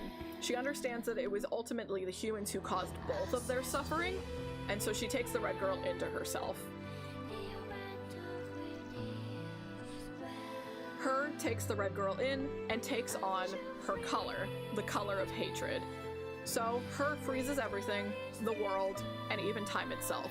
But her knows that there are memories other than the ones stored within the quantum server. Her knows that she has to go after the moon server next because the history and data of humanity is also on that server. So we see her create Papa and Dark Mama. So we can assume that that's who these text messages were coming from. It was coming from her. And she had this whole plot to try to interfere with the cage to find a way to get in so that she could destroy the last remaining remnants of humanity and their memories. We cut again to that text group chat of Papa, Dark Mama, and the unknown third person. Dark Mama, Papa, and Carrier seem to take orders from this person, and they seem to be afraid of them. The conversation ends with, "Don't let Mama catch wise." And so, her sends the blackbirds into the cage, corrupts all of the stories and memories, uses Hina and Yuzuki all to bring down the cage. She believes in doing so, it's going to bring them all salvation, since all of these memories are nothing but pain and despair anyways. But all she does is cause everyone's bonds to forge even stronger, and so she tries to freeze everything within the cage as well. Everyone else jumps in to protect Fio, Lavanya, and Mama. The Blackbirds swarm, and we fight Rion, Griff, and Lars while playing as her. We defeat them, Yurie, Sadafa, and F66X take their place, and we fight them next. We defeat them, Yuzuki, Udil, and 063Y take their place, and we fight them. Her thinks that by doing this, she will prevent anyone from feeling pain ever again. Next, we fight Akiha, Gale, and Noelle. During the fights, all of the characters make really nice connections about their character arcs and themes with one another, but then they also make connections to her as well. We fight Sadiu, Priyet, and Demos next, and then last we fight Hina, Argo, and Marie. So one by one, we kill all of the main characters. Everyone's feelings turn to light, and they are sent to Fio and Lavanya. We now fight her as Fio and Lavanya. She instead turns to attack Mama, and we lose the ability to autoplay the game. So this whole time that you've been playing the mobile game, you've been able to just click a button and it'll fight for you. And now you cannot. You have to manually play the end of the game. We then also lose all of the playable characters except for Fio and Lavanya. Fio pleads to her again, saying her friends taught her that you can't give up just because you're lonely. Fio wants to teach that to her as well. She chains up Fio. And then suddenly the cell phone comes up and a new app downloads on the phone. And the icon of the app is exactly the same as Reincarnation on your real phone. Downloading this app gives us, the human player, a connection to Lavanya. And with this, we are able to call our characters from our cage to him on the Earth. The game warns us that this is the final battle, and to please do all that you can in order to stop her. The Blackbirds swarm her, and we fight one last time, Lavanya acting as a conduit for you to summon whichever characters you want to fight this final battle. There were vague hints that using specific characters would be better, but the fight wasn't hard, and there was no actual like, oh, if you use this person you get bonus stats or something. And I haven't seen anything online about different characters triggering different dialogue or anything, so I'm not sure what this part was about. And since this happened so close to the game shutting down, no one really had enough time to experiment with this either. So I don't know if this was something that they had originally planned and just couldn't like follow through with because the game is suddenly shutting down, or if there was another secret and just none of us had enough time to find it. I'm not sure. Fio wanders around a world of white for so long, she forgets why or who she's looking for. Eventually, she finds Lavanya. She doesn't remember him. He's sad, but he says, let's make new memories together. They walk hand in hand through the whiteness. He tells her all kinds of stories about all of their friends in the cage. Once he tells her everything, she remembers how she wanted to keep all of her friends' memories safe, even the sad, lonely, and painful ones. They run towards a light and leave the white space. The rest of the game is a cutscene. It's about 15 minutes, 1-5, in length, so we're gonna watch it. I need to back out and stop our background music. So let me just do that real quick. But this is it. We are coming up on the end of Reincarnation. So sad. Alright, I gotta make sure you guys are gonna be able to hear this. I have to do that, and then do that, and then you should be able to hear it. We should be fine. I'm not gonna fuck up this time. Trust. Okay, so 7:6:47. I want to full screen. Oh no, wait, full screen. There we go. Nice car. Thanks, gamer. It took a lot of work to put this all together for you all. I hope you appreciate it. 私はいても立ってもいられなくなった。そして私は走る。怪物さんの手を引いて光の向こうまで走って走ってたどり着いた場所。そこにはみんながいた。一緒に歩いてくれる。I hope you're good, gamer. Oh my goodness.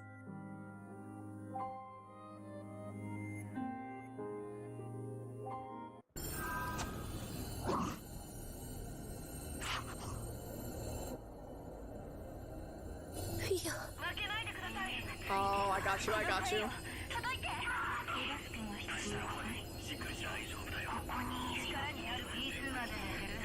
Everyone is like cheering on Theo in their own way.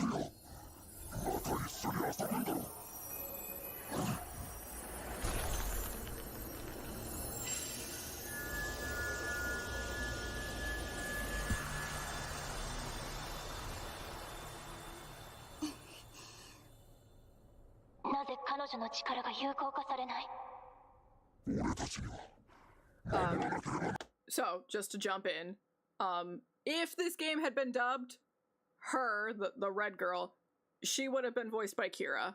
She is voiced by the Japanese to-be voice actress. So this is the same person that we just saw at the end of Replicant, just to, like, make that clear.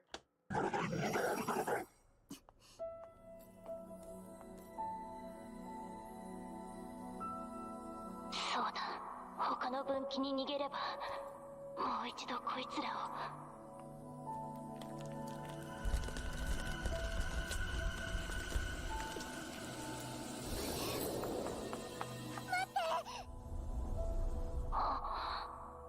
But she is not to be. No, she is not. お願いがあるの。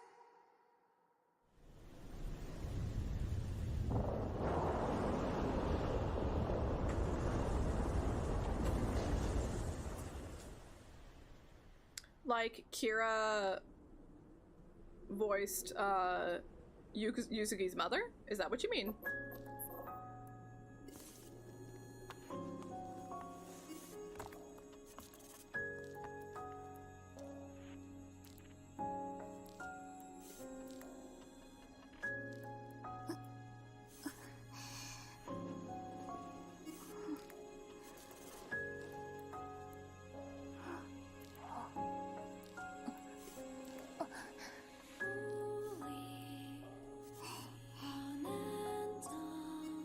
Oh, okay. It should have been then, right? It should have been her. That would be the correct voice.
俺はここからお前を見ている。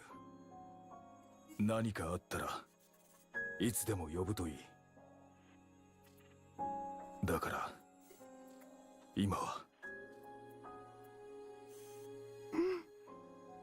本当にそれでいいの？他の選択肢も考えてみましょう。だってこの世界にあなたと彼女だけで二人っきりかもしれないのよ。大丈夫。そうだよね、怪物さん。ああ、お前が決めたんだ。誰にも文句は言わせない。わかったわ。それじゃあお別れね。元気でな。うん。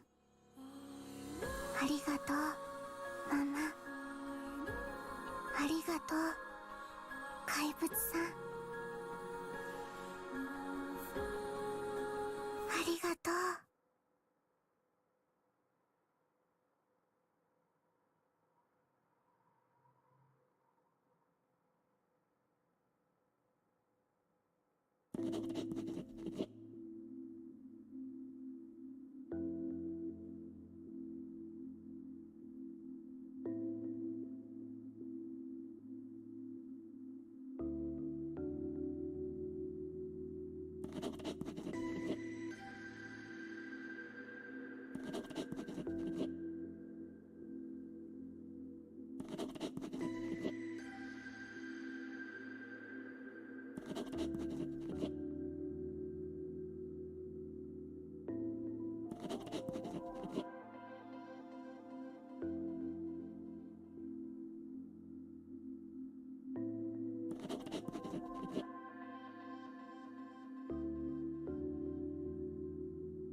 These three got put together because they don't have partners.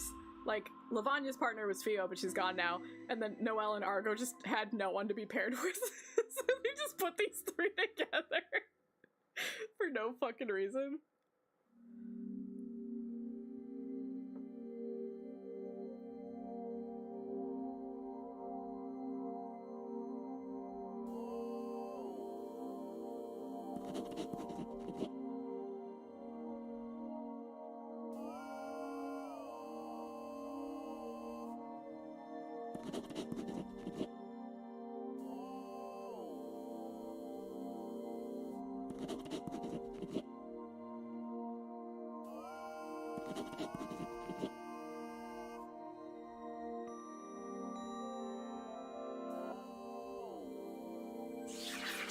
How fucking big that cat is!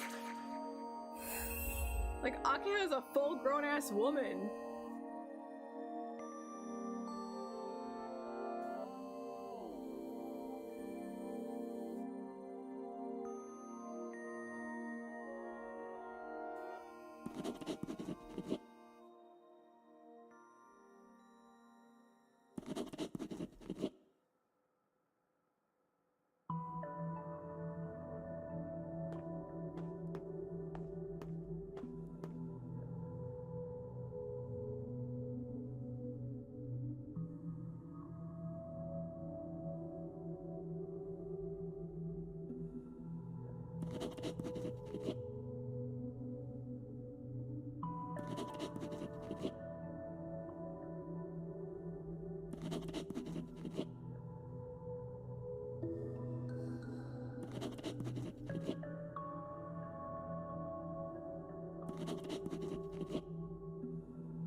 Lesbians.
Friend!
So, in true NieR fashion, going back through all of our records, these are all the chapters that we covered.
So this is what the main menu of the game looked like. みんな、私が知らない間にたくさん成長したのね。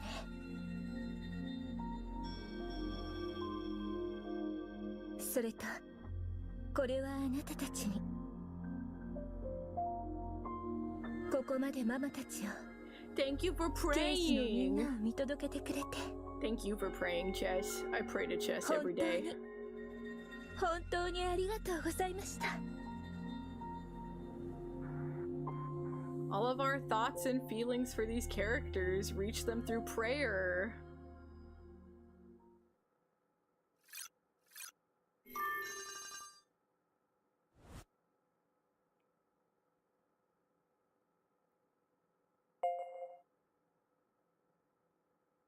So we got two last little things to look at.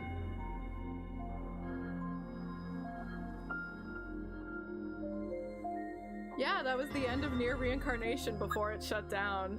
So, like in true NieR fashion, of course, when Fio left with her, that erased Fio from this world, right? So, after this point in the game, Fio, the base Fio that you received at the very beginning of the game, because she was a plot character, she's gone. You cannot use her anymore in the game. So, we have a couple of seconds left on this video, and it's going to show us two last little things.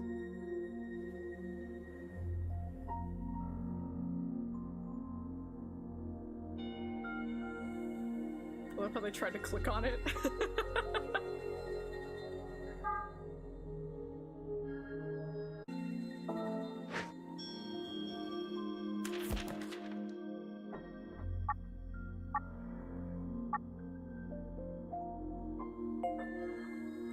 So you can see here, these are called remnants, and they're like little stained glass windows with illustrations of the characters. There were quite a few ways that you could get these. Usually it was beating the plot.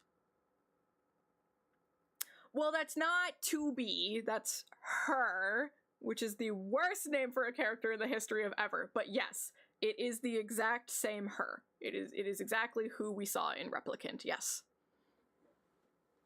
She is voiced by 2B, but it's not 2B. But so these remnants, there were a few ways that you could get them. You could get them through the main plot. You could get them through events, if you scored really well in some events, or if you exchanged for tokens, things like that. They gave you a nice, pretty picture. They also gave you a little bit of story, and then they also gave you permanent stat buffs. Sometimes it was for an individual character, sometimes it was for anyone who wields fists or swords, you know, stuff like that. So you wanted to collect the shit out of these. They were pretty, they gave you lore, and they made you better at the game, so they're good. They're going to only show us the one that you received for beating the game. But as you can see, there was quite a few. Actually, they don't even have all of them. At long last, I can finally speak to you here. This is a place where I ask those who have atoned for their blank about what it is they blank. A place where I ask about the redacted. Redacted, you have redacted. This past year, most notably, redacted, scattered, redacted, you helped restore, redacted. It took far longer than redacted, but you have finally made amends. As such, I believe that your blank will come true. That is the rule of blank blank, after all. So tell me, what is it you blank for?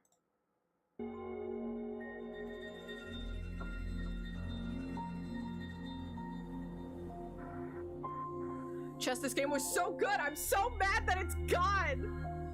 I just finished up a almost 4-hour presentation on this game, so if you're curious, you could watch the VOD. Sorry, I suppose redacted. I shall be witness to your blank and blank until the very end, and I look forward to seeing what choices you'll make. Also that, I will talk to you for another 4 hours about all of this easily. No questions asked.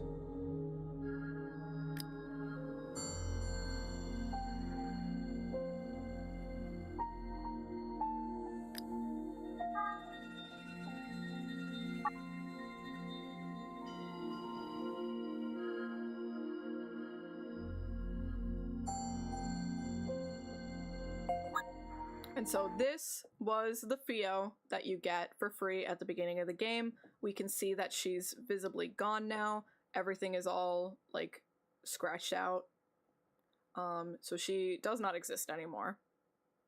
Mr. Monster, everybody, thank you so much. I'm gonna go far away for a little while. I'm looking forward to sharing the memories I made with all of you. Even if a day comes when I'm really, really sad, I know I'll get through it if I just remember how you were all so nice to me. And if you ever get sad, I hope you know that I'm somewhere out there thinking about you. I'll never forget about any of you, so I'm not sad even if we can't see each other. Bye-bye. I hope we can play together again someday.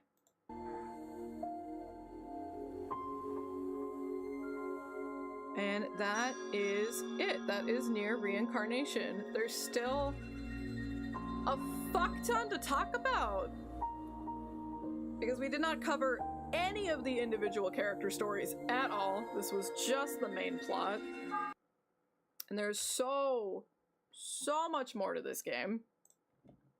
But I did want to kind of put all of the main plot into one video. I kind of went back and forth on deciding if I should include 10H's character stories, because hers are pretty tied to the plot. But I decided against it because it was already, like, I was like, it's more than 4 hours, this presentation's long! So I held off on it in the end, but we will be discussing NieR Reincarnation more in the future. I don't know exactly when yet, because it's gonna take even more time to put together again. But to kind of, like, do a little wrap-up discussion, I personally think this is now just, like, my thoughts on the matter. After this, there isn't anything confirmed or canon, because now we're just waiting on the next game, right?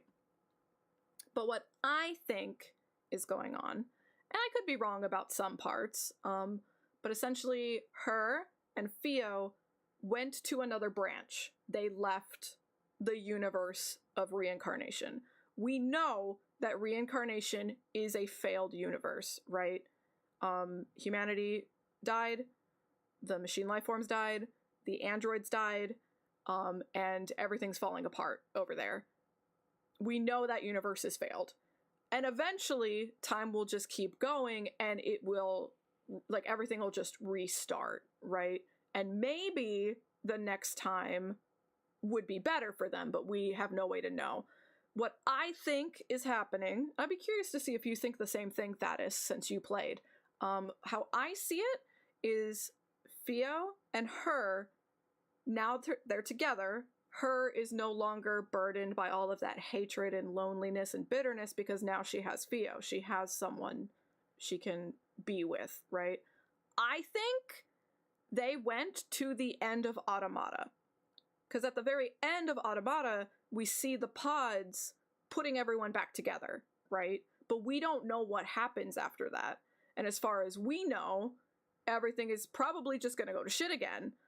But if her and Theo are there, having experienced everything that can go wrong, her and Theo can go to the red girl in the Automata universe and help her, and they can be there for her.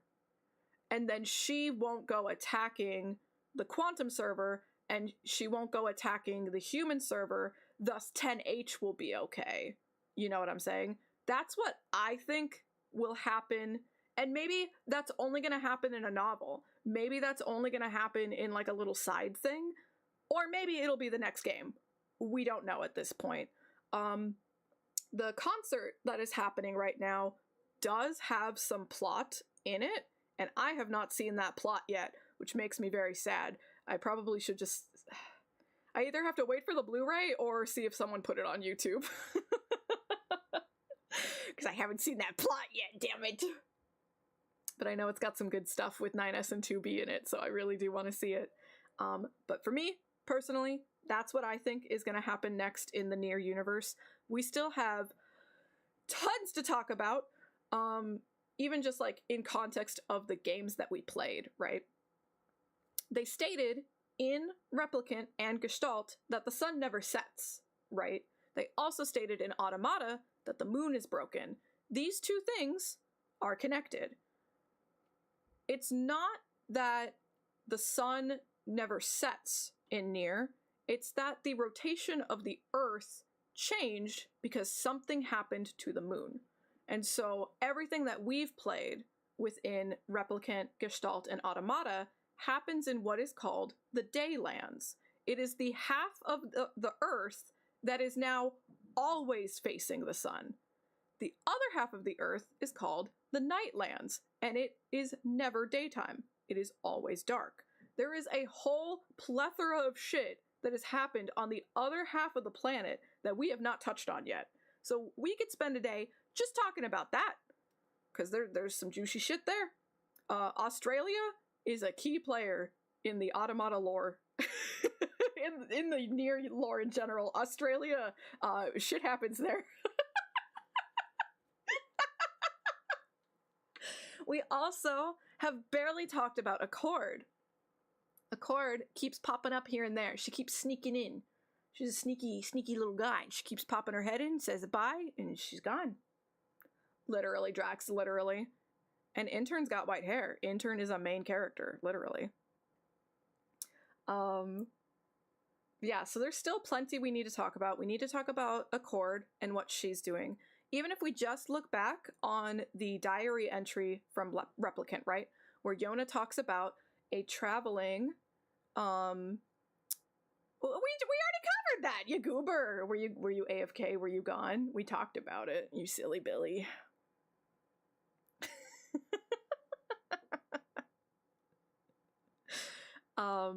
I'll recap it in a second after I finish this thought, I guess. But in the diary entry Yona wrote, she wrote about a wandering salesperson with a giant bag. And also in Automata, there is a shopkeep. And if you talk to the shopkeep, he says that we get most of our weapons and supplies from a woman named Accord. So Accord is directly mentioned both in Replicant and in Automata. We know that Accord is an android, very similar to Devil and Popola, and what she does is observes the timelines. And something else that she does is she purposefully goes and spreads weapons. She will go to people and pass out weapons. And what she's doing is purposefully giving people weapons to use so that their memories will be stored in the weapons. She eventually then comes to take them back, and this is how she's personally trying to record all of human history, is through the weapons' memories. And then they get sent to the cage. So we need to talk more about Accord as well. A lot of times, everything Accord related is off screen. She's always just like barely hinted about, barely whispered about, and it's always on like the side notes of things. And the only time that you directly see her is in Drakengard. But we'll talk about her a little bit more as well, because she does, again, get vaguely whispered about in the anime as well. So once we start watching the anime, we'll be talking about her again too. But yeah, that is the majority of the main NieR timeline. We have now gone through all of it together. I'm so proud of you, Beans, for sticking with me this long.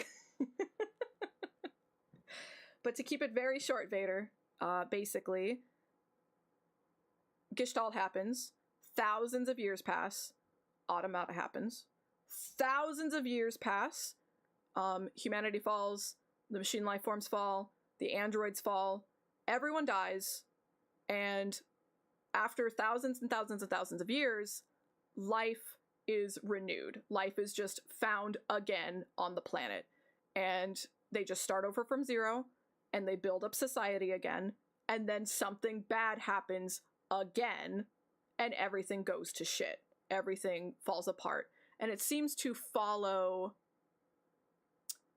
pretty closely to the events that we've seen throughout the games. Sometimes you'll find some differences here and there from each universe. Sometimes the same things will happen, but at different time periods, stuff like that. But history is continuously repeating itself on loop over thousands and thousands of years. And it's not like time travel. It's not like we're going back to replay it.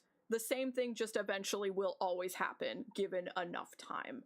And Yoko Taro himself does explicitly canonly state that the events of Replicant happen after Automata. There's just so many thousands of years in between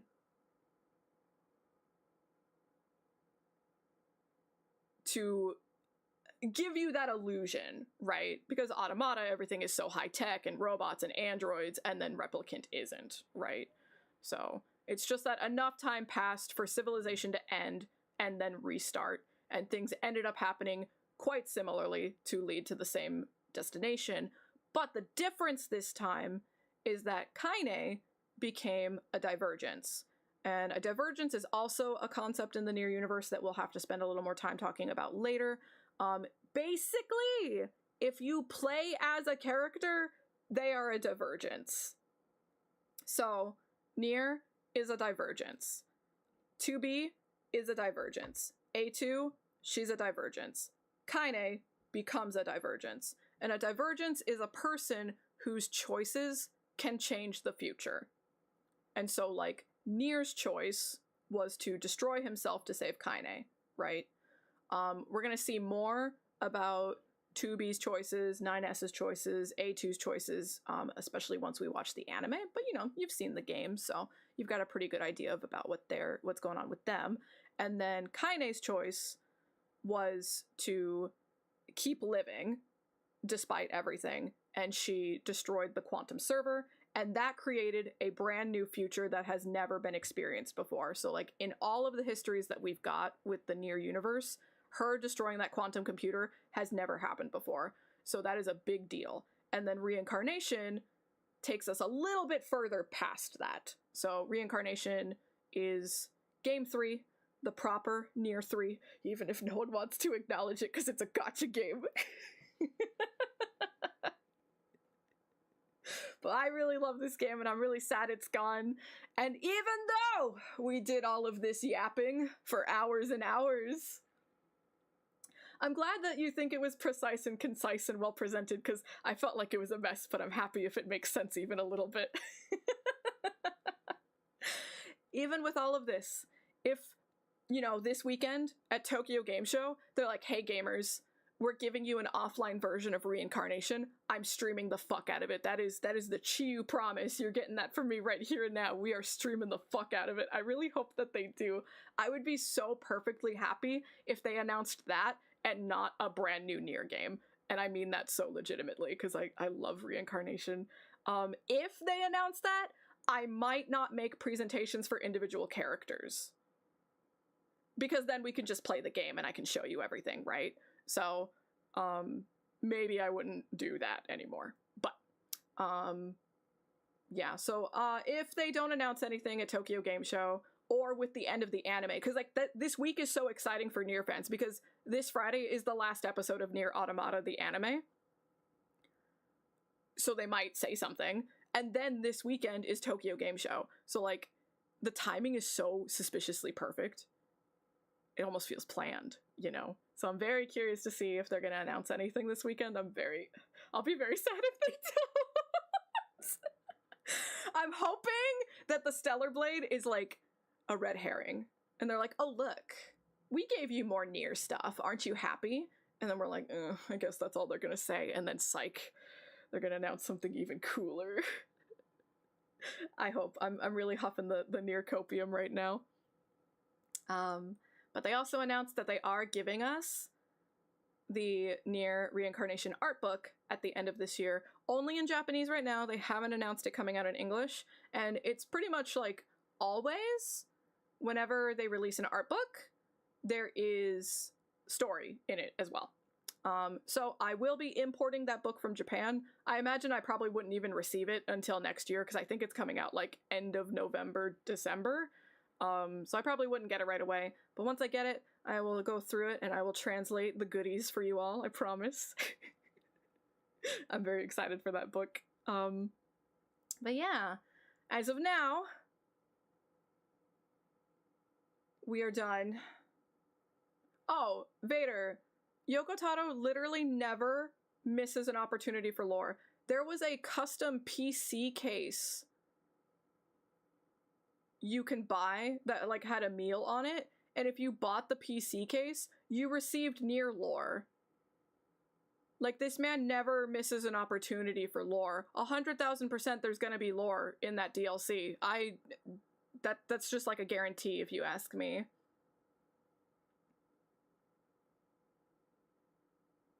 I mean, I feel like they put enough, like, thought and care and effort into it, Sweater, for it. Like, they considered this a mainstay of the series, right?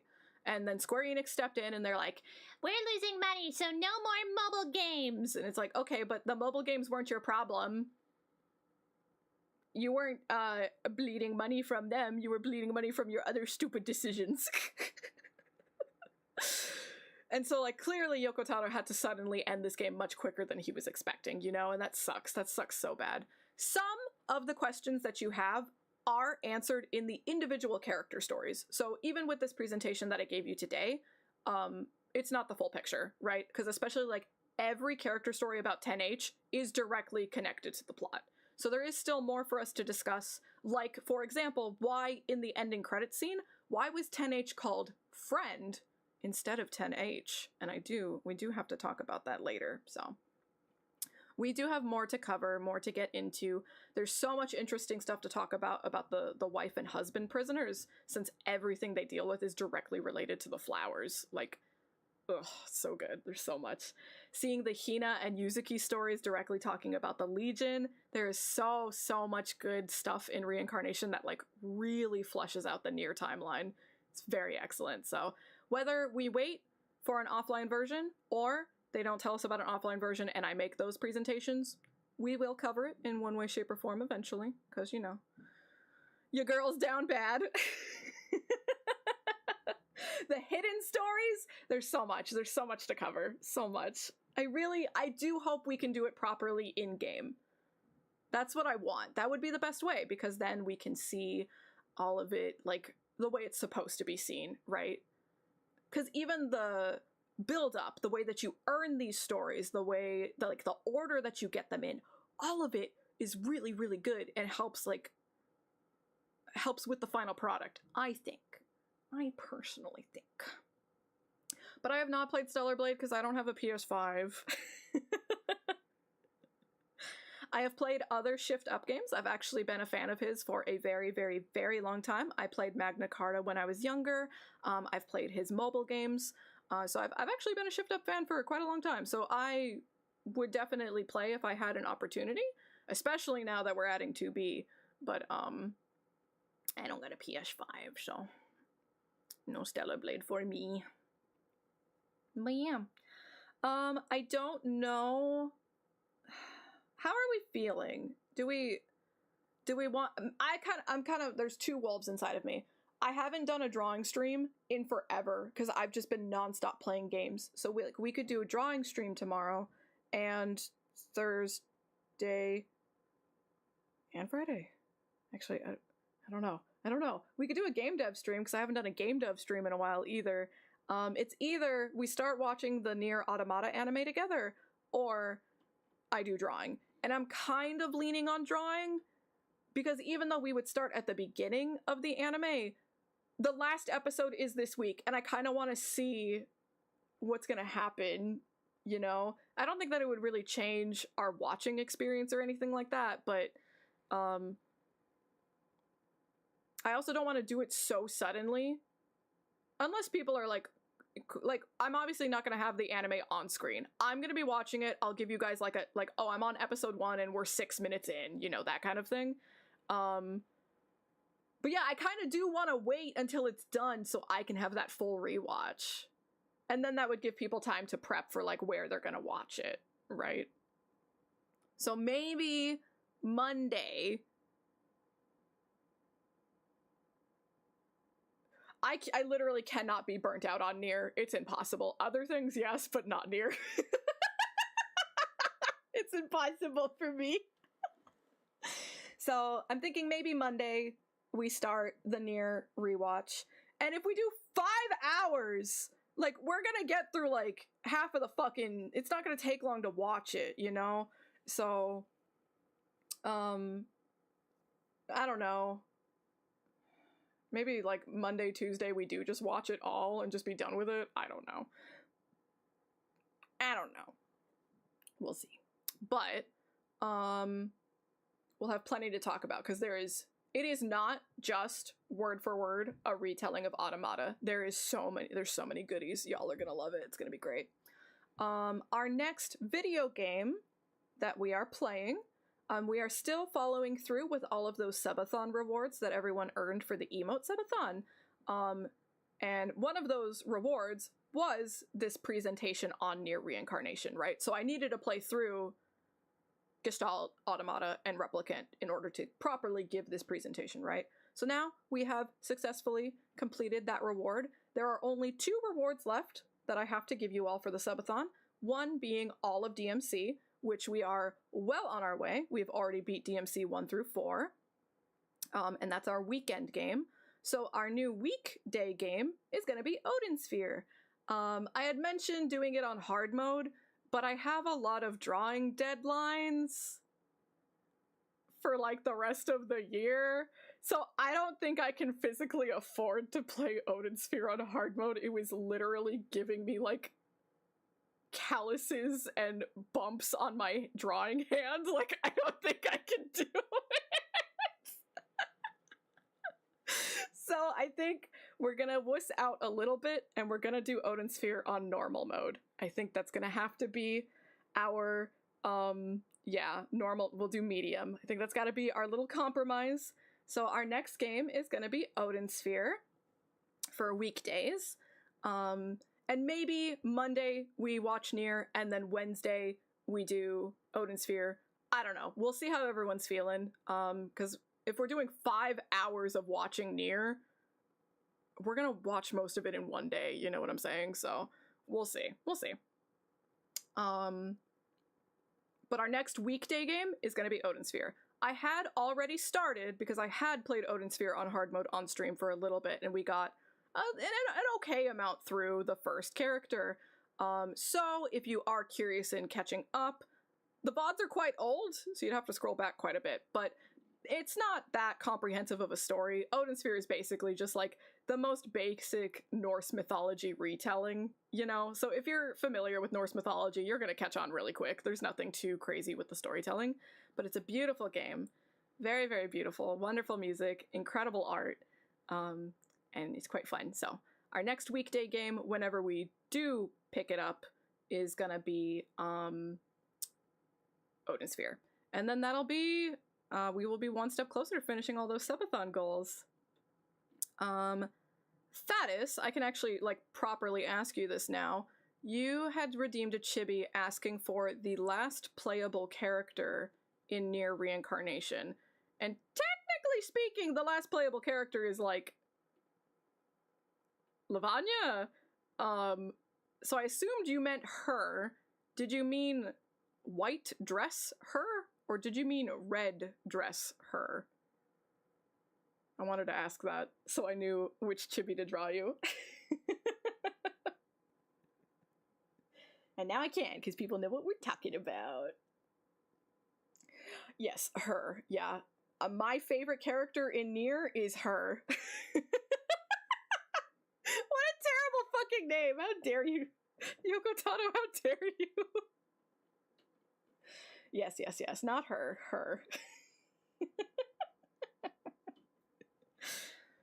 But I'm gonna stop stream on the YouTube side. Thank you so much for joining us. I hope that this is like a good video for people who are interested in NieR Reincarnation. I'll probably have to like change the title of it a little bit to make it like, you know, recognizable. And I'll probably put a timestamp of when the reincarnation presentation actually starts and stuff like that. And I'll have to put like proper tags and stuff, but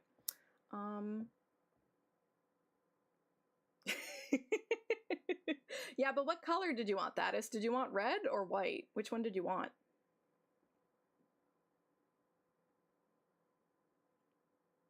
I tried so hard, Sweater. I tried so fucking hard. When I was doing it with my sisters, they constantly were like, wait, stop. Who are we talking about?